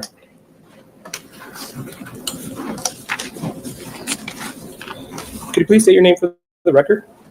Erica Torres. Erica Torres. Has your name always been Erica Torres? Yes. Okay. Do you know the defendant in this case? Yes, I do. How do you know the defendant? He's my ex-husband. Okay. Can you identify him by an article of clothing, please? Yeah, he's right there, sitting in the blue shirt, striped. All right. Let the record reflect that the witness has identified the defendant. Okay. Erica, how long have you known the defendant, Mr. Billy Delgado? I've known him since 2010. Is that when you all first met? Yes. Okay. And how old were you? I was 15, Okay. And how old was the defendant? 20. Okay. And when did you all start a relationship? We started a relationship in December of 2018. Okay. How old were you at that time? 24, Okay. 25. And you said he's your ex-husband. Do you have any children with the defendant? Yes, we share a daughter. Okay. One daughter? Yes. Who's that? Esmeralda Delgado. Okay. How many children do you have in total? I have a total of 2 children. All right. Are you still married to the defendant? No, I'm not. Okay. When did you get divorced? Our divorce was finalized in 2025. Okay. Why did you get divorced? I wanted to get prior to the incident divorced already. Okay. Now, sorry to stop you there. You said prior to the incident. Prior to what incident? Prior to Billy shooting me, I was already wanting a divorce. Okay. And why else did you want a divorce? Well, because Billy shot me. Okay. Thank you. How would you describe your relationship with Mr. Delgado? It was an unhealthy relationship. What do you mean by unhealthy? We had our arguments, and sometimes they would escalate really bad. Okay. Were these arguments verbal? Most of the time, they were verbal. Would your arguments ever get physical? Yes. How would they get physical? They usually would get physical when I would try to leave the house. Okay, and what would happen? My hair would get pulled. I'd get grabbed from my arms or being shoved. That's how it would get physical. How often would you all fight? It was a constant. I mean, we would argue like any normal married people. We'd always have arguments. Okay. And would you say these arguments were one-sided or?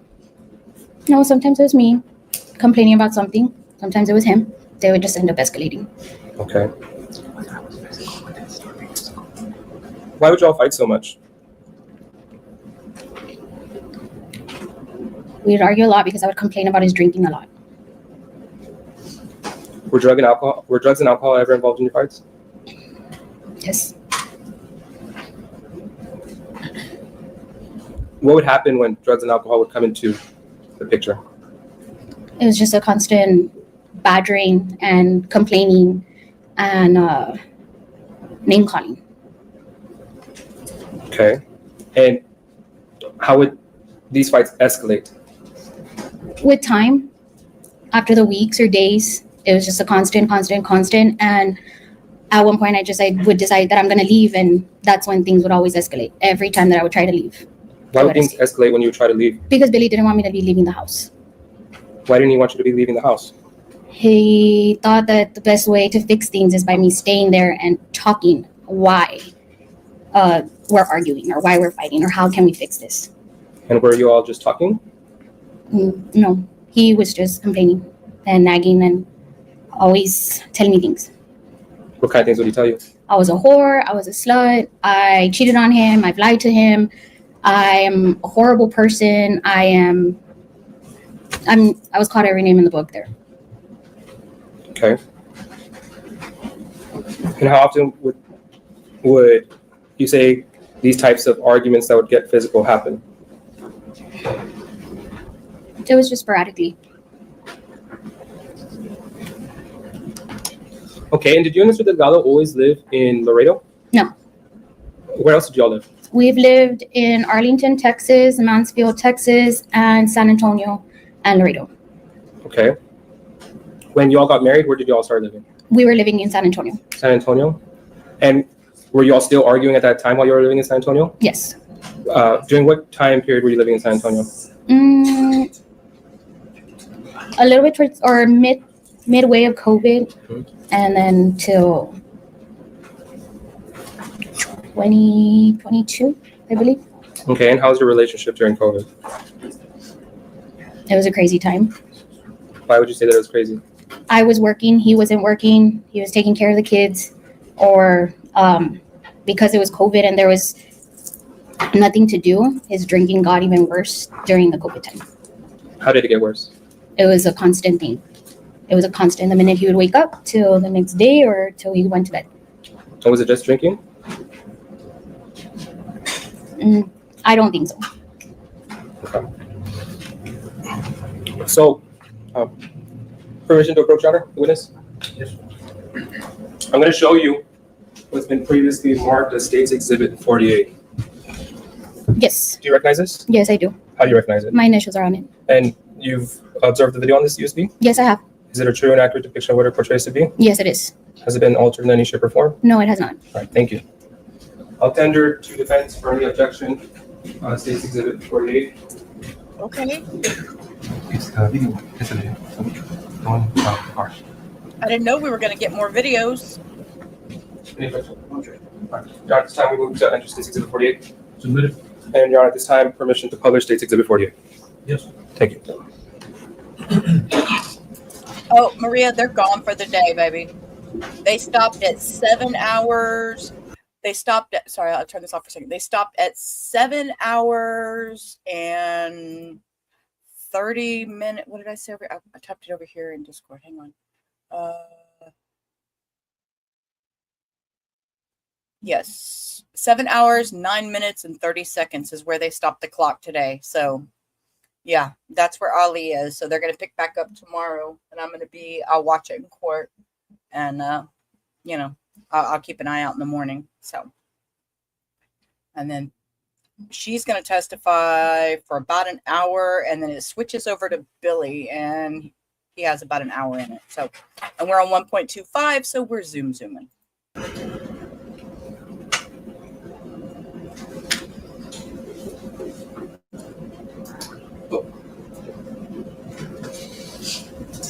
We could just have a minute, Your Honor.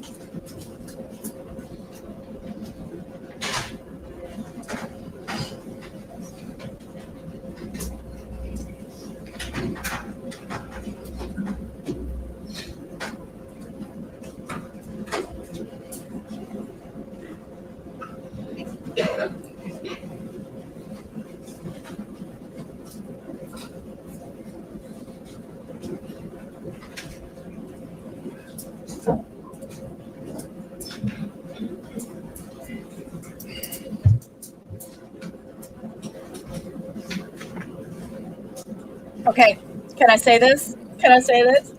Praise Texas. They got an IT guy in the court. They got an IT guy in the court. Somebody's working it. I want to ask you real quick. Before I published State's Exhibit 48, when did it start getting physical, your relationship?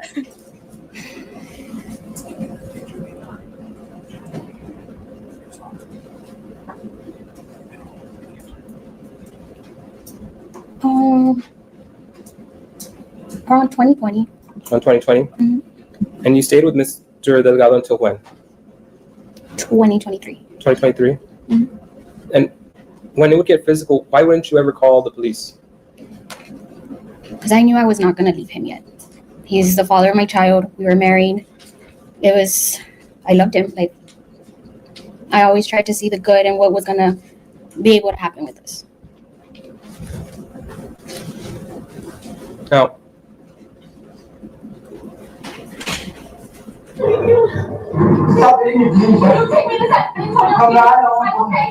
all right. Can you please explain to the ladies and gentlemen of the jury, what are we looking at in this video? We're looking at a video that Billy took on our way to San Antonio. Okay, who's in the car? Billy, myself, and my two daughters. Okay, and what's happening in this video?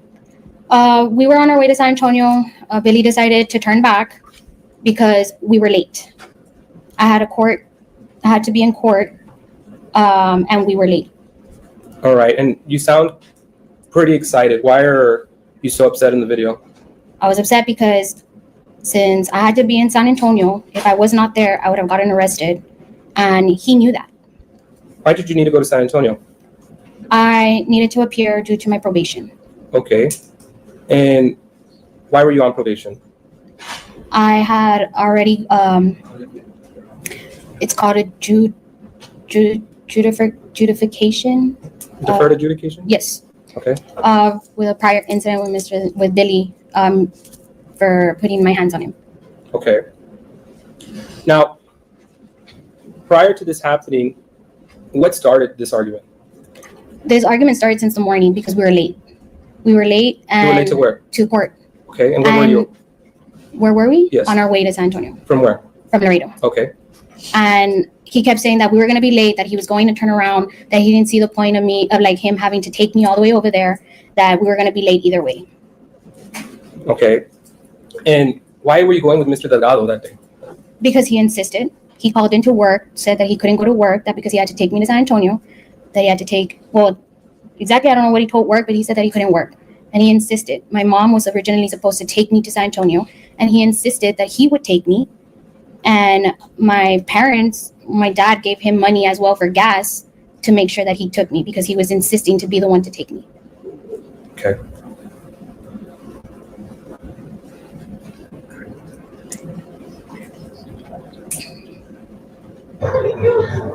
Stop hitting me, please. You take me to San Antonio. I'm not. I will pay you when you take me to San Antonio. Oh, if you want to tell me this is your you know.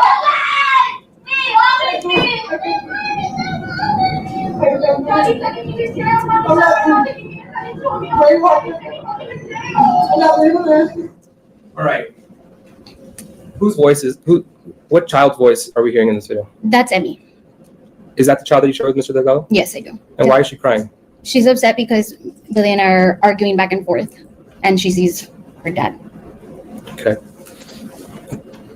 Is that the only child that's in the vehicle at this time? No, my oldest daughter is as well. Okay. Hey, I'm asking you to call me turn around. No, baby, no, call your mom. Make it up in my work. Why did you ask Billy to pull over? Because I wanted to get out of the car. I need to get to San Antonio one way or another. And if he was going to drive all the way back home, for sure, I was going to even be more late. Okay. Could you have just opened the door and gotten off? No, we were on the highway. Okay. I'm to myself in my because I believe you're going to be okay. Mom, baby's not taking me to San Antonio. You're crying like a baby back bitch because we're late. Mom, I need to get to San Antonio. I need to go make information. No, it's like another one. So, real quick, I paused it. Who are you talking to on the phone? My mom. And what are you telling her? I'm telling her that I need to get to San Antonio and that Billy doesn't want to take me. Okay. Now. Mom, baby's not taking me to San Antonio. You're crying like a baby back bitch because we're late. Mom, I need to get to San Antonio. I need to go make information. Sorry, could you just look at the video real quick? I'm going to rewind right there. What is Billy doing there? Looking down at the phone. Why do you think he's looking down at the phone? Because he knew I was already going to leave. He knew I was already getting ready to leave him. We were on our way and now we turned around. Mom, I need to get to San Antonio. I'm not going to do it. I'm done like that. You said he's done? Because I kept telling him I'm in this fucking mess because of you in the first day. He literally just turned back to Central Laredo, Mom. Stop the baby! They're gonna in the car! We're gonna crash! You told Mr. Delgado there that you were in this mess because of him in the first place. Why is that? Billy used to complain a lot that our money was going to my probation. And I would always tell him, like, well, these are the consequences. At this time, he didn't want me working. And as well, because of the charges that I had, it was really difficult for me to get a job. Why didn't he want you working? Billy would say that I would sleep with everybody in the office. He didn't like it. He didn't like the fact that I would be working with other male individuals. How did you know that he didn't like that you were working with other male individuals? Because the times that we would get into arguments, that's what he would bring up. I was never able to keep a job for more than 2 to 3 months because he would either constantly be calling, he would even call to the offices, or he would just show up randomly Randomly to where? to my job And what would he do? just to see what I was doing. And how did that affect your employment? Well, the constant calling, because sometimes I wouldn't answer, like it would cause problems by the time I would get home, and it was constant problems. And sometimes I wouldn't be able to go to work the next day. And unfortunately, I wasn't even able to complete 90 days. So they would end up either firing me, or I would end up having just to quit because I couldn't be going to work.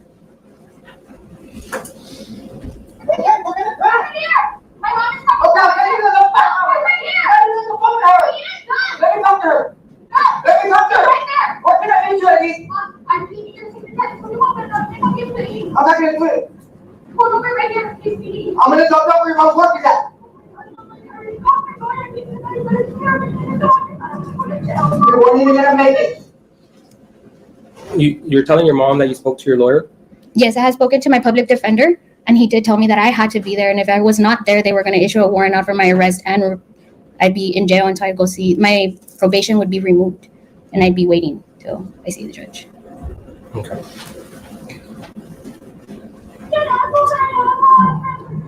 I'm not gonna say nothing about what happened, but you tell your mom whatever you want. I will. Erica, you can't find me on the street! Erica, we're gonna cry! And we're gonna fucking die! I don't care. I'd rather die than put it. Everybody put their feet down, dude! All right. There you said that you'd rather die than, and I'm going to quote you, that you'd rather die than go to fucking jail. Why did you say that? I don't want to go to jail. I didn't want to have to know that I was going to leave my girls for I don't know how long. I don't know how long the system takes over there. Did you really mean that you'd rather die? No, I didn't. It was just a figure of speech at the time. I was upset. I was riled up because I needed to get to San Antonio. And why couldn't you get off the vehicle? Because it was moving and he wouldn't let me out. Okay. Everybody! You're a fucking piece of shit. I'm not a big piece of shit. Who said you might fucking get? Why are you fucking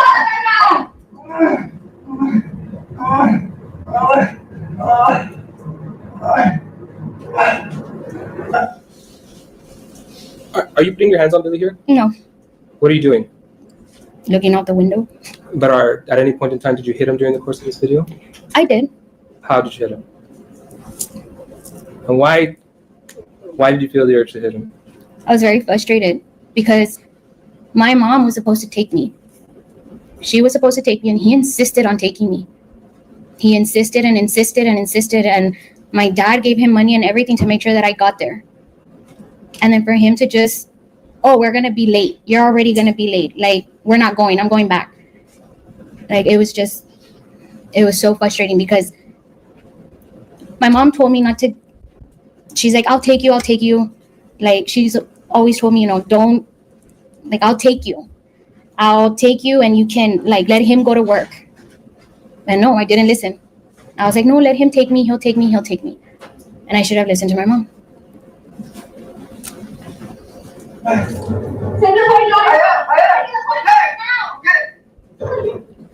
There at the end, you're asking him to send you $40. What were those $40? My dad had given him $40 to put in gas.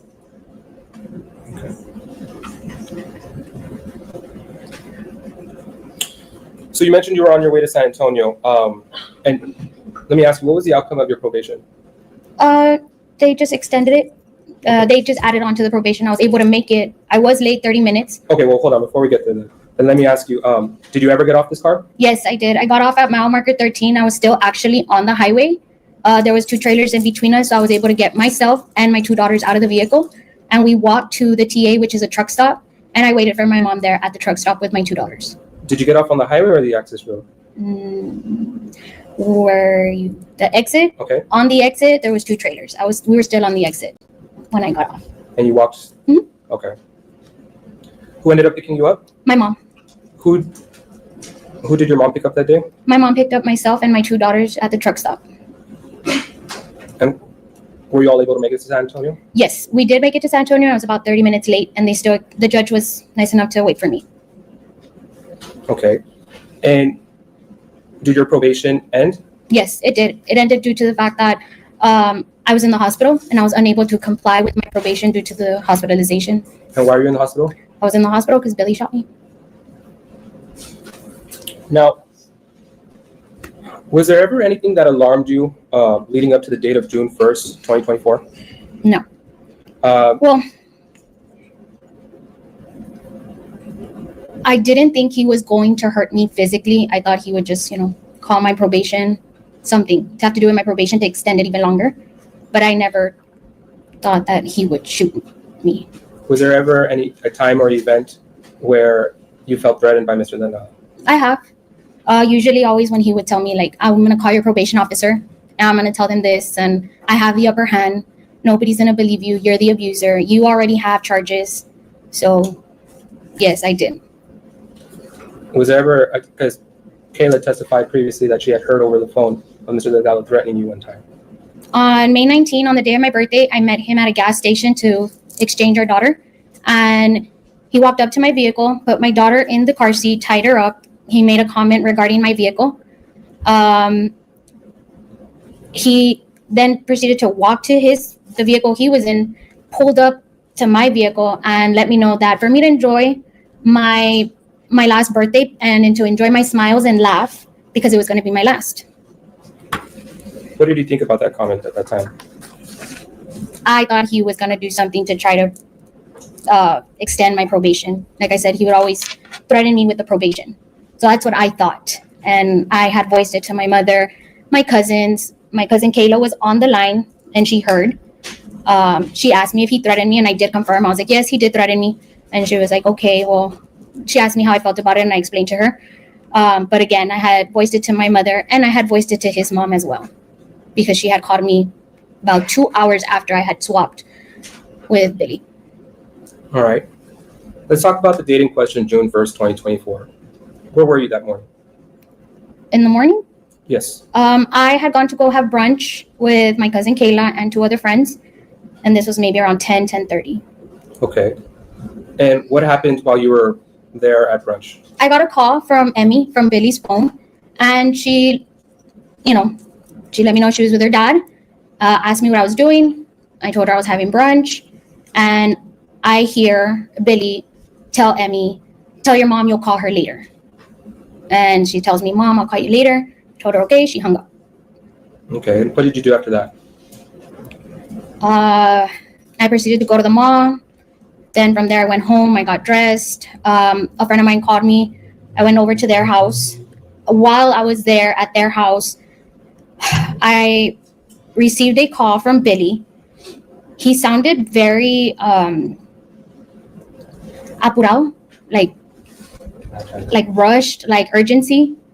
And all he told me was, I can't do this anymore. You need to come get Emmy now.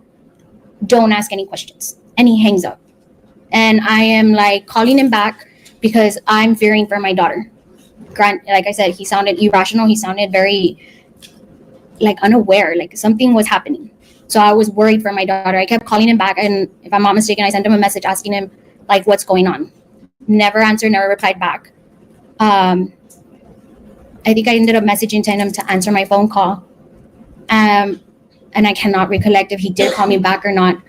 But I had gotten on the line with my cousin Kayla because I told her, can you stay on the line with me so he doesn't fight with me? He will not argue with me if you're on the line. And she said yes. Why did you think that having Kayla there would stop Billy from fighting you? Billy doesn't act. He likes to portray like he's this good person. Or not a good person, but like a good personality. Like he has character. So he's not going to want to act the way he acts with me in front of Kayla because then she can say like, well, he does act like that. Okay. So was Kayla able to go with you? No, she was not able to. So I asked her to stay on the line with me. Okay. So while she's on the line with you, what did you do after that? I was approaching Billy's house, his apartment complex. And as I'm approaching, I see Billy walking what was down towards my vehicle. Okay, let me stop you there. So when you're approaching his apartment, how does Billy look?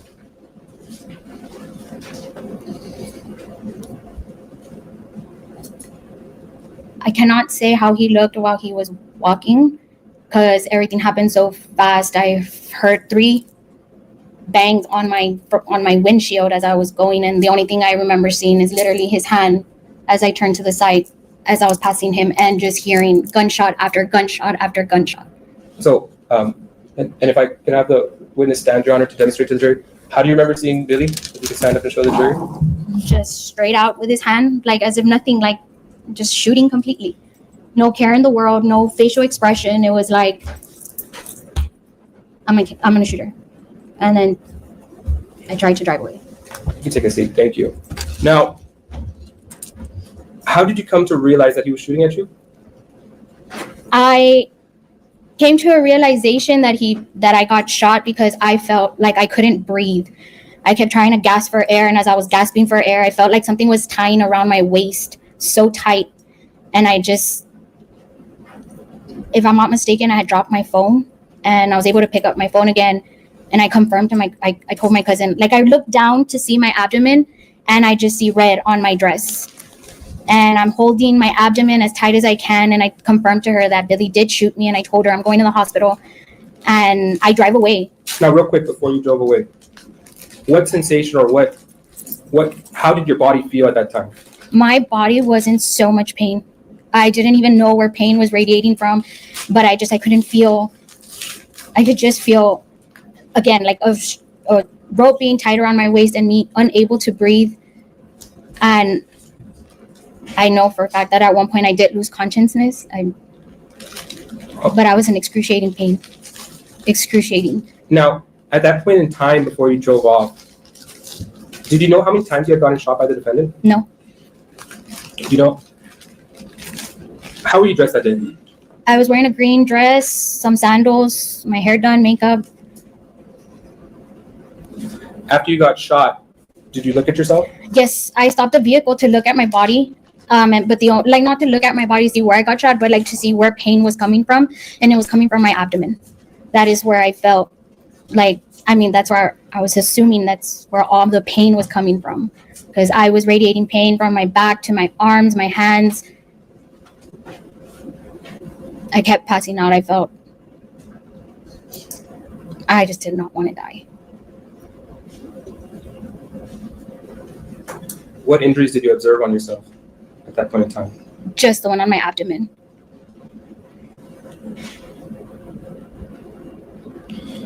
So after you were shot, what did you do? I saw, and I remember taking off to get to LMC hospital. Why did you want to get to LMC hospital? Because Billy had shot me, and I knew I needed to get to the hospital. Were you afraid of dying? Yes, I was terrified to die and to leave my girls. That is the one thing that I could not stop. And granted, I was on my way to go pick up Emmy, and the last thing that I heard from Emmy was, "You need to come and pick her up." And I was unable to do that. So I had just wondering what was going on with my daughter. Where did you drive yourself that day? Did you drive yourself to LMC? No, I crashed. I wasn't even aware that I had crashed when I woke up in the hospital. Permission to approach the witness, Your Honor? Yes.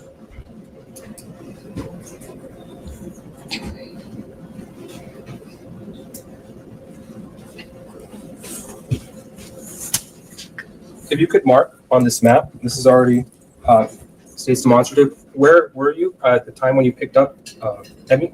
This is Smith Street. Or when you were going to Billy's house to pick up Emmy? This is Smith Street and this is Reynolds. Smith and then Clark, sorry.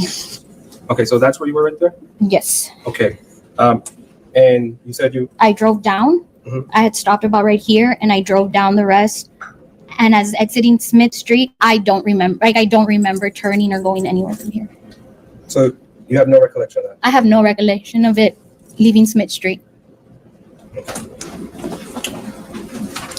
What's the last thing you remember after driving away that day? When I drove away, I was in and out of consciousness, and I remember seeing somebody next to me, but I don't know if it was a woman, I don't know if it was a man.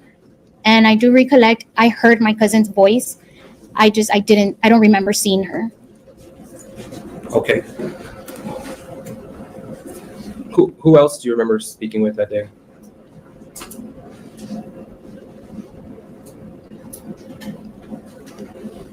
After the crush, Yeah, I guess after the crash. or like once I crashed, it would be. Do you remember speaking to anyone after you had crashed?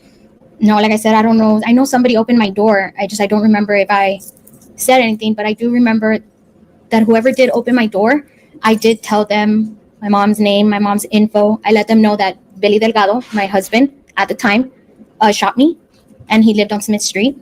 And then I told them I didn't want them to take my daughters, that for him not to take my daughters, like that was my main concern, my daughter.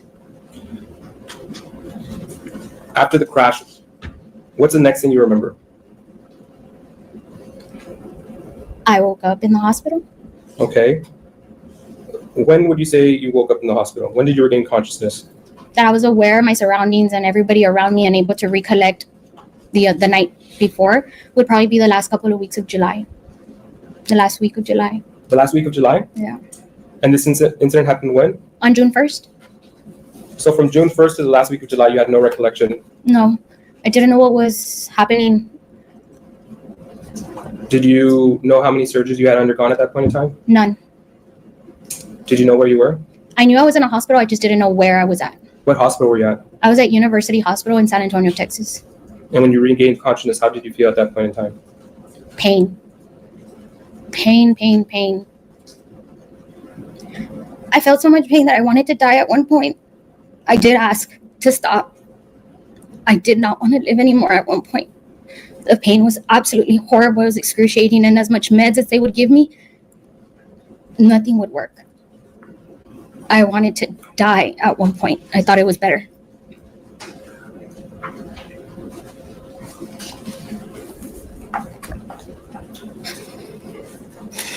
Do you remember what you were thinking or what you thought at the moment you woke up? I wanted to know what happened to me. I wanted to know what happened to my girls. I wanted to know where they were at. I wanted to know who they were with. My main concern was my girls when I woke up. And then after that, I started to ask, what happened to Billy? Where is Billy? Is he in jail? Am I safe? Am I not safe? After that, my family really did not want to tell me the extent to everything because I was unable to see because I was trached. I was unable to look down and look at my abdomen. I wasn't allowed to move.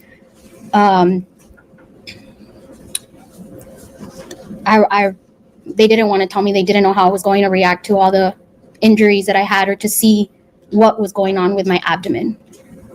But they had to tell me, and it was horrible. How did you feel when you heard about all your injuries? I was in shock, and to my disbelief, I did not believe that I lived.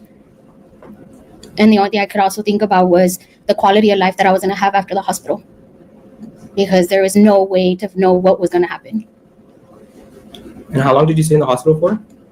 I was there for 363 days. 2 days shy from 1 year. Did you incur any medical expenses because of this? Yes, I have medical expenses. I have traveling expenses, my daughter's expenses, my own medical expenses. What type of issues, if any, came about after the car crash? Did you have any insurance issues? Yes. Like what? My health insurance isn't the best. So some things I do have to pay out of pocket. I have a medical bill that's crazy.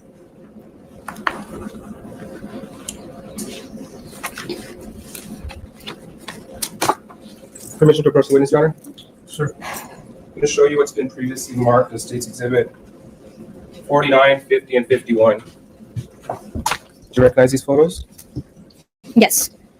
How do you recognize them? These were taken this past weekend, and they're my abdomen, the deformity of my abdomen, actually. After all the surgeries, yeah. Okay.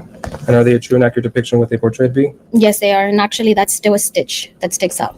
Okay, thank you. I'll now tender to defense for any objection. State's Exhibit 49 to 51.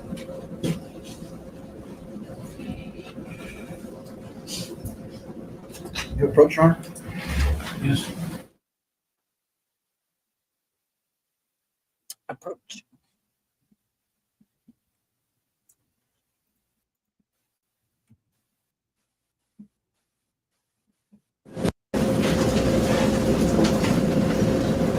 All right, Erica, I'm going to show you what's been marked as State's Exhibit 51.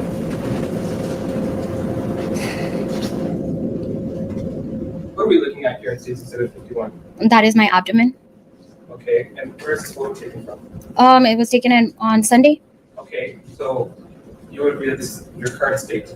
Yes, it is my current state. And on the very top, there's a small little loop. That loop right there, that is still an opening that I have. I do still have leakage from the inside out. And that little clear fishing line that it looks, it's an actual stitch. Okay. I'm going to show you. Oh, excuse me. It's been previously marked as State's Exhibit 50. What are we looking at here? That is my right side of my abdomen. I got a skin infection there and had skin grafting done as well. The crease is where I had an ileostomy done. Those other 2 puncture holes are where I had tubes in and out. Where that line is towards the bottom, there's a line. That is as well where I had a tube in there. Tubes were there for drainage, and ileostomy was there as because my colon was sewed. My colon was closed, so I had to poop in a bag. How would you describe the current condition of your skin? Horrible. I have no confidence at all in my abdomen. I'm going to show you finally what's been marked as State's Exhibit 49. What are we looking at here? That is my left side, and as well the indentation all the way down, that is another skin graft for where I got an infection from the shooting. I ended up septic. And then that hole that's right there is a GJ tube. That is where, yes, that is the GJ tube, and that is where I was receiving food for about 4 months. 4 months? What, if anything, do you have to do now or wear because of these injuries to your abdomen? I wear a full girdle. It tightens my abdomen to where I'm able to hold. Due to the extensive surgeries that I've had, I have no abdominal muscle. I do have still stitching from the inside where I cannot lift anything 10 pounds. I have to lift 10 pounds or less, and I cannot do so much force because if not, I will end up herniating. And due to that, no surgeon, no doctor will have any surgical procedure on my abdomen area because I have no skin, and 2, they can nick my intestine and I can go septic again, and it's probably fatal. And who's responsible for all this? Billy, when he shot me. Thank you.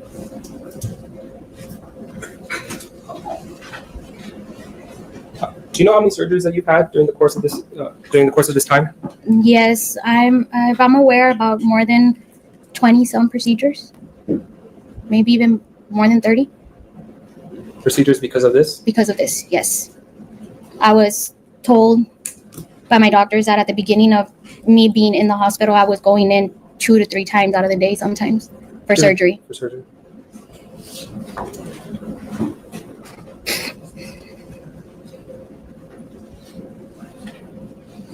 And you said that you can't have the surgery because of the skin graft. What did you mean by that? The way the doctors explained to me is that just cutting the skin, that skin doesn't regenerate. Like it's not as elastic as our normal skin. It's taken from one body part to another. So it doesn't stretch like normal skin anymore. So is it safe to say that Mr. Delgado left you in a fragile state? Yes, he did.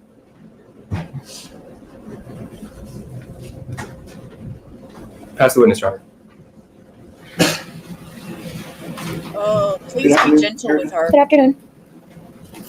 Erica, the prosecutor started by showing you a video that I tendered to them about the incident. Yes. Okay. You had time to review that with the prosecutor? Yes, I did. You made some statements like in the video that that you just rather die. What was that? What was that about? It was a figure of speech. I did not want to go to jail. Okay. You said the reason you were going to San Antonio was because you put hands on Billy? Yes, our neighbor had called the police and for disturbance, and Billy was outside They saw him first, they asked him questions, and then they arrested me. And did you plead guilty in that case? No, Did you plead guilty in that case? I did a justification. In order for you to get on probation, you have to plead guilty. I'm objection here. Can we approach? No contest. Yes, Your Honor. That's a misstatement of the law. Well, this. All right, ladies and gentlemen, the jury, I'll sustain the objection. There is a plea that can be taken called a no contest plea where you do not admit guilt, but you plead no contest to the charges, or you plead guilty. Either way, the court can place you on deferred adjudication. If she knows what she did, you can ask her. Yes. Not sure if she does. Do you know what type of plea you entered? The justification, they told me that it wasn't going to be considered as a guilty plea, but like another second chance. What did they tell you that basically it's the judge is not going to find you guilty after you finish your term of probation? You will not be found guilty, correct? Correct. Okay. But when you went in front of the judge, they asked you how you plead. What did you say? I don't recall because it was through Zoom, and I really don't recall. Okay, but you do admit on using your words, putting hands on Billy. Yes, I do. Not assaulting him, right? No. You didn't assault him, you just put hands on him. I was defending myself.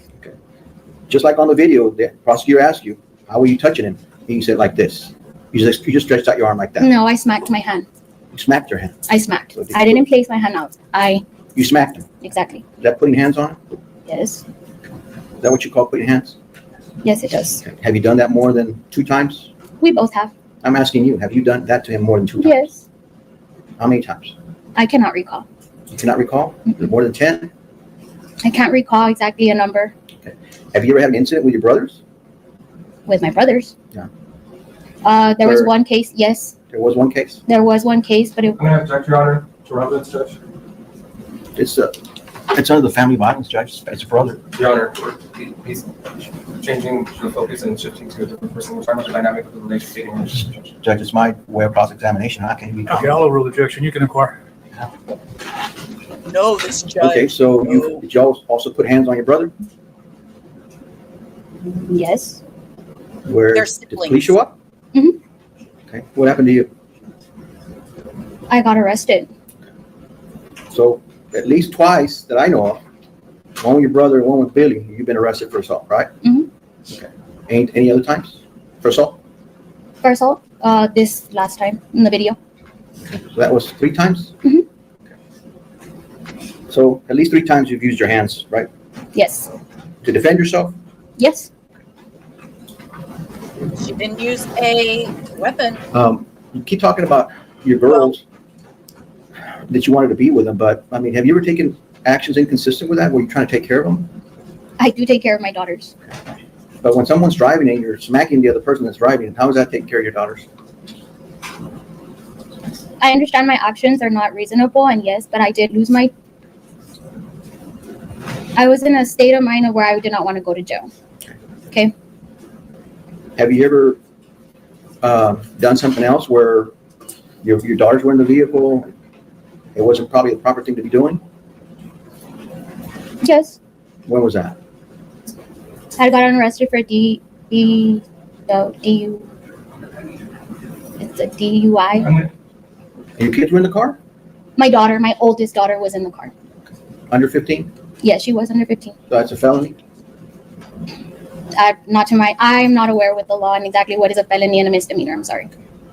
You already have a court date for that, right? Yes.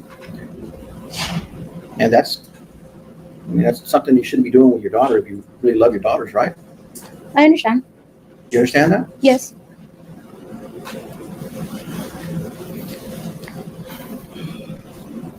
Ma'am, you got separated back in 2023 or 24? 23. 23. And when you were on, you said your deferred adjudication, there was an order placed that you shouldn't make any contact with the victim. The victim himself wanted me to live with him, and he had spoken to the probation officer, and the probation officer explained to him, and he said that no, he wanted me to live there and that we were going to work things out. And you did not work it out because you separated, right? Exactly. Okay. So according to you, Billy always wanted to be with you. It came to a point in times where you just said it's done. One of you two said it's done and you separated, right? Mm-hmm. And where were you living at that time? I always had to be the one to leave. He would never leave the house. So I always had to pack myself and pack my girls' clothes. Sometimes I wasn't always allowed to leave with my girls' clothes. So I would pack my car and I would leave. Living in San Antonio, I didn't have much family in San Antonio. I had an uncle in San Antonio and I had only his family in San Antonio. So sometimes I would go to his aunt's house or I would go to his mom's house. But usually I would always have to drive back. Didn't matter the time. I've driven before 2-3 o'clock in the morning because I had to leave. And I'd be driving from San Antonio to Laredo. And there's been times where you've been driving at 2 or 3 in the morning and you drop him off miles away from his house, right? No. No?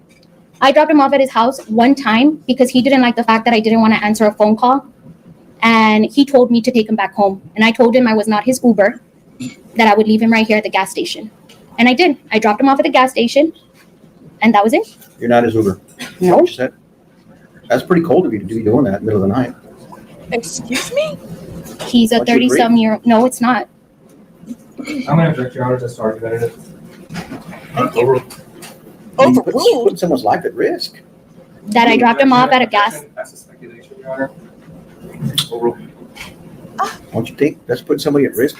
Just drop I them didn't off drop at the him gas off at 2-3 in the morning. If I recall that day that I dropped him off, it was 9:40. And I know for a fact because I called his mom right after to let her know what had happened. And she said, leave him there. Is that in San Antonio or here in Laredo? Here in Laredo. And how many times did you do that? One time. Just one time. Mhm. Even though we've heard testimony, there was more than one time. I don't recall any of those other times. You didn't kick him out of the house at that hour of the night? At what I'm gonna time? object, Your Honor, to relevance, Judge. Why? I don't know what time I kicked him out the house. You're saying you never did. Out of my home? When you're separated, you're living alone. Did you have Billy come over? Did you No. pick him up and take him over there? Somebody dropped him off and then you got in an argument and you kicked him out. Yes. I'd pick him up. He'd come over. He's supposed to use my vehicle to go look for a job. And he didn't like at the fact that I had rules in my home.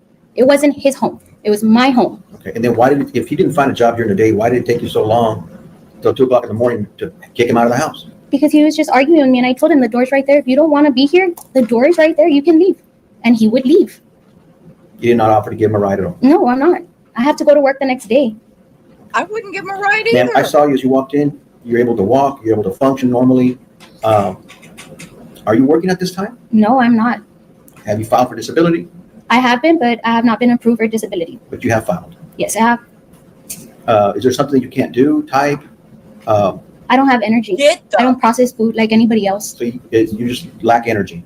I tired. lack energy. I have PTSD. I have trauma. I'm unable to drive due to the PTSD that I have. So you're at home most of the time? I am at home for right now. Yes. And you're telling us that you're not going to be able. You're not going to be able to work. I don't know. I'm always going to be in recovery for all the injuries that I have. I don't know when I'll be able to work. My doctors at this time have told me I am unable to work. Have they told you at a point in time you'll be able to work? They don't know.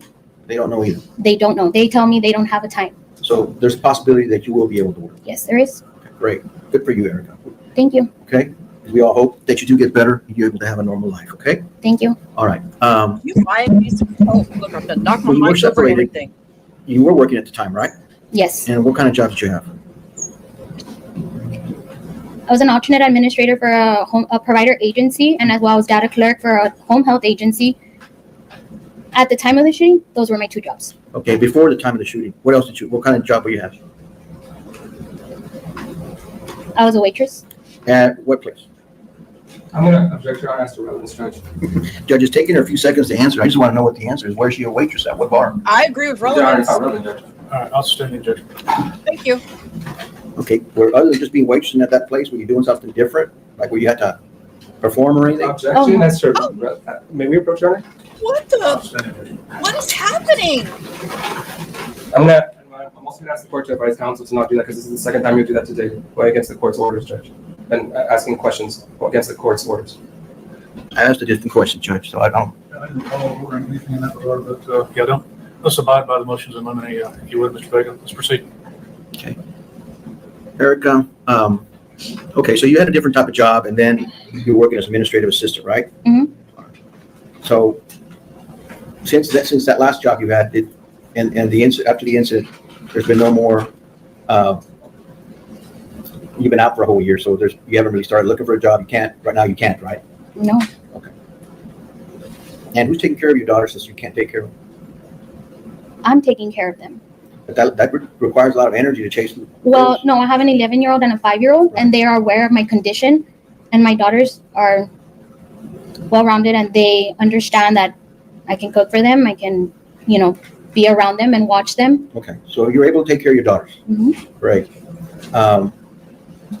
While you were contemplating divorce, I mean, there was no orders in place to keep Billy away from his daughter, right? I never kept him away from his daughter. I tried to co-parent the best way that I could. All right, and there was an order put in place so he can't see his daughter.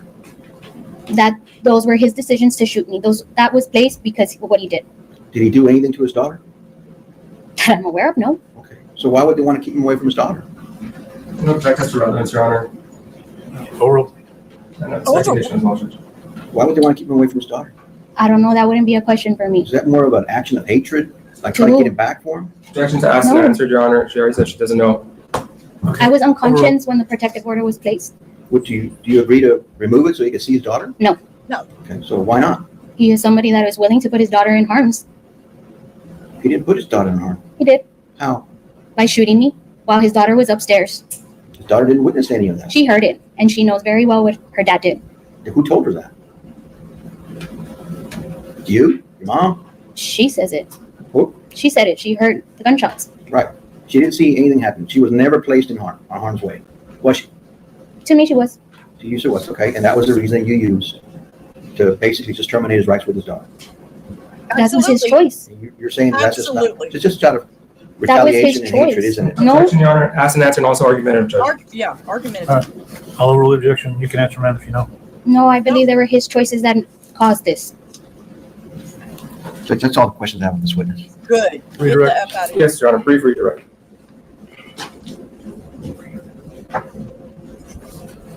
Mr. Vega asked you right now, or he commented how you walked in normally. I'm showing you State's Exhibit 51 again. How is your life normal now? My life isn't normal. I do not eat meals like everybody else. I eat very small meals. I am not allowed to eat any fast food whatsoever. My digestive system is so complex that it scares me all the time because I do not know if I'm going to burst my intestine. I don't know if I ate too much. I don't know if I ate too little. I'm unable to sometimes store energy. Just the simple food that I eat, from the energy of having to process the food, I get tired. Simply tired, exhausted. You could see it in my face. My blood pressure runs low. I'm pale. I feel like I'm going to pass out. Are you on medications at this time? Yes, I am on medication. How many medications are you on? At the moment, I am on 4 medications that I take, which are all due to, one is for my abdomen. The other 2 are for the anxiety and the depression that I have. And then I take one for whenever I have nausea. If I throw up too much, I can burst my incisions that I have on the inside, which would cause leakage in my abdomen and having to go to the hospital again. Do you take any medications for pain? I don't. I choose not to take medication for pain because it makes me really drowsy. So I don't take medication for pain, nor do I take any medication for my nerve pain. So how do you feel right now? I'm in pain. I'm in pain when I walk. As I'm sitting down right now, my back is hurting really bad. I can walk, but I can only walk for a certain amount of time. I have a double compound fracture on my right foot, which is a bone not healing. It's held with screws and plates. How did you get that injury on your leg? When Billy shot me and when I crashed, I came to find out that I broke my foot when I crashed. Now, you mentioned that you can't drive due to PTSD. Why can't you drive? 1, because my abdomen is still open. 2, it's all the anxiety and the PTSD that I have. I kind of sometimes lose track. Certain things, loud noises, bangs, honking, or if I see another vehicle and I feel like they're going to hit me, I start panicking and I just freeze. I don't do anything. Did you have PTSD prior to the day of June 1st, 2024? No, prior to June 1st, I lived a very freely, carefree life. I really never believed anything bad would happen. Do you want to be normal? I would like to. I would not like to feel like I'm crawling on my skin all the time. The anxiety that I have it's not a body experience. I don't have control over myself. I don't have control on the way I can feel. And it absolutely feels horrible due to the fact that I never had to feel this before. Never had to feel it. I never had to feel having to look over my shoulder all the time. Why do you feel like you have to look over your shoulder all the time? Because I don't trust anybody. I don't trust nobody that's around me all the time. And why is that? Because I trusted somebody and I trusted that they would not do something like this, and they ended up doing it. And the one person that stated that they loved me ended up being the one to do this. And who was that? Billy. Pass the witness. And, you mentioned that Billy may have had a problem with alcohol, is that right? Yes. Okay. You think that all the abuse that you gave him might have led to that? No, he was already, Did he get treatment for it? that I'm aware of, he did go and get some treatment for it. I know there was an incident where you might have a habit, I don't know, but did you ever get treatment? No. No. Okay. That's all I have, Judge.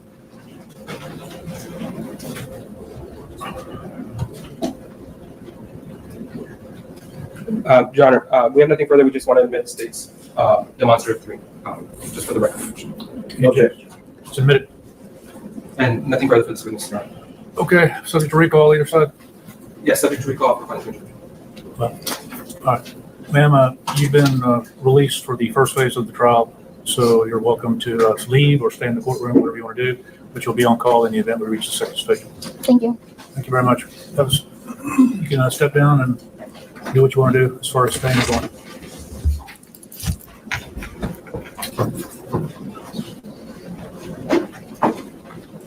Okay, All right, the state's next witness. they go on a brief break. Live court is on a short break, it says. The state rests. Yes, she's gone, Hannah. She is gone. We are done with him.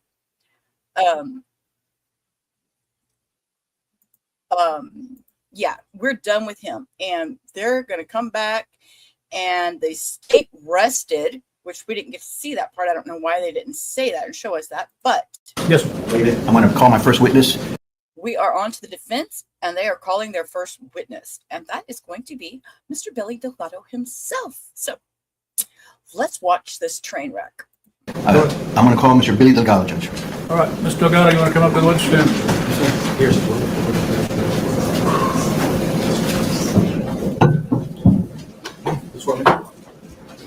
You solemnly swear the evidence in the testimony or given the cause will be the truth, so help you God. Yes, sir. And your lawyers advise you on your constitutional privilege not to testify, and understanding that you agreed to waive that and testify before this jury, correct? Yes, Your Honor. Have a seat.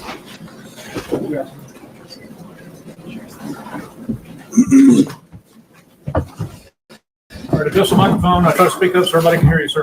Mr. Vega, you may proceed. Please speak Yes, up. sir. Thank you. We want to hear. Sir, can you please state your name for the record? Billy Delgado. Mr. Delgado, how old are you? I'm 35 years old. Okay, sir. And where are you from? I'm from Laredo, Texas. Okay, and you lived in other places? Yes, sir. Where? I lived in Arlington, Texas, and Mansfield, Texas, and Laredo, Texas, and San Antonio, Texas. Okay, you were born here in Laredo? Yes. And what's your mom's name? My mom's name is Maria Concepcion Delgado. And your dad's? My stepdad is Luis Delgado, and my real dad is William Bloom. Your biological dad is William Bloom? Yes, sir. Okay. And your mom's maiden name? And Maria Johnson. You went to United High School. United High School, okay. Where else after that? Let him I finish. went to South Texas Vocational Institute. I became a combination welder. And when was that, sir? In 2016, I started school. 2017, I finished and graduated in trade school as a combo welder. And you were how old at that time? I was about 27 years old, sir. Okay. And before you became a welder, were you working here? Yes, I was working in a staffing agency as a forklift driver. You have another child from another relationship, right? Yes, I do. And what's the name of that child? My son is 11 years old, and his name is Israel Delgado, and he lives in Fort Worth with his mother. Okay. And you said you had lived in that Dallas area, the Fort Worth area. Is that where you met the mom? Yes, sir. Okay, and how long were you with her? I was with her for about 5 years. And then you separated? Yes, sir. Okay, do you still see your son? Yes, I see him on the summers. I get him for a whole month, and I see him when he doesn't have school for the most part. You have a good relationship with both the mom and the son? Yes, I do.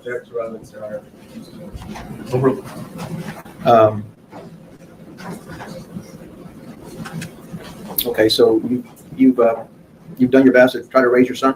Yes, I have, sir. And after you left the Dallas area, you came back to Laredo? I moved to San Antonio, and I started going to trade school. Okay. And then you moved back to Laredo? When I finished trade school, I moved to Mansfield, Texas, to start working in the industry as a welder. All right. And where does Erica Torres come into play? I was living in Arlington, Texas, and Miss Torres had DM'd me, and we linked up, and she went to go live with me in Arlington, Texas. Oh, okay. I always thought you guys reunited here. But so she went up to Arlington after she messaged you? Yes, sir. Okay. And how long did you live in Arlington? I would say about a year at the most, if that. Okay. And then you moved? Yes, we moved to San Antonio. Did you experience any problems with her in Arlington? Yes, we did. We had our arguments here and there, but she threw a weight at me and missed one day, and that's when we decided to split up. But then we talked about it, and we ended up moving together back down to San Antonio. Okay. So there was only one incident there where she got physical? In Dallas, yes. Okay. And then you moved back to? We lived with my family for a little bit, and then we came to Laredo for the most part during COVID. Okay. I believe it was testimony. She said that you guys were in San Antonio, right? Yes, we were in San Antonio. How long? Less than a year. Less than a year? Yes, sir. Okay. Did you live in your own apartment? Yes, we had a condo in Alamo Heights. Okay. And did you have any incidents there? Yes, that's where I pressed charges for the assault on the first time she hit me, sir. Oh, well, you were still in San Antonio? Well, we were still in San Antonio. And I guess she went to court, took care of that case, right? She went to court, took care of it, and we were still living together at the time, yes, sir. And what did she do in that incident? How did she hit you? We were arguing because we had a 2-story condo, and both my daughters were playing upstairs. I consider my stepdaughter my daughter. Both my daughters were playing upstairs. They were playing beauty school, and they came down, and the older one had cut the youngest one hair, and Miss Torres snapped and dragged the older one by her hair up 2 flights of stairs. And when I told her, like, maybe you could have handled that different, she said for me not to tell her how to raise her daughter.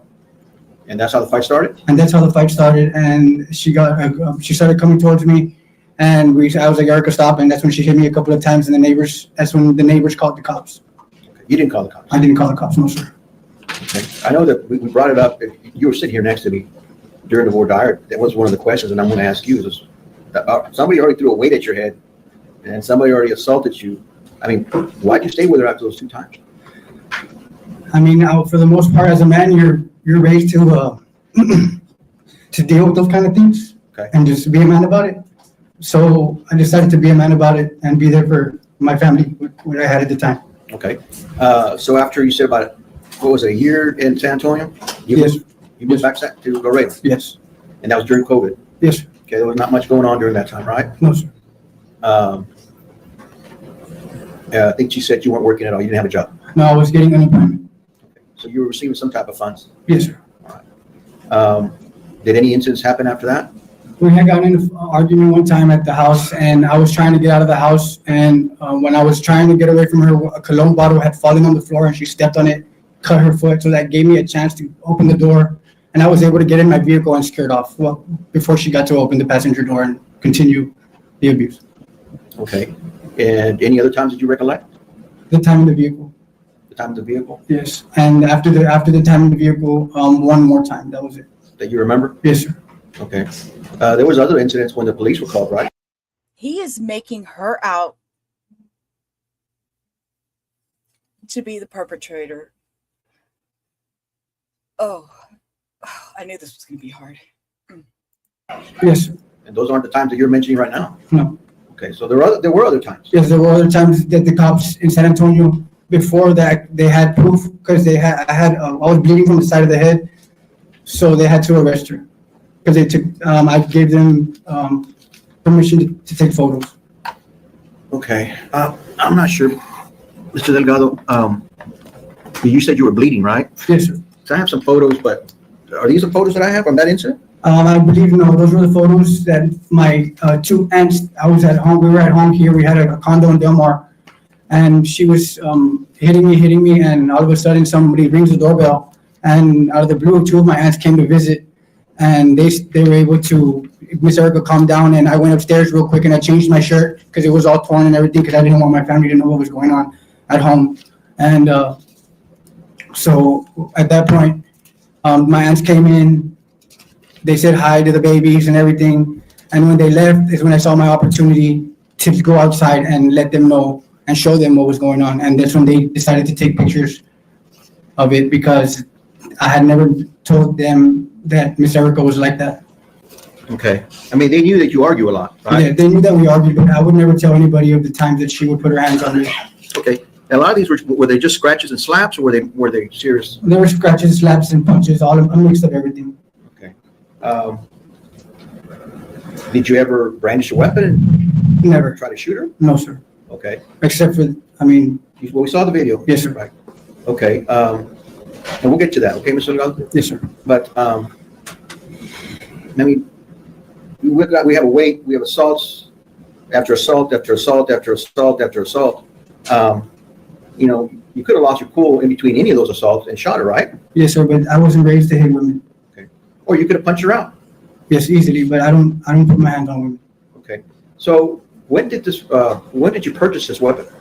The weapon that I purchased was after July of 2023, when the incident happened. I pressed charges, and one of her brothers had just gotten out of prison, so I was kind of concerned for my safety. Okay. Did anybody make threats against you? It's happened before too. I've been threatened by her mother and her brother. Yes. Okay. So you felt the need to purchase a weapon? Yes, sir. And when was that? That was in not too. Maybe I would, if I can recall, be August of 2023. All right, it's around that time. You're not certain. Around the time of after I pressed charges. Yes, sir. Okay. Were you ever assaulted after that day? Yes, sir. Okay. Well, you have a weapon. You're being assaulted. I mean, you could have gone crazy and shot her, right? You didn't do that. I didn't. No, sir. All right. So you've already purchased a weapon. You felt the need to have purchased it because of the threats, but you're not using the weapon, right? No, sir. Okay. And you said you have one daughter with Erica, right? Yes, I have a 5-year-old with Erica, and I have a 11-year-old with Megan Lee Bagwell. Okay. But you love your daughter? Yes, I love her. I'll do anything to protect her. Okay. And you've heard the testimony about the lifetime protective order, and that people try to get you to sign documents so you don't have rights to your daughter. Yes, sir. When they put the lifetime protective order, I didn't even have anybody to represent me in the courtroom. Okay. Do you want to see your daughter again? Yes, sir. Do you love her? Yes, I adore her with everything. Do you want to be able to take care of her and raise her? I would love that.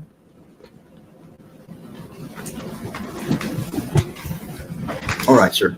Now we're talking about a point in time here, and everybody saw the video. I don't think we needed that. Did we need that test done, Billy, with the gun residue on your hands to determine who shot? No, sir. Okay. Okay. So the whole issue here, Mr. Delgado, is whether why did you shoot Erica Torres? Okay. So let me ask you a few questions regarding that. Okay. Yes, sir. Well, let me back a little bit. Your stepdaughter. Yes. Were there any allegations concerning abuse with her? Yes, there was. And what about Can I her? object to relevance, Your Honor? It's- This is about the stepdaughter, correct? It goes to our defense judge. Well, it's just, I think it was already discussed to some extent, so I'm gonna overrule the objection. Go ahead. Okay. She has a stepdaughter, right? I mean, she has a daughter, your stepdaughter. Yes. Okay. Was there ever an incident of abuse? Yes. Yeah. What happened according to you? We were living in San Antonio, and Mrs. Torres' family came to visit, and the next day my stepdaughter had what looked like somebody had hit her in the lip, and she had like a bruise on her neck, and it happened to be Hickey, sir. Okay.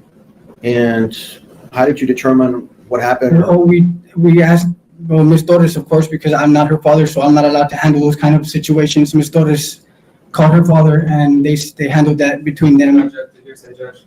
Okay, you were present when this happened? I was present when this happened, yes. Okay, so they handled the situation. Repeat what anybody else said, but you're welcome to tell us what you saw or didn't. Okay, so don't repeat what somebody said, just what you saw, okay? Yes, sir. So they handled the situation how? From what I know, they put her youngest sister in counseling, from what I know. Okay, so Erica's younger sister was the perpetrator in that case. Yes, sir. Now we move forward. You already have that in your mind, right? Yes, sir. There's already been an incident where there was hickeys and by the younger sister, according to you. Yes, sir. That's already logged in your brain. Okay, then we move forward now.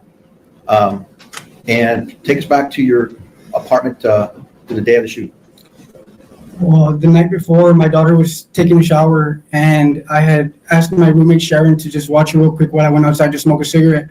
And when I came back inside, I went into the bathroom, and I really didn't say anything. I just wanted to peek on her because my daughter was really quiet, and usually she's jumping around the shower, splashing and stuff.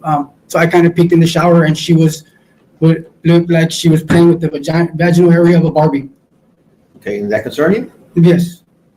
I kind of I reacted in a sense to where I kind of, what are you doing? Yelled, got loud a little bit, and the Barbie went flying out of her hand. So I calmed down, and I let her finish taking her bath, and I took her to the room, changed her, put a cartoon on for she can, calm down because she was crying.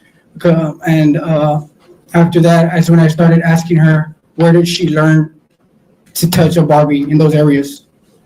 And the response? Her response was she kind of just tried to change the subject. She tried to just, my daughter's very smart little girl.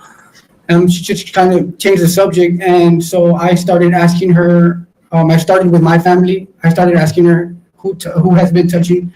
She had to have learned from touching the Barbie. Where did she learn that from? I started naming family members of mine because my daughter's always bouncing around with my family and Ms. Torres' family. And I started with my family, started going down the list of people, asking her, was it this person who touched you? She started saying, no, Daddy, it wasn't that person. And I went down the list. She said, no. And then I went over to Ms. Torres' family.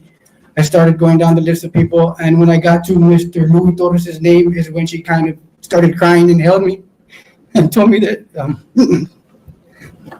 that it was him that touches her TT. Okay. And who is Louis Torres? Erica's brother. Okay. Is he the one that's been in prison? Yes. You know what for? No. Okay. So their family knows what it means to have a family member in prison? Yes, sir. What it feels like? Yes, sir. Okay, in your mind, so you already have the previous abuse stepdaughter, and now you have this of your daughter. Yes, sir. Okay, so take us, what happened the rest of the night? Well, I was thinking how I can approach Ms. Torres because every time I approach Ms. Torres, she tells me that I'm acting like some sort of investigator or something in her terms. Because 2 weeks prior to that happening, she had came to drop off my daughter, and my daughter had a big knot on her head, and she said that it happened at school. And when I told her that I was going to go to school and get the incident report, she freaked out and said, "Oh, you're always acting like an investigator. Why do you have to do that?" And I never got the paperwork from the school. So I figured if she's been abusing me this whole time, that she was abusing my daughter as well. Okay, so now we have a family member that has access, and you have Erica was giving him access to your daughter, right? Yes, sir. Okay, and so that night, did you do anything else or just put to bed? I put my daughter to bed, and I got as much rest as I could thinking about how I was going to approach Ms. Torres. Okay. So now you're placed in a position where you're separated. She's got friends in high places, right? Yes, sir. Yeah, she already told you that you're not going to be able to do anything here because she has a friend here at this courthouse. No, she said, it doesn't matter what I do or how I do it, that she's never going to do is because of her aunt, Becky Palomo, is a judge, and she can get away basically with anything, in other words. That's what Erica told you. Yes. Whether she can do it or not is up to somebody else, not her. Yes, right? sir. Okay, but that's what she told you. Yes, sir. All right. So you have all these thoughts in your head. There's no way out because you're not going to get help here, according to you, right? Yes, I pressed charges multiple times. I did the report in the vehicle. She got seriously bodily injury, 2 counts of child endangerment, and nothing ever happened to her.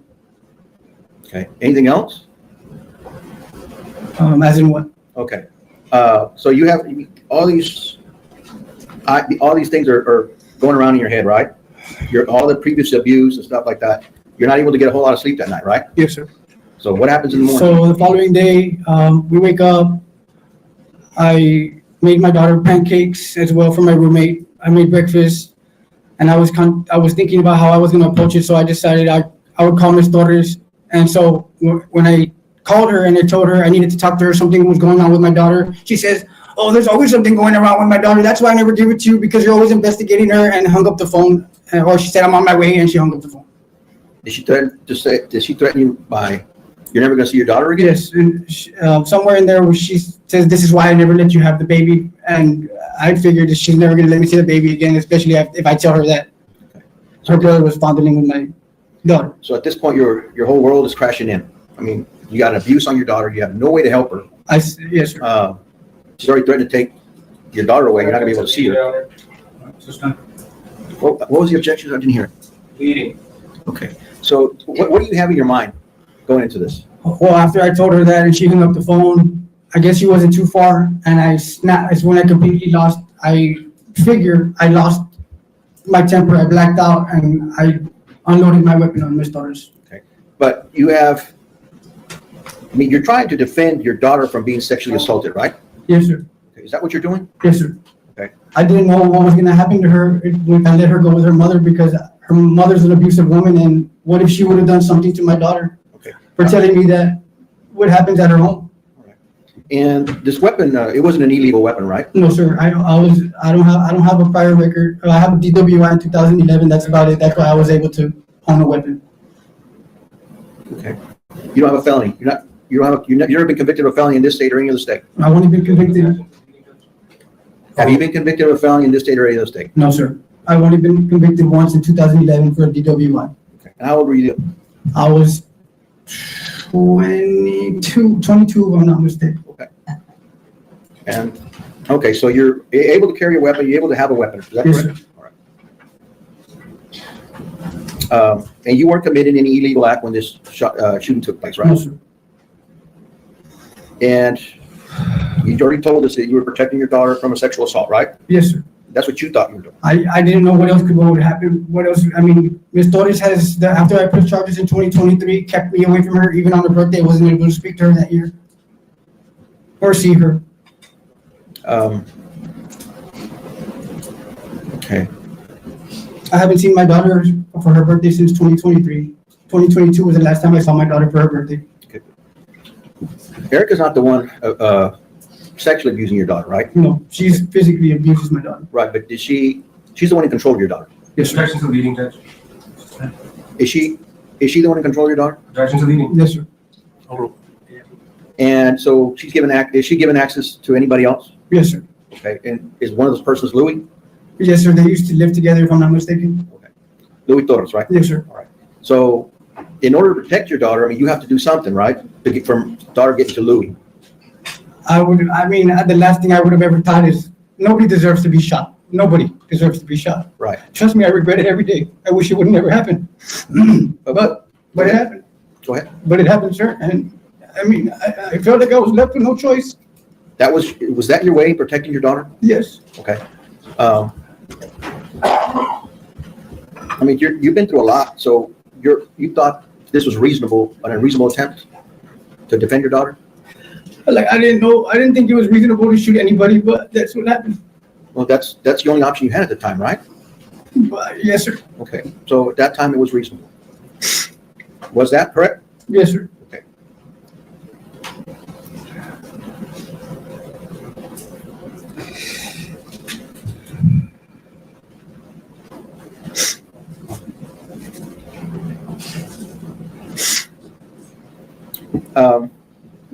They made it seem, Billy, like after the shooting took place, that the car stopped. You just kind of walked toward the car and then went up. Is there something else that you wanted to do? No, sir. I like I said, during those few seconds of that happening, I was in a complete rage and was blacked out. But I mean, you've been slapped, had weights thrown at you, kicked. I mean, you've been abused all this time, and you didn't break into a rage. I guess from everything that I've had, all those times bottled in, never doing anything at those times and moment, bottling in and bottling in and bottling everything in, and then finally finding out that something's happening to my daughter, I completely lost it, sir. Okay. You said when the car approached, I mean, Mr. Delgado, if you wanted to kill her, I would think you would let the car stop, hey, roll down your window, and then shoot her and kill Objection, her. Your Honor, opposing counsel is testifying. Was that was, Sustained. okay. Wouldn't that be, what would be an easier way if you wanted to kill her? I wouldn't want to kill her, but I guess if you were saying easier way to kill somebody would be to let them get off the vehicle. Okay, or stop the vehicle, right? Yes, sir. Okay, so that was never your intent, right? No, sir. Okay, your mind. I was shooting towards. I guess I was shooting towards her vehicle in her direction. Yes, sir. And you had, I think, they saw a total of. Did you have the gun in a box, or how did you have the gun? I always carry it's small enough to carry in my pocket. So after I bought it, since as long as it's concealed, I'm allowed to carry it anywhere and it fits in my pocket. I always carry it in my pocket. Okay. And I don't think we saw the video, but I think I saw it, where you basically disappeared before the police come down. Where did you go? After the shooting, where did you go? I was I believe my mother had called me and I was on the phone with her. Okay. Did you ever go upstairs? I went upstairs to put the pistol and the 2 magazines on the chair because I didn't know how the police were going to respond when they got there. You didn't want to have any problems with the police? No, sir. In fact, you followed their instructions? Yes, sir. You got on your knees. We all saw it on video, right? Yes. They handcuffed you. You didn't want anybody else getting hurt? No, sir. Okay. You already told us you're very remorseful for what happened. Yes, sir. I wish it would never happen.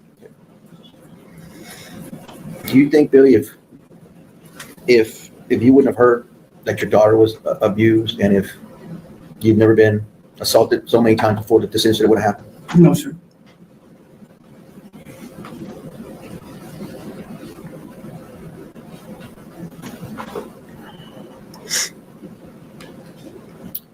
Your Honor, can I have just 1 second, please?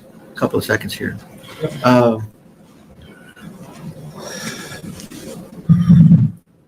Okay, you didn't do anything to provoke Erica, and then you responded with a shot, right? Yes, sir. Okay. I already asked you whether you were committing any criminal violation at the time. You weren't. No, sir.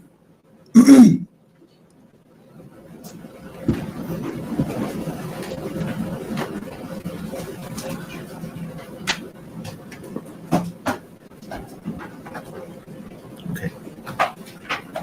Judge, that's all I have. My client. Thank you, Your Honor. If I could just have a moment. Ooh, state's gonna cross.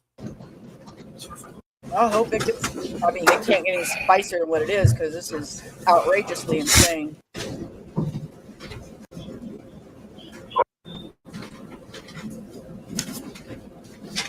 Good afternoon, Mr. Delgado. Good afternoon. So we just heard a lot from you. So let's start off by saying this. You realize you're on trial, right? Yes, sir. Okay. You agree you shot Erica? Yes. All right. You would agree that you caused serious bodily injury to Erica? Yes. You would agree you used a deadly weapon? Yes. All right. At this time, Your Honor, we're going to play State's Exhibit 4.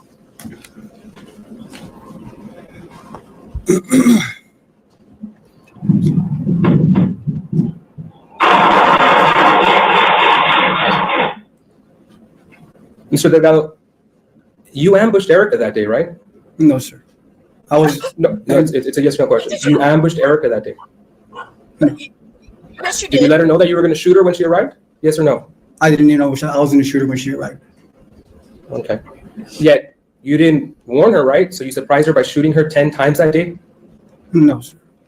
It's on video, Mr. Delgado. I did shoot her 10 times that day, but I didn't shoot her planning that I was going to shoot her. You took. Mr. Delgado, you're waiting for her. You called her to come over. I called her to come over, but when I snapped when she told me what she told me on the phone. What happened in between me hanging up the phone and after what she said to the time that I shot her, I was in rage mode.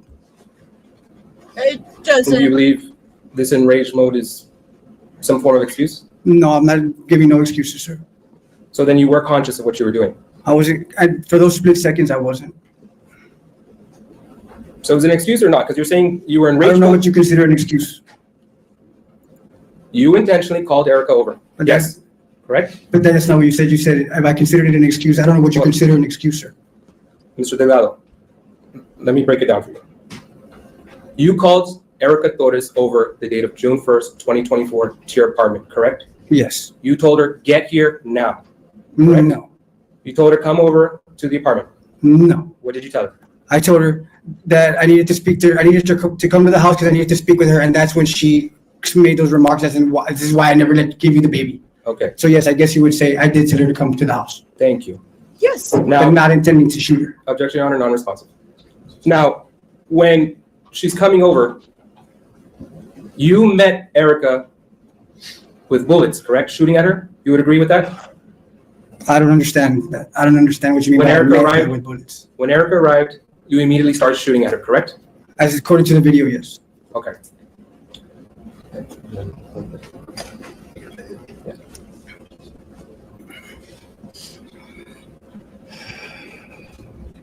Yeah, this time we're going to publish State's Exhibit 5.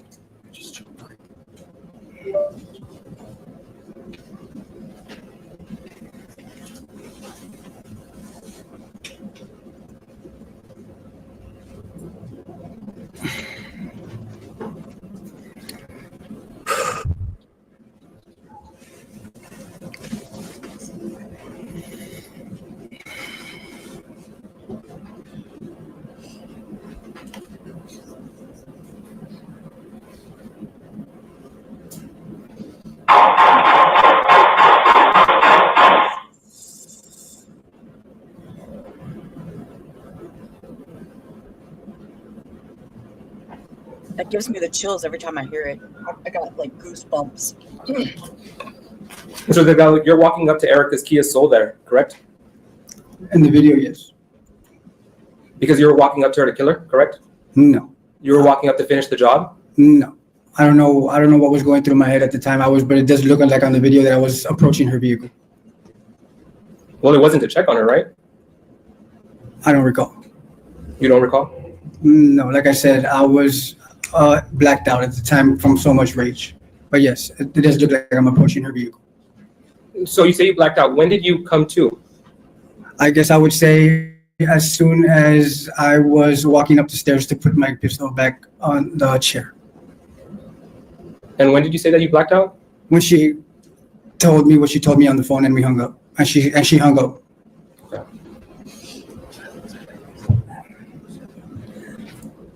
And was this before you were, because you heard Mrs. Estrada testify, so you blacked out after you were at peace making pancakes that morning?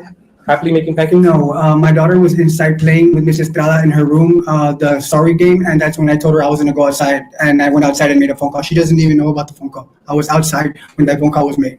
Okay, but you testified earlier that the night before your daughter told you about this, right? Yes. And you testified that you went through a list, right? That you started with your family? Yes. And then you went to Erica's family? Yes.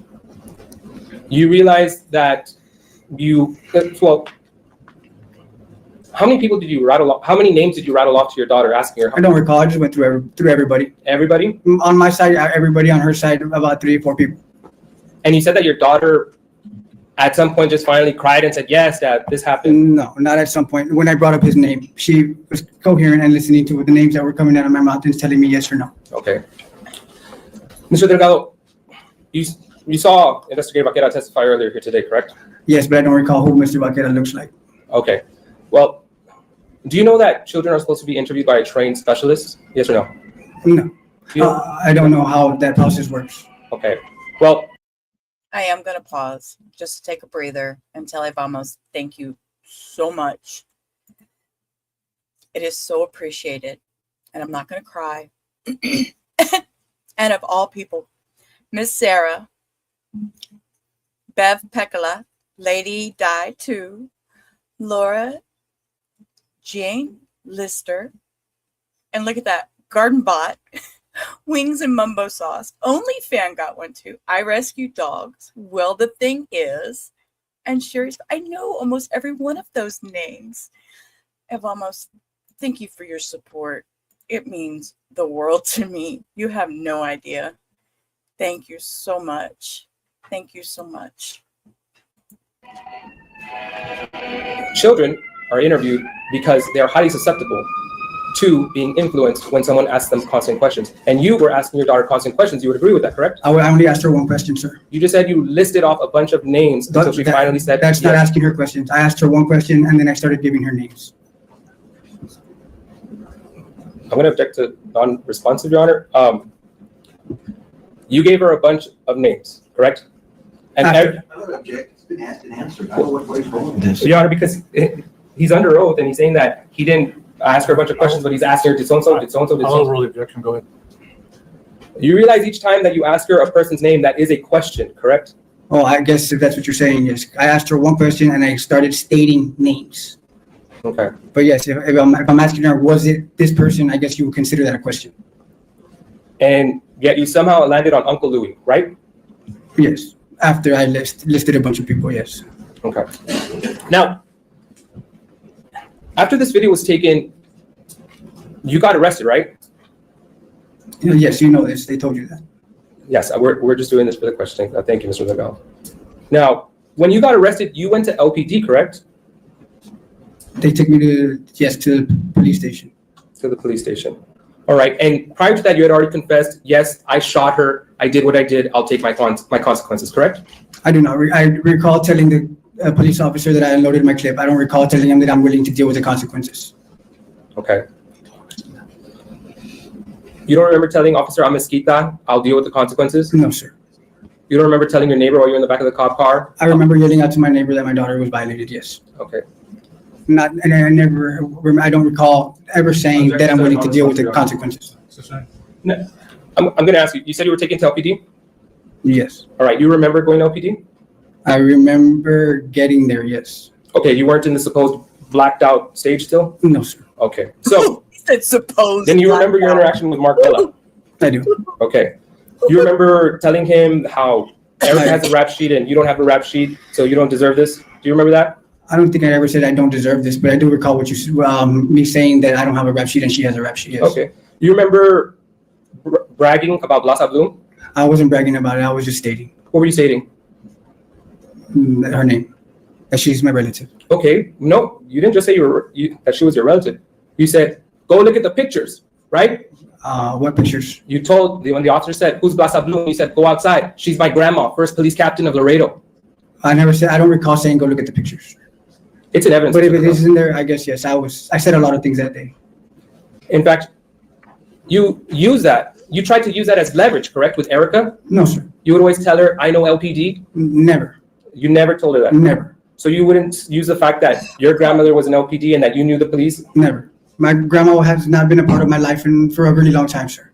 And why would you say that I don't Blasa Bloom's your know. grandma? I just stated it just to state it, sir. Did you state it so that they would take off the cuffs and let you go that I would day? never think they would do something like that, sir. That would be Sir, you ridiculous to even think that. Sir, you thought you would think. Well, I guess you were thinking ridiculous that day.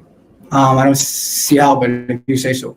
Now, you said that you stayed in this relationship because you're a real man, right? Along those lines. You said a real man deals with this?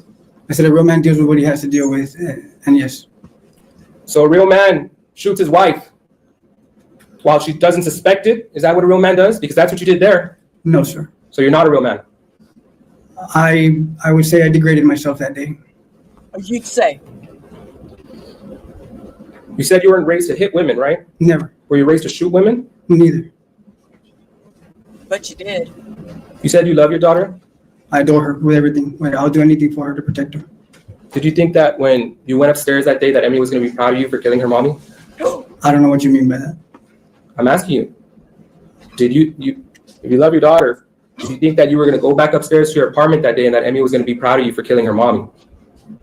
I didn't think I was going to go upstairs and explain to my daughter anything. Did you believe that Emmy was going to be happy that you shot her mom? No.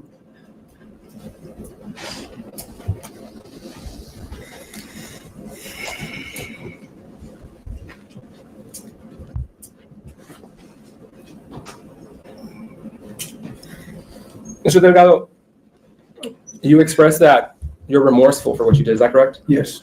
You expressed that you regret what you did that day. Is that correct? Yes, I ask God for forgiveness, and hopefully one day Miss Erica can forgive me. Did you regret this the moment you did it? Yes, right after that. Right after that?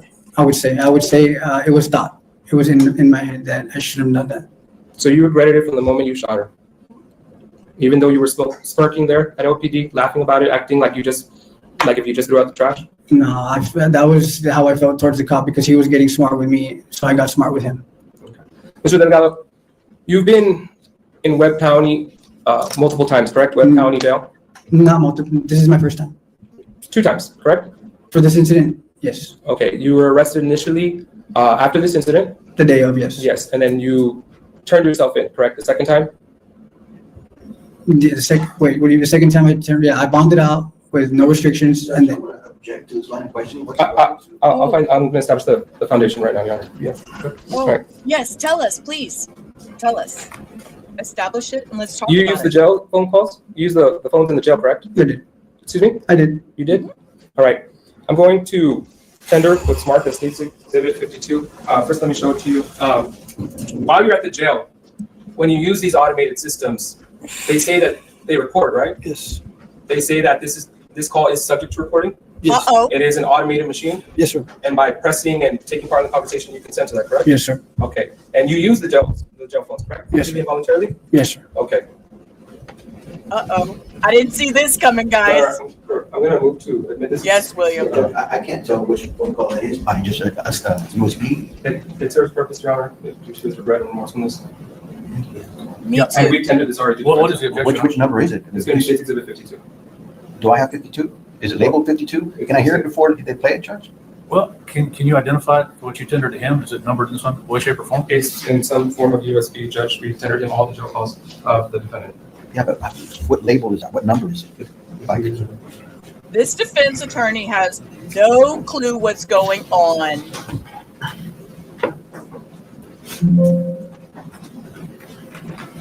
He doesn't even know about these jail calls enough to know what's going on. This Which is a is DVD 1, 2, 3, 4, 5, 6, insane. 7, 8, or 9.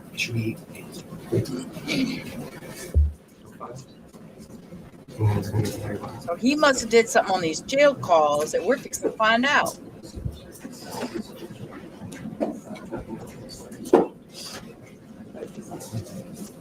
Yeah, I'm with y'all. No arguing. We don't disrespect each other in this house. We don't argue.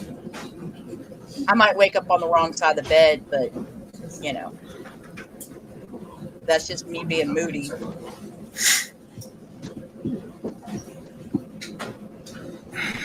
Oh, he's definitely scared, William. He's definitely scared. He's definitely scared. Permission to publish State Exhibit 52, Your Honor.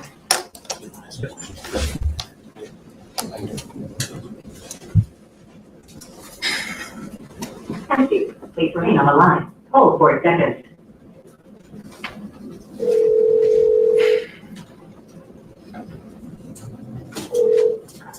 Several charges for your call have been accepted. ¿Qué pasó? ¿Verdad?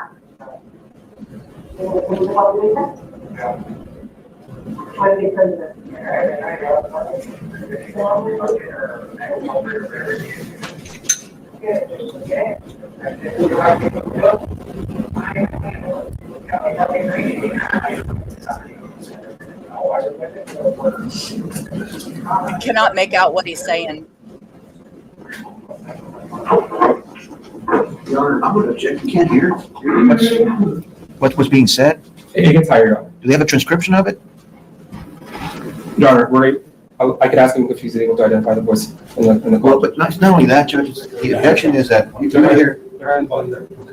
You're good. So is there a way to get the volume up? Right. Yes, of course. It's going to get higher, Your Honor. All right, let's see what happens. I'll rule the objection. I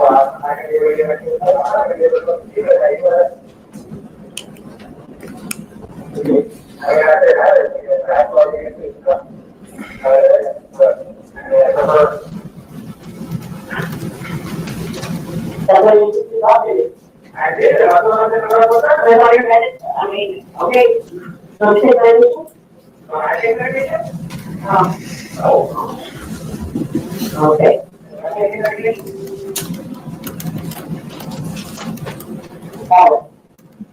I love you.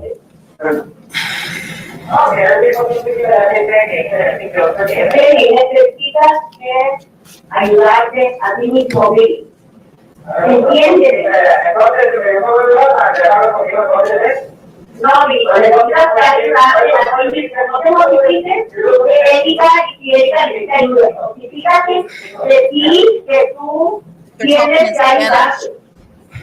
No te quieres ayudar. Las cosas tienen que ver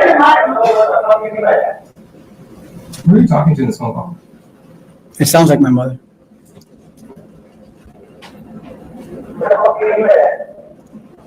Well, and you look in the right mind to do what you did, son. Oh. That's the issue. Okay, but you know what?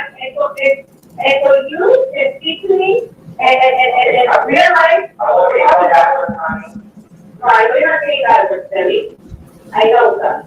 But you're not understanding that this was not a pleasant space. And this is what we told our children as growing up. Do not do things that we cannot protect you from. And there's only to regret. There's only so much we can teach you.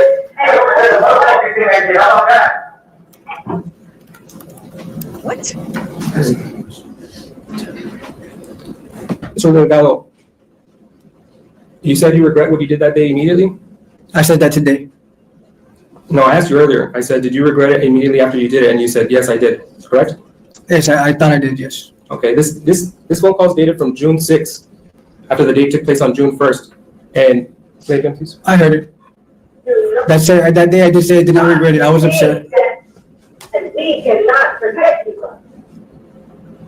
There's only to regret. There's only so much we can teach you.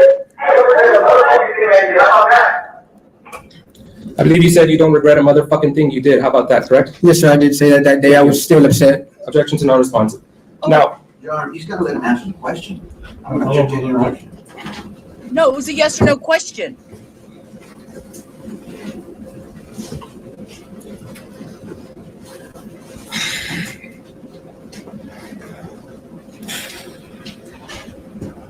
pass the witness. I have no further questions, Judge. Okay, sir, you step down and have a seat next to your attorney, please. Holy smokes.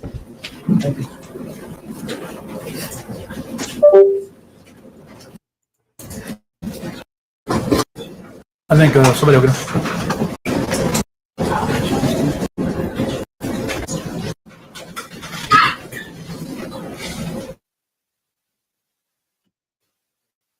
Okay, quick sidebar. See that over here? Yeah, I don't understand much Spanish. I understand enough to get me in trouble, but that's about it. Ma'am, can you,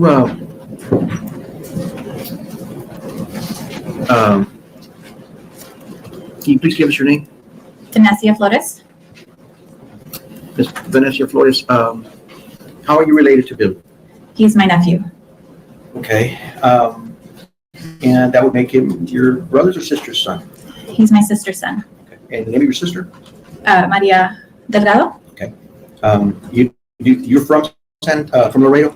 I lived in Laredo for 18 years, and then now I live in San Antonio. So after graduating high school, you left? Yes. Okay, and you've lived in San Antonio ever since? Yes. And what do you do up there? I'm a digital product manager at USAA. Okay. You worked there at the campus there on I-10? Yes, for 20 years. 20 years. Okay. Well, my son-in-law works there too. I'll talk to you about that. Okay, no side All right. chit-chat. Okay, you've been gainfully employed for 20 years there. Yes, sir. And you, we're talking here about Billy and Erica. I mean, what have you done to try to help them out? I was there many times after some of their disagreements when the cops were called to their place. It happened a few times between, the time that they were together and lived in San Antonio. Well, let's are you talking a few times here in Laredo or a few times in San Antonio? In San Antonio. All right, so let's take one at a time, please. If you can separate. What incident happened? Or The one that I could remember, there's a couple, but one of the disagreements that they had had called the cops, and I would usually get a phone call either from Billy or Erica or my sister. My sister was not in town, asking me to come over. The cops were there. So this one time I got a call, and I headed over there to their apartment. I got there, the cops were already there. Billy was outside. Erica was inside the apartment with the girls. And they were questioning Billy because he had marks on his body. And they were asking if he wanted to press charges. Did he? At first, he said no repeatedly, and at the end, he said, "Okay, I will." You could visibly see the marks, so I feel like the cops kept asking, and he finally said yes. Okay, and you were present for that? I was. Okay, please only testify to what you saw Okay. or you were present to, okay? Yes. Okay, that was one of the incidents? Yes, that was one of the incidents. That was the night she got arrested. Did you take care of the children? I did. I ended up taking Emmy and Bella with me, because Billy and Erica had just had a disagreement, and they were both a little worked up. And Erica was going to jail, and Billy was going to stay behind. So I told him, "Let me take the girls, give you some time." And I just got clothes for Bella because she was in school, and just so that I could make sure to get her to school in the morning. Okay, and is there another incident that you were present for? There is another one that I showed up to the apartment.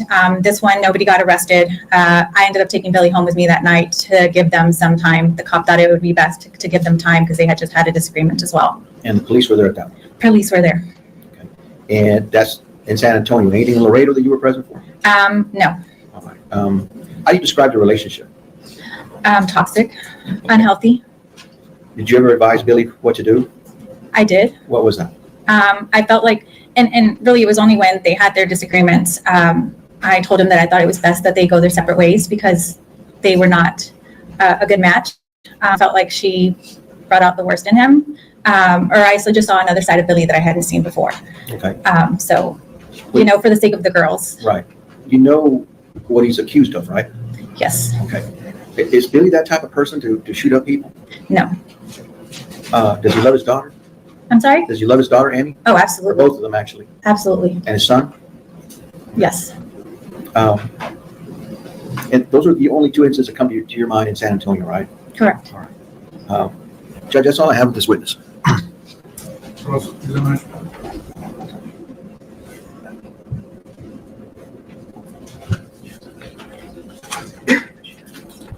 Good afternoon, Ms. Flores. Good afternoon.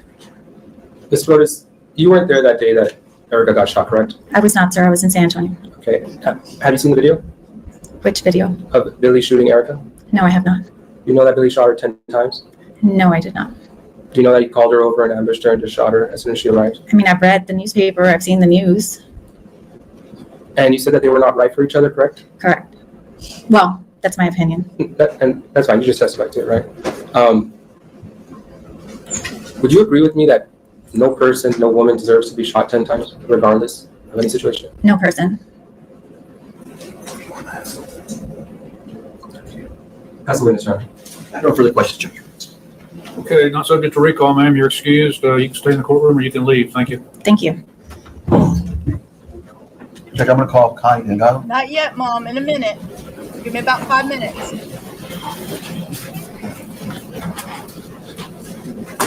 Okay, bring it here.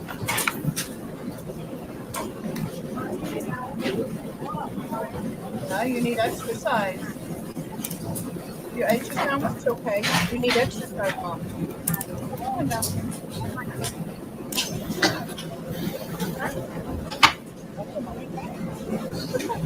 Thank you. Okay. You're welcome, Mama. Yes, ma'am. So, would you come up here and raise your right hand for me? You do solemnly swear the evidence in the testimony given the cause of the I'm truth. sorry, guys. I was not You have a seat right over here, I'm please. so sorry. I'm sorry.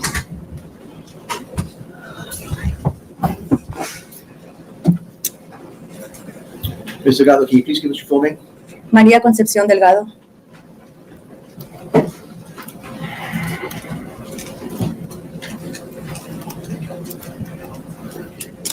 Maria, is this your son sitting next to me? Yes, sir.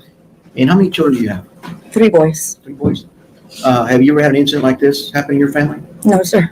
Okay, what's the age of your oldest boy? Billy, 35. Billy's the oldest? That's my oldest. Okay, and the second, who's the middle one? Luis Delgado, 28. Okay, after that? Enrique Delgado, 21. And what does Enrique do? Enrique is a third-year college student at Texas A&M in College Station. Okay, and the middle one?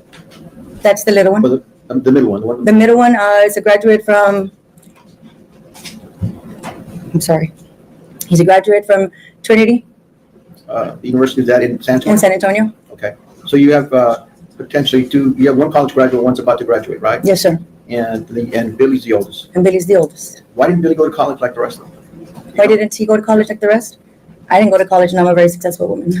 So Billy didn't feel like he had to go to school? He tried it. I tried it. He did. He's got a welding degree. Okay. But you don't have these types of incidents happening in your family, right? Your boys have not been in prison or anything? None of my boys have been to prison, sir. Ma'am, they played a jail phone call where Billy's arguing with you and things like that. Is that common that Billy does? Billy changed after Erica came into his life. His whole persona changed. He was a different person? Very different. Okay. Like what? What changed him? We noticed the distance in him. She would tell him not to listen to us. Your parents rule your life. Your parents do everything. Stop listening to them. Put things in his head like that. Okay. Go ahead. I believe she carries herself like that with her family, and that's what we noticed that was coming out of our son. All right. There were several incidents that happened. I think you were present or came in after they occurred, the assaults, right? I'm sorry? Were you ever present after an assault had taken place between Billy and Erica? Always. How many times? Oh, almost every other week. Okay. And what would happen? They would argue. My son would end up getting physically assaulted, and we would have to remove her from the house. My sister would take her home. You talking about incidents in Laredo or San Antonio? San Antonio. Okay. Any incidents here in Laredo that you were there? That I was present? No. That I came to live with my son because of an incident that they had on the highway while he was taking her to one of the domestic violence abuses court cases she has in San Antonio, because she had revoked it with a DWI. So he was taking her there one early morning after she was very hungover from the night before. Okay. Did you give your son any advice about this marriage? You should leave her or stay with her? All the time, to her as well. You need to leave my son. You're going to hurt him. He's going to hurt you. This is going to get out of hand. She never understood. She continued dragging him on with her. Okay. If she said that it was him that was following her around, was that true? No, sir. It was her? She moved to Laredo after a domestic violence that they had in San Antonio, and she persuaded him to move to Laredo and follow her, move out of her father's house.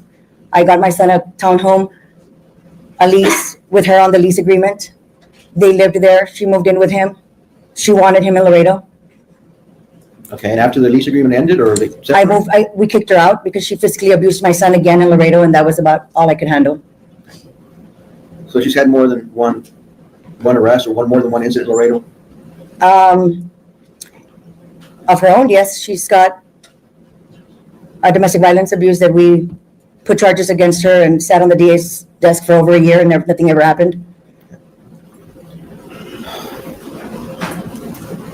Okay, you do know what happened, that Billy, according to the evidence, the video that he shot at, not that Erica was shot 10 times, but he shot at Erica 10 times.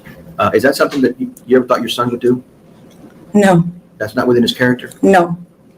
Does he go out assaulting people, physically abusing people? No. Erica made him very aggressive. Changed his whole persona, like I said, changed his whole character. And she was a very aggressive, or I don't know if she still is, woman. Judge, that's all I have of this witness. There you are. Good afternoon, Mr. Delgado. Good afternoon, sir. You would agree with me that you love Billy, right? I love all my boys, yes. You spoke to Billy that morning, the day before he shot Erica. Or sorry, you spoke to Billy that morning that he shot Erica, right? Yes, sir. In fact, he called you before he shot Erica.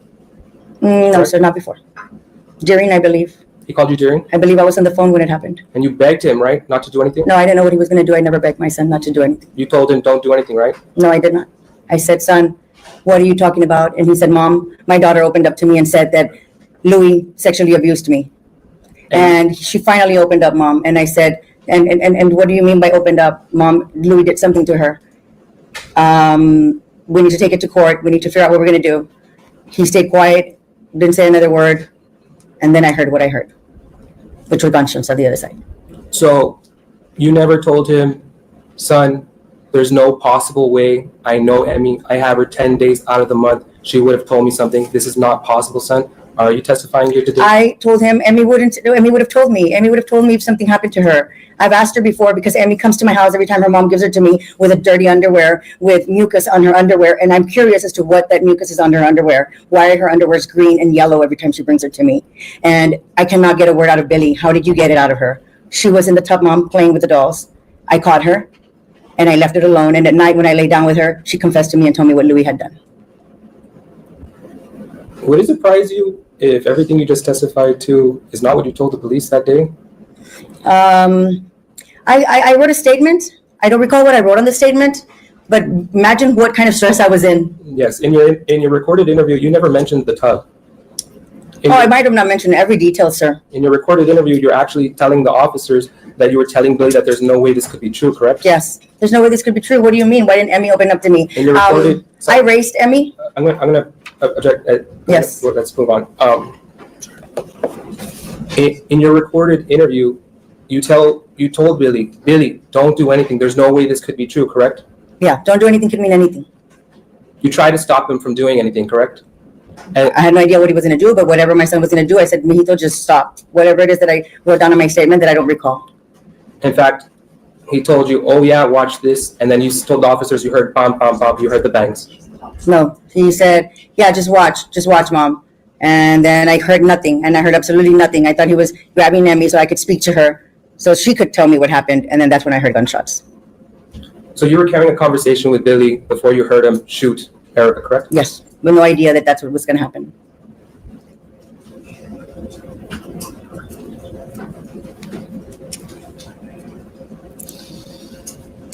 Would you be surprised to know that in your video, you told officers that you doubt Louis ever touched Emmy? I wouldn't be surprised. Because you didn't believe Billy, right? Because I didn't believe that something like that could happen to my granddaughter. Because this is something that Billy made up, right? No, sir. It's not something that Billy made up. It happened to my step-granddaughter. She's been abused by one of Objection, Your Erica's Honor. sister. Objection, Your Honor, that's not the question. I'll sustain the objection. Go wait for another question, man.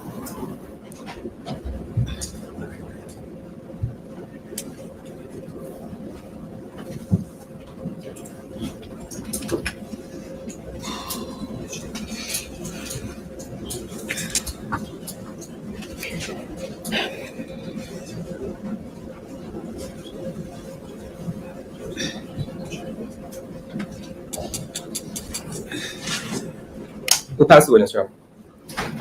No further questions, Judge. Okay, ma'am, you can step down, not subject to recall either side. Have a seat in the courtroom or you can leave. Thank you very much. Thank you. Oh my goodness. That is the end of the day. That ended the day. The anxiety, right? If almost WTF. I understand she's an angry mom, but her son caused this. He was on the phone with her and said, watch this. Oh my Lord. Okay. Tomorrow, yes, absolute total mess. It is 9 p.m. here in Texas. I think I'm going to go take the dogs outside for a little bit and spend some time with them. See if mom needs anything else, because we all know she already took her medicine since she interrupted me. And I want to take a moment to thank Evamos for the 10 gifted memberships. So they're down here. I get to them, the memberships. And Lois for the $5. I appreciate that. And everybody that has been here forever, you are all appreciated. And I just want everybody to have a great night. And we will pick back up tomorrow. They will do closings. And we're still on verdict watch for Washington versus Ali and Ali. So with that, I want everybody to have a great night. And until tomorrow, peace.